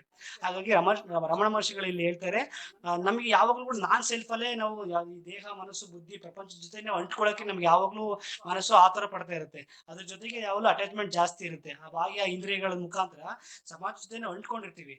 ಸೊ ಹಾಗಾಗಿ ನಮಗೆ ಈ ಒಂದು ಧ್ಯಾನದ ಅವಸ್ಥೆ ಮಾಡೋದ್ರಿಂದ ನಮಗೆ ತುಂಬಾ ಸುಲಭ ಆಗುತ್ತೆ. ನಾವು ಈ ಒಂದು ನಿಧಿಧ್ಯಾಸನ ಮಾಡೋದ್ರಿಂದ ನಮಗೆ ಸುಲಭವಾಗಿ ನಮಗೆ ಅಟ್ಯಾಚ್ಮೆಂಟ್ ಇಂದ ಆಚೆ ಬರ್ತೀವಿ. ಏನಿಲ್ಲ, ಇಂದ್ರಿಯಗಳ ಅಟ್ಯಾಚ್ಮೆಂಟ್ ಇಂದ ಆಚೆ ಬರೋದೇ ಒಂದು ಸಮಾಧಿ ಅಂತ ಗುರುಗಳು ನಿಮಗೆ ಹೇಳ್ತಾರೆ. ಆಯ್ತು, ಈಗ ರೂಪದಿಂದ ಸವಿಕಲ್ಪ ಸಮಾಧಿ ಅಂತ ಮೊದಲನೇದು ಬರುತ್ತೆ. ಅಲ್ಲೇನಿಲ್ಲ, ಬರೀ ಆಲೋಚನೆಗಳೇ. ಮಂಗನ ಒಂದು ಬುದ್ಧಿ ನಮ್ದೆಲ್ಲ. ಮಂಗನ ಹೆಂಗೆ ಒಂದು ಮರದಿಂದ ಒಂದು ಮರಕ್ಕೆ ನೇತಾಡ್ತಾ ಇರುತ್ತೋ, ಅದು ಒಂದೊಂದೇ ಆಲೋಚನೆ ಒಂದು ಆಲೋಚನೆ ನೇತಾಡ್ತಾ ಇರುತ್ತೆ. ಆ ನೇತಾಡದ ಹಿಂದೆ ಮಂಗದಿಂದ ಓಡ್ಬಿಟ್ರೆ ನಾವು ಮಂಗದ ತರ ನಾವು ಆಡ್ತಾ ಇರ್ತೇವೆ. ನಮ್ ಜನ ಏನಂತಾರೆ, ಏನ್ ಗುರು ಮಂಗಕ್ಕೇನೋ ಮಂಗ ಅದು ಹಂಗ ಆಡ್ತಾ ಇದೆ, ನೀನ್ಯಾಕೆ ಹಿಂಗ ಆಡ್ತಿದ್ಯಾ ಅಂತ ಕೇಳ್ತಾರೆ ನಮ್ಮನ್ನ. ಹಾಗಾಗಿ ಮಂಗದ ಆಲೋಚನೆಗಳನ್ನ ನಾವು ಸಾಕ್ಷಿ ಗಮನಿಸ್ಬೇಕು. ಸೊ ಅವಾಗ ನಮಗೆ ಓಕೆ, ಆ ಸಾಕ್ಷಿ ಗಮನಿಸಿದಾಗ ಅದೇನ್ ಮಾಡುತ್ತೆ, ಯಾವಾಗ ನಾವು ಆಲೋಚನೆಗಳ ಗಮನ ಕೊಡ್ತಾ ಇಲ್ಲ ಅದಕ್ಕೆ ಸಫರ್ ಆಗುತ್ತೆ. ಅದು ಹೋಗ್ತಾ ಹೋಗ್ತಾ ಹೋಗ್ತಾ ಅದ್ರ ಸಂಖ್ಯೆ ಕಡಿಮೆ ಆಗುತ್ತೆ. ಮೊದಲನೇ ಸಲ ಧ್ಯಾನ ಮಾಡ್ಬೇಕು 10,000 ಆಲೋಚನೆ ಬರುತ್ತೆ, ಆಮೇಲೆ 1,000 ಬರುತ್ತೆ, ಆಮೇಲೆ 100 ಬರುತ್ತೆ, ಆಮೇಲೆ 10 ಬರುತ್ತೆ. ನಾವು ಅದು ಗಮನ ಕೊಡದೇ ಇದ್ದಷ್ಟು ಅದು ನಮಗೆ ಇದ್ರಗಳನ್ನ ಕಡಿಮೆ ಕೊಡ್ತಾ ಹೋಗುತ್ತೆ, ಕಲ್ಪನೆಗಳನ್ನ. ಹಾಗಾಗಿ ಈ ರೀತಿ ಮಂಗ ಮನಸ್ಸು ಕಾರ್ಯನಿರತ, ಯಾವಾಗಲೂ ಬಾಹ್ಯ ಚಟುವಟಿಕೆ ಮತ್ತೆ ಅಂತರಂಗ ಚಟುವಟಿಕೆಯಲ್ಲಿ ಯಾವಾಗಲೂ ಇರಬೇಕು. ಚಟುವಟಿಕೆ ಚಟುವಟಿಕೆ ಚಟುವಟಿಕೆ ಇದು. ಹಾಗಾಗಿ ಆ ಚಟುವಟಿಕೆ ಒಂದ್ ಕಡೆಯಿಂದ ಇನ್ನೊಂದ್ ಕಡೆ ನೆಗೆಯಕ್ಕೆ ಪ್ರಯತ್ನ ಮಾಡ್ತಾ ಇರುತ್ತೆ. ಆ ನೆಗದಾಗ ಏನಾಗುತ್ತೆ, ಒಂದ್ ಕಡೆ ಸ್ಲಿಪ್ ಜಾರ್ ಬಿದ್ಬಿಡುತ್ತೆ, ಒಂದ್ ಕಡೆ ಹಣ್ಣು ಸಿಕ್ಬಿಡುತ್ತೆ, ಖುಷಿ ಆಗುತ್ತೆ ಅದು ಮಂಗಕ್ಕೆ. ಅದು ತಿನ್ನುತ್ತೆ, ಆ ತಿಂದ ಒಳಗಡೆ ಹೊಟ್ಟೆ ನೋವು ಬಂದ್ಬಿಡುತ್ತೆ, ಒಳ್ಳಾಡುತ್ತೆ ಮತ್ತೆ ಅದು. ಈ ತರ ಅದೇನ್ ಮಾಡುತ್ತೆ, ಒಂದೊಂದು ಪಡುತ್ತೆ, ಖುಷಿ ಪಡುತ್ತೆ, ದುಃಖ ಪಡುತ್ತೆ, ಈ ತರ ಅದು ಹಂತವಾಗಿ ನೆಗಿತಾ ಹೋಗ್ತಾ ಇರುತ್ತೆ. ಹಾಗಾಗಿ ಈ ಪ್ರೋಗ್ರೆಸ್ ಅಲ್ಲಿ ನೀವು ಬರ್ದಲೇನೆ ನೀವು ಸಾಕ್ಷಿಯಾಗಿ ನಿಂತ್ಕೊಬಿಟ್ರೆ ತುಂಬಾ ಸುಲಭವಾಗಿ ನೀವು ಆತ್ಮಜ್ಞಾನವನ್ನ ಪಡಿಬಹುದು. ಹೇಗೆ ಅಂದ್ರೆ ಸಾಕ್ಷಿ ಆಗ್ಬೇಕು. ಯಾವ ರೀತಿ ಕೋರ್ಟ್ ನ ಹಿಂದೆ ಹೇಳಿದಾಗೆ ಸಾಕ್ಷಿಗೆ ಶಿಕ್ಷೆ ಇಲ್ವೋ, ಸಾಕ್ಷಿನ ಕೇವಲ ಗೌರವಯುತ ಕಳಿಸ್ಕೊಡ್ತಾರೆ ಕೋರ್ಟ್ ನಲ್ಲಿ. ಒಳ್ಳೆ ಕೆಲಸ ಮಾಡಿದ್ರೆ ನೀವು, ವೆರಿ ಗುಡ್ ಅಂತ ಹೇಳಿ ಜಡ್ಜ್ ಕೂಡ ಅಪ್ರಿಶಿಯೇಟ್ ಮಾಡಿ ಒಂದಷ್ಟು ಗೌರವಧನ ಕೊಟ್ಟು ಅಪ್ರಿಶಿಯೇಟ್ ಮಾಡಿ ಕಳಿಸ್ತಾರೆ. ಸಾಕ್ಷಿ ಆಗೋದ್ರಿಂದ ಬಹಳ ಉಪಯೋಗ ನಮ್ಗೆ ಜಗತ್ತಲ್ಲಿ ಮಾನಸಿಕ ಕಲ್ಪನೆಯಿಂದ ಆಚೆ ಬರೋಕ್ಕೆ ನಮ್ಗೆ ಸಹಾಯ ಆಗುತ್ತೆ. ಹಾಗಾಗಿ ಆಯ್ತು, ಈಗೆಲ್ಲ ಆಯ್ತಪ್ಪ. ಈಗ ಏನೇ ಆಯ್ತು, ಇದುವರೆಗೂ ಮಾನಸಿಕ ಕಲ್ಪನೆಗಳು ಯಾವ್ದು ನಾನಲ್ಲ ಅಂತ ಬಂದರೆ ಯಾವ್ದು ನಾನು ಅಂತ ಕೇಳುತ್ತೆ. ಕೇಳ್ಕೊಂಡಾಗ ಅದಕ್ಕೆ ಹೇಳ್ಬೇಕು, ನೋಡಪ್ಪ ನಾನು ಸಾಕ್ಷಿ ಎಂಬ ಆಲೋಚನೆ ಗಟ್ಟಿಯಾಗಿ ಇಟ್ಕೋಬೇಕು. ಈಗ ನಮಗೆ ಮಾನಸಿಕ ಕಲ್ಪನೆಗಳಲ್ಲಿ ಹೋಗ್ಬಿಟ್ಟಿದೆ, ಆದ್ರೆ ಒಂದೇ ಸಾಕ್ಷಿನ ಕಲ್ಪನೆ ಉಳ್ಕೊಬಿಟ್ಟಿದೆ. ಆದ್ರೆ ಅದು ಕೂಡ ಒಂದು ಕಲ್ಪನೆ. ನಾನು ಸಾಕ್ಷಿ ಅನ್ನೋದು ಕೂಡ ಒನ್ ಆಫ್ ದ ಒಂದು ಆಲೋಚನೆ. ಆ ಆಲೋಚನೆ ನಮಗೆ ಬೇಕು. ಅದು ಒಂದು ಯಾವ ರೀತಿ ಒಂದು ನದಿ ದಡ ದಾಡಿಸ್ಬೇಕಾದ್ರೆ ನಮಗೆ ಒಂದು ಊರುಗಳು ಅವಶ್ಯಕತೆ ಹೇಗಿದೆಯೋ ಅದು ಕೂಡ ಅದು ನಮಗೆ ಅವಶ್ಯಕತೆ ಅಲ್ಲಿವರೆಗೂ ಬೇಕಾಗತ್ತೆ. ಆಮೇಲೆ ಸಾಕ್ಷಿ ಹಿಡ್ಕೊಂಡು ಸಾಕ್ಷಿಗೆ ಹೇಳ್ಬೇಕು, ನೀನು ನಿರ್ವಿಕಲ್ಪ, ನೀನು ನಿರಾಕಾರ, ನೀನು ಅಖಂಡ, ನೀನು ಶುದ್ಧ, ನೀನು ಆತ್ಮ ಅಂತ ಹೇಳ್ಬೇಕು. ಅವಾಗ ನಮಗೆ identify the real nature of ಆತ್ಮ ಕಡೆ ಹೋಗುತ್ತೆ. ಫಸ್ಟ್ ಏನ್ ಮಾಡಿದ್ವಿ, rejection from the mental thoughts. ಆಮೇಲೆ ಏನ್ ಮಾಡಿದ್ವಿ, ರಿಯಲ್ ನೇಚರ್ ಕಡೆ ಹೋಯ್ತು. ಎಕ್ಸಾಂಪಲ್ ಪ್ರಜ್ಞಾನಂ ಬ್ರಹ್ಮ ಅಂತ ಅಂದ್ರೆ ನಾನು ಕಣ್ಬಿಟ್ಟು ಏನ್ ನೋಡ್ತಾ ಇದೀನಿ, ಅವಾಗ ಒಂದು ಹುಲಿ ಕಾಣಿಸ್ತಾ ಇದೆ, ಒಂದು ಕಾಗೆ ಕಾಣಿಸ್ತಾ ಇದೆ, ಒಂದು ಮರ ಕಾಣಿಸ್ತಾ ಇದೆ, ಎಲ್ಲವೂ ಬ್ರಹ್ಮನೇ, ನಾನು ಬ್ರಹ್ಮನೇ, ಎಲ್ಲವೂ ಬ್ರಹ್ಮನೇ. ಇನ್ನು ಅಯಂ ಆತ್ಮ ಬ್ರಹ್ಮ ಅಂದ್ರೆ ದಿಸ್ ಆತ್ಮ ಇಸ್ ಕಾನ್ಶಿಯಸ್ನೆಸ್ ಅಂದ್ರೆ ಒಂದು ಭಗವಂತ, ಕೃಷ್ಣ, ಏನೋ ಒಂದನ್ನ ನಾವು ಗುರುತಿಸ್ಕೊಂಡು ಹೇಳ್ತೀವಲ್ಲ ಅದನ್ನು ಕೂಡ ಭಗವಂತ ಇದ್ದಾನೆ. ನೆಕ್ಸ್ಟ್ ತತ್ವಮಸಿ, ಗುರು ಹೇಳ್ತಾನೆ ಯು ಆರ್ ದಟ್ ಅಂತ ಹೇಳ್ತಾನೆ. ಸೊ ಈ ಮಹಾವಾಕ್ಯಗಳೆಲ್ಲ ಏನಿದೆ, ಅಹಂ ಬ್ರಹ್ಮಾಸ್ಮಿ, ಈ ವಿಷಯನ ನಾವು ಮನಸ್ಸಿಗೆ ಹೇಳ್ತಾ ಹೋಗ್ಬೇಕು. ನೀನ್ ಇದು ಅಂತ ಹೇಳಿದಷ್ಟು ನಮ್ಮ ಆಲೋಚನೆಗಳು ಕಡಿಮೆಯಾಗಿ ನಾವು ಈ ಮಹಾವಾಕ್ಯಗಳ ಕಡೆ ನಮ್ಮ ಮನಸ್ಸು ಸ್ಥಿರವಾಗಿ ನಿಲ್ಲೋ ಪ್ರಯತ್ನವನ್ನು ಮಾಡ್ತಾ ಹೋಗುತ್ತೆ.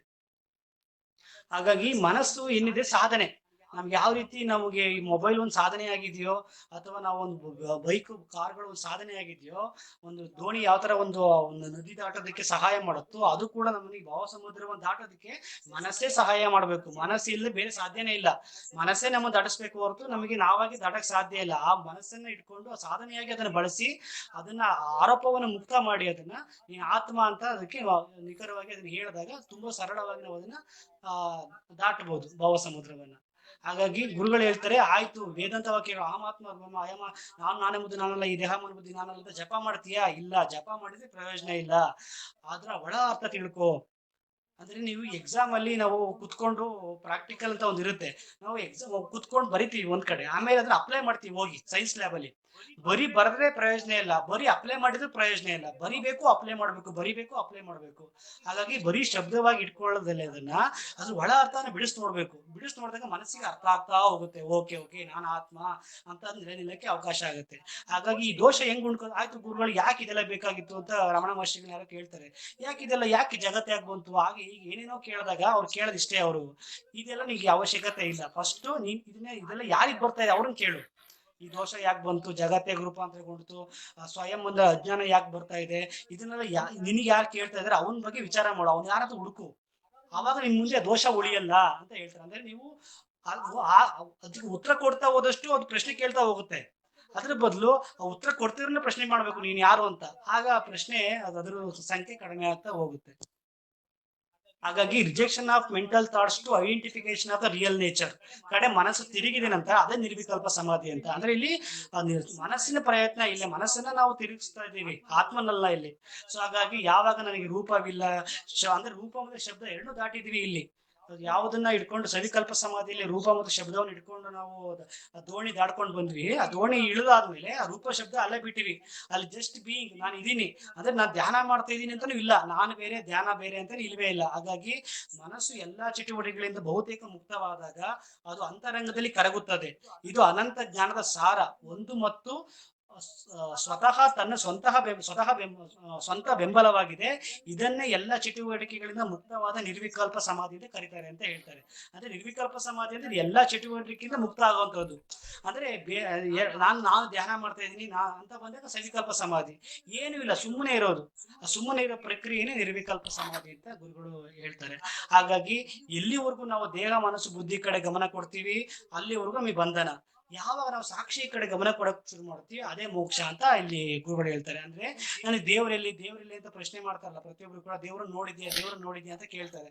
ಇಷ್ಟೆಲ್ಲ ಓದ್ತಿದ್ಯಲ್ಲ ಮಾಡ್ತಿದ್ಯಲ್ಲ ದೇವ್ರನ್ನ ನೋಡಿದ್ಯಾ ಅಂತ ಬಂದಾಗ ದೇವ್ರನ್ನ ಎಲ್ಲಿ ನೋಡ್ಬೋದು ಅಂದ್ರೆ, ಯಾವಾಗ ಬಯಕೆ ಅನ್ನೋದು ಇರುತ್ತೆ ನಮಗೆ, ಆಲೋಚನೆಗಳು ಯಾವಾಗ ನಮಗೆ ಕಾಡುತ್ತೆ ಅಲ್ಲಿವರೆಗೂ ನಮಗೆ ಮಾಯೆ ಅನ್ನೋದು ನಮ್ಗೆ ಆವರಣೆ ಆಗಿರುತ್ತೆ. ಯಾವಾಗ ನಮಗೆ ಬಯಕೆಯೇ ಇರಲ್ಲ ಅದೇ ಸ್ವಯಂ ದೇವರು, ಸ್ವಯಂ ಆತ್ಮ.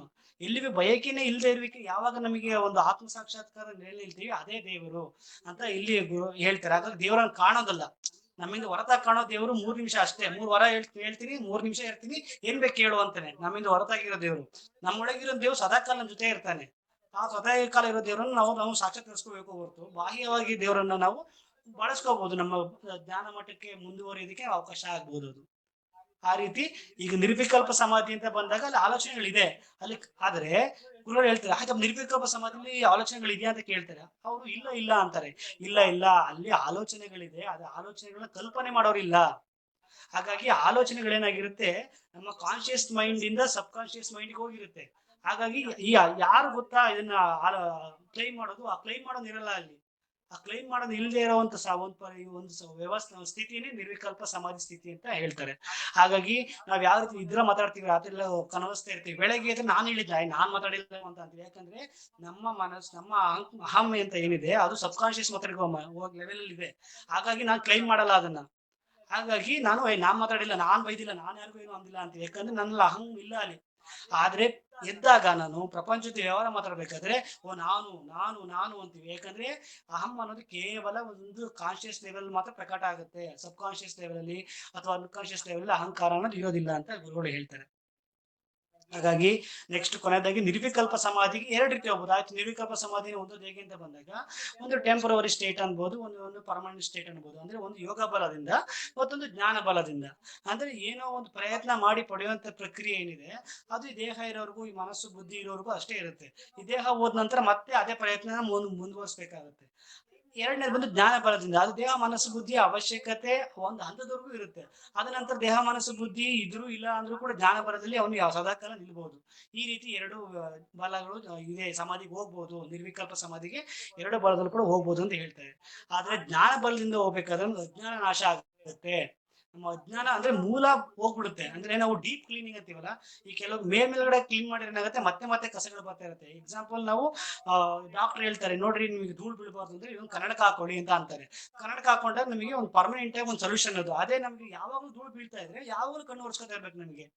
ಆ ರೀತಿ ಯೋಗ ಬಲ ಅಂದ್ರೆ ಯಾವಾಗಲೂ ಧೂಳು ಬೀಳ್ತಾ ಇರುತ್ತೆ, ಹೋಗಿ ಸರಿ ಮಾಡ್ಕೋತೀವಿ, ಮತ್ತೆ ಬರ್ತೀವಿ ಪ್ರಪಂಚಕ್ಕೆ, ಮತ್ತೇನೋ ಸಮಸ್ಯೆ ಆಗುತ್ತೆ, ಮತ್ತೆ ಹೋಗ್ತೀವಿ, ಮತ್ತೆ ಕಣ್ಣು ಒರೆಸ್ಕೊಂಡ್ ಬರೋ ಹಾಗೆ ಇದು ಪ್ರಯತ್ನ ಆಗುತ್ತೆ. ಮತ್ತೆ ಅಲ್ಲಿ ಒಂದು ಸರ್ಕ್ಯುಲೇಷನ್ ತರ ಇರುತ್ತೆ.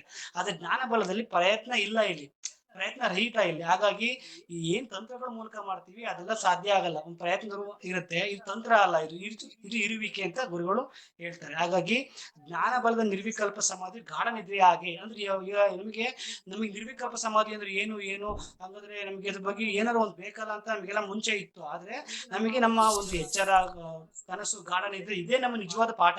ನಮಗೆ ವೇದಾಂತಗಳಲ್ಲಿ ಏನ್ ಹೇಳ್ತಾ ಇದೆ ಅದು ನಮ್ಮ ಬದುಕಿನ ಪಾಠ ಕೂಡ ಅದು ಕೂಡ ಆಗಿದೆ. ಹಾಗಾಗಿ ನಿಮಗೆ ಏನಾದ್ರು ಡೌಟ್ ಬರ್ತಾ ಇದೆಯಾ, ನಿರ್ವಿಕಲ್ಪ ಸಮಾಧಿ ನೀವು ಹೋಗಕ್ಕೆ ಆಗ್ತಾ ಇಲ್ವಾ, ಅದನ್ನ ನೀವು ಗಾಢ ನಿದ್ರೆ ಜೊತೆ ಕಂಪೇರ್ ಮಾಡ್ಕೋಬಹುದು. ನೋಡು, ಗಾಢ ನಿದ್ರೇನು ನಿರ್ವಿಕಲ್ಪ ಸಮಾಧಿನ ಹೆಚ್ಚು ಕಮ್ಮಿ ಒಂದೇ ಇರುತ್ತೆ ನೋಡು. ಅದು ಹೀಗೇನೆ ನೋಡು, ಏನು ಇಲ್ಲ ಅಂತಿದ್ಯಾ. ಗಾಢ ನಿದ್ರೆಯಲ್ಲಿ ನೀನು ಆನಂದವಾಗಿದ್ದೆ, ಆದ್ರೆ ಆನಂದವಾಗಿರೋದಕ್ಕೆ ನಿಂಗೆ ಯಾವ್ದ್ರ ಅವಶ್ಯಕತೆನೂ ಇರ್ಲಿಲ್ಲ. ಸೊ ಇಲ್ಲಿ ಹೇಳ್ತಿದ್ಯಾ, ಬೆಳಗ್ಗೆ ಎದ್ದಾಗ ನಂಗೆ ಅದು ಸಿಕ್ಕರೆ ಆನಂದ, ಇದು ಸಿಕ್ಕರೆ ಆನಂದ ಅಂತಿದ್ಯಾ. ಬಟ್ ಏನು ಇಲ್ಲ ಅನ್ನೋದ್ರ ಕಡೆ ಆನಂದವಾಗಿ ಮಲಗಿದ್ದೆ ನೀನು. ಒಂದು ದೊಡ್ಡ ಮನೆಗೆ ಗೃಹಪ್ರವೇಶ ಮಾಡಿ ಎಲ್ಲಾರನ್ನ ಕುರಿತು ಖುಷಿಯಾಗಿ ಆನಂದವಾಗಿ ನೀನು ಗೃಹಪ್ರವೇಶ ಮಾಡ್ದವನು ನಿದ್ದೆ ಬೇಕು ಅಂತ ಹುಡುಕಾಡ್ತೀಯ. ಆ ನಿದ್ದೆ ಬಲ್ಲಿ ಆ ನಿದ್ದೆ ಗಾಢ ನಿದ್ದೆಗೆ ಅಷ್ಟು ಪ್ರಾಮುಖ್ಯ ಕೊಟ್ಟು ಅಪ್ಪ ಒಳ್ಳೆ ನಿದ್ದೆ ಬಂತು ಅಂತೀವಿ ಹೊರತು ಅಂದ್ರೆ ಪ್ರಾಮುಖ್ಯತೆ ಒಳ್ಳೆ ನಿದ್ದೆಗೆ ನಮಗಿದೆ. ಹಾಗಾಗಿ ಈ ಒಂದು ಗಾಢ ನಿದ್ರೆನ ಇಟ್ಕೊಂಡು ಹೋಗುವ ಎಕ್ಸಾಂಪಲ್ ಇದು ಕೂಡ ಯಾವ ರೀತಿ ಶಬ್ದ ಮತ್ತೆ ದೃಶ್ಯ ಅನ್ನೋದು ಒಂದು ಎಕ್ಸಾಂಪಲ್ ಆಗುತ್ತೋ ಅದೇ ರೀತಿ ನಿರ್ವಿಕಲ್ಪ ಕೂಡ ಗಾಢ ನಿದ್ರೆ ಆಗೇನೆ ಅಂತ ಫಸ್ಟ್ ಎಕ್ಸಾಂಪಲ್ ತಗೋ. ಅದನ್ನ ತಗೊಂಡಾಗ ನಿಮ್ಗೆ ಆ ಒಂದು ವಿಷಯ ನಿಮ್ಗೆ ಅರ್ಥ ಆಗುತ್ತೆ. ಆದ್ರೆ ಗಾಢ ನಿದ್ರೆಯಲ್ಲಿ ಮುಂಚೆ ನಾವ್ ಹೇಳಿದಾಗೆ ಅಲ್ಲಿ ಏನು ಇಲ್ಲ ಅಂತ ಒಂದು ಆಲೋಚನೆ ಇರುತ್ತೆ, ಏನು ಇಲ್ಲ ಅಂತ ಹೇಳ್ತಾ ಇರ್ತೀವಿ. ಆದ್ರೆ ನಿರ್ವಿಕಲ್ಪದಲ್ಲಿ ನಾನು ಬ್ರಹ್ಮನ್ ಅಂತ ನನಗೆ ಅರಿವಾಗಿರುತ್ತೆ. ಆ ಅರಿವಿನಲ್ಲಿ ನಾನು ನಿಂತಿರ್ತೀನಿ ನಾನು ಅಂತ ಇಲ್ಲಿ ಗುರುಗಳು ಹೇಳ್ತಾರೆ. ಹಾಗಾಗಿ ಆಲೋಚನೆಗಳ ಹೊರತಾಗಿ ಜಗತ್ತು ಸ್ವಂತ ಅಸ್ತಿತ್ವದಲ್ಲಿ ಇಲ್ಲ, ಅಂದ್ರೆ ನಮ್ಮ ಆಲೋಚನೆಗಳೇ ಜಗತ್ತು.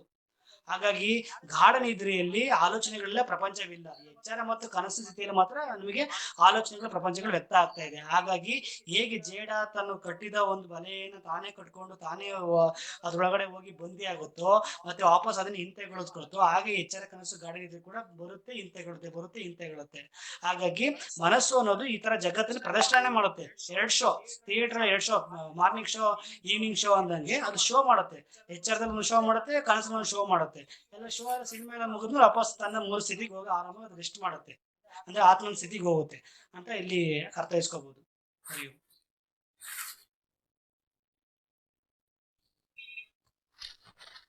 ಸೂಪರ್, ಸಿಕ್ಕಾಪಟ್ಟೆ ಇದು ಕೊಟೇಶನ್ಸ್ ಹಾಕಿದ್ದೀರಾ Ramana ಮಹರ್ಷಿದು for more clarity.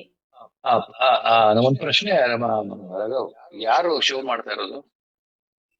Sir show ಯಾರು ಮಾಡ್ತಾ ಇರೋದು? ಮನಸ್ಸು. ಆಯ್ತು, ನಾನು ಕೇಳಿಸಿಲ್ಲ, ಅದು ಸ್ವಲ್ಪ ಮಿಸ್ ಮಾಡಿದೆ. ಶೋ ಅಂದ್ರಲ್ಲ, ಅರೆ ಕರೆಕ್ಟ್, ಹೌದು, ಕರೆಕ್ಟ್. ಮನಸ್ಸೇ ಎಲ್ಲದಕ್ಕೂ ಕಾರಣ. 2 show, morning show, evening show, ಜಾಗ್ರತ ಶೋ ಮತ್ತೆ ಡ್ರೀಮ್ ಶೋ. ಚೆನ್ನಾಗಿ ಅದೇ ಗಾಢ ನಿದ್ದೆ ಸ್ಥಿತಿ. ಹರಿಯಂ ರಾಘವ್ಜಿ, ನೀವಂತೆ ಜೀವನದ ಬೈಕೆ ಇರಬಾರ್ದು ಅಂತ ಬೈಕೆ ಇರ್ದೇ ಬಯಕೆ ಅಂದ್ರೆ ಯಾರಿಗ್ ಬಯಕೆ ಇದೆ ಅಂತ ಕೇಳ್ಕೊಬೇಕಾಗತ್ತೆ ನೀವು. ಅವಾಗ ಬಯಕೆ ಯಾರಿಗಿದ್ರು ಅವ್ರು ಮಾಡ್ಕೋತಾರ ಬಿಡಿ. ಈಗ ಮನಸ್ಸಿಗೆ ದೇಹನ ಕಾಪಾಡ್ಕೋಬೇಕಾದ್ರೆ ಅದು ಜವಾಬ್ದಾರಿ. ಅದು ಹೆಂಗಿದ್ರು ಮನಸ್ಸು ದೇಹನ ಕಾಪಾಡ್ಕೊಳ್ಳುತ್ತೆ. ನೀವ್ ಯಾಕೆ ಕ್ಲೈಮ್ ಮಾಡ್ತೀರಾ ಮಧ್ಯ ಹೋಗಿ ಈ ದೇಹ ನೋಡ್ಕೋ? ಮನಸ್ಸಿಗೆ ಯಾವತ್ತು ಮನಸ್ಸು ದೇಹನ ತಗೊಂಡ್ ಬಂದಿದೆ ಈ ಪ್ರಪಂಚಕ್ಕೆ ಅಂದ್ಮೇಲೆ ಅದ್ರ ಜೊತೆ ಅದನ್ನ ಹೆಂಗ್ ಯಾವ ಟೈಮಿಗೆ ಏನೇನ್ ಬೇಕು ಎಲ್ಲ ಕೊಡುತ್ತೆ ಮನಸ್ಸು. ನೀವ್ ಹೋಗಿ ಯಾಕೆ ಅದ್ ಕ್ಲೈಮ್ ಮಾಡಿ ಅದ್ರ ಜೊತೆ ನೀವು ಅದ್ರಲ್ಲಿ ಆಗೋದಿಲ್ಲ ನಂದು ಅಂತ ಕ್ಲೈಮ್ ಮಾಡ್ಕೊಂಡು ನೀವು ವ್ಯಥೆ ಪಡ್ತೀರಂತ ಇಲ್ಲ ಆಗುತ್ತೆ ಇಲ್ಲಿ. ಸರಿ, ಹರಿವಂಶ ಚೆನ್ನಾಗಿದೆ. ಅದೇ ಸಿನಿಮಾ ಇದು ಅಂದ್ಬಿಟ್ಟು ಶೋ, ಮಾರ್ನಿಂಗ್ ಶೋ ಅಂತ ಅದನ್ನು ಒಂದು ಸೇರಿಸ್ಬಿಟ್ರಿ. ಚೆನ್ನಾಗಿದೆ, ತುಂಬಾ ಚೆನ್ನಾಗಿದೆ. ಕ್ಲಾರಿಟಿ. ಕೋಕಿಲ ಅವ್ರಿಗೆ ಎಲ್ಲ ಪ್ರಶ್ನೆಗಳು ಕ್ಲಿಯರ್ ಆಯ್ತು ಅನ್ಕೊಳ್ತೀನಿ. ಪ್ರಶ್ನೆಗೆ ಉತ್ತರ ಸಿಕ್ತು. ನಾನೀಗ ರೆಕಾರ್ಡಿಂಗ್ ಹೌದು ಸತ್ಯಾಜಿ, ಉತ್ತರ ಸಿಕ್ತು. ನಂಗೆ ನಿಜವಾಗ್ಲೂ ನಾನು ಹೇಳ್ತೀನಲ್ಲ, ಇದು ಎಷ್ಟೊತ್ತಿ ಕೇಳ್ಬೋದೋ ಕೇಳ್ಬಾರ್ದು ಅಂತ ಕೇಳೇ ಬಿಡ್ತೀನಿ ಎಲ್ಲ. ಇಲ್ಲ ನೀವು ಕೇಳಿಪ್ಪ, ಯಾವ್ದು ಹಿಡಿದಿಟ್ಕೋಬೇಡಿ. ಕೇಳೋದ್ರಿಂದ ಎಲ್ಲರಿಗೂ ಕ್ಲಾರಿಟಿ ಇರುತ್ತೆ ನಿಜವಾಗ್ಲೂ. ನಮ್ಗೆ ನಮ್ಮ ಧರ್ಮದಲ್ಲಿ ಕೇಳಬೇಕು ಅನ್ನೋರಿಗೆ ಮೊದಲನೇ ಆದ್ಯತೆ, ಹೇಳೋದಕ್ಕೆ ಸೆಕೆಂಡ್ ಆದ್ಯತೆ. ಕೇಳೋದ್ರಿಂದನೇ ಕ್ಲಾರಿಟಿ. ಆಯ್ತಾ? ರೆಕಾರ್ಡಿಂಗ್ ಸ್ಟಾಪ್ ಮಾಡಿ 5 ನಿಮಿಷದ ಒಂದು ಸಣ್ಣದು ನಿಧಿಧ್ಯಾಸನ ಹಾಕ್ತೀನಿ. ಆಯ್ತಾ?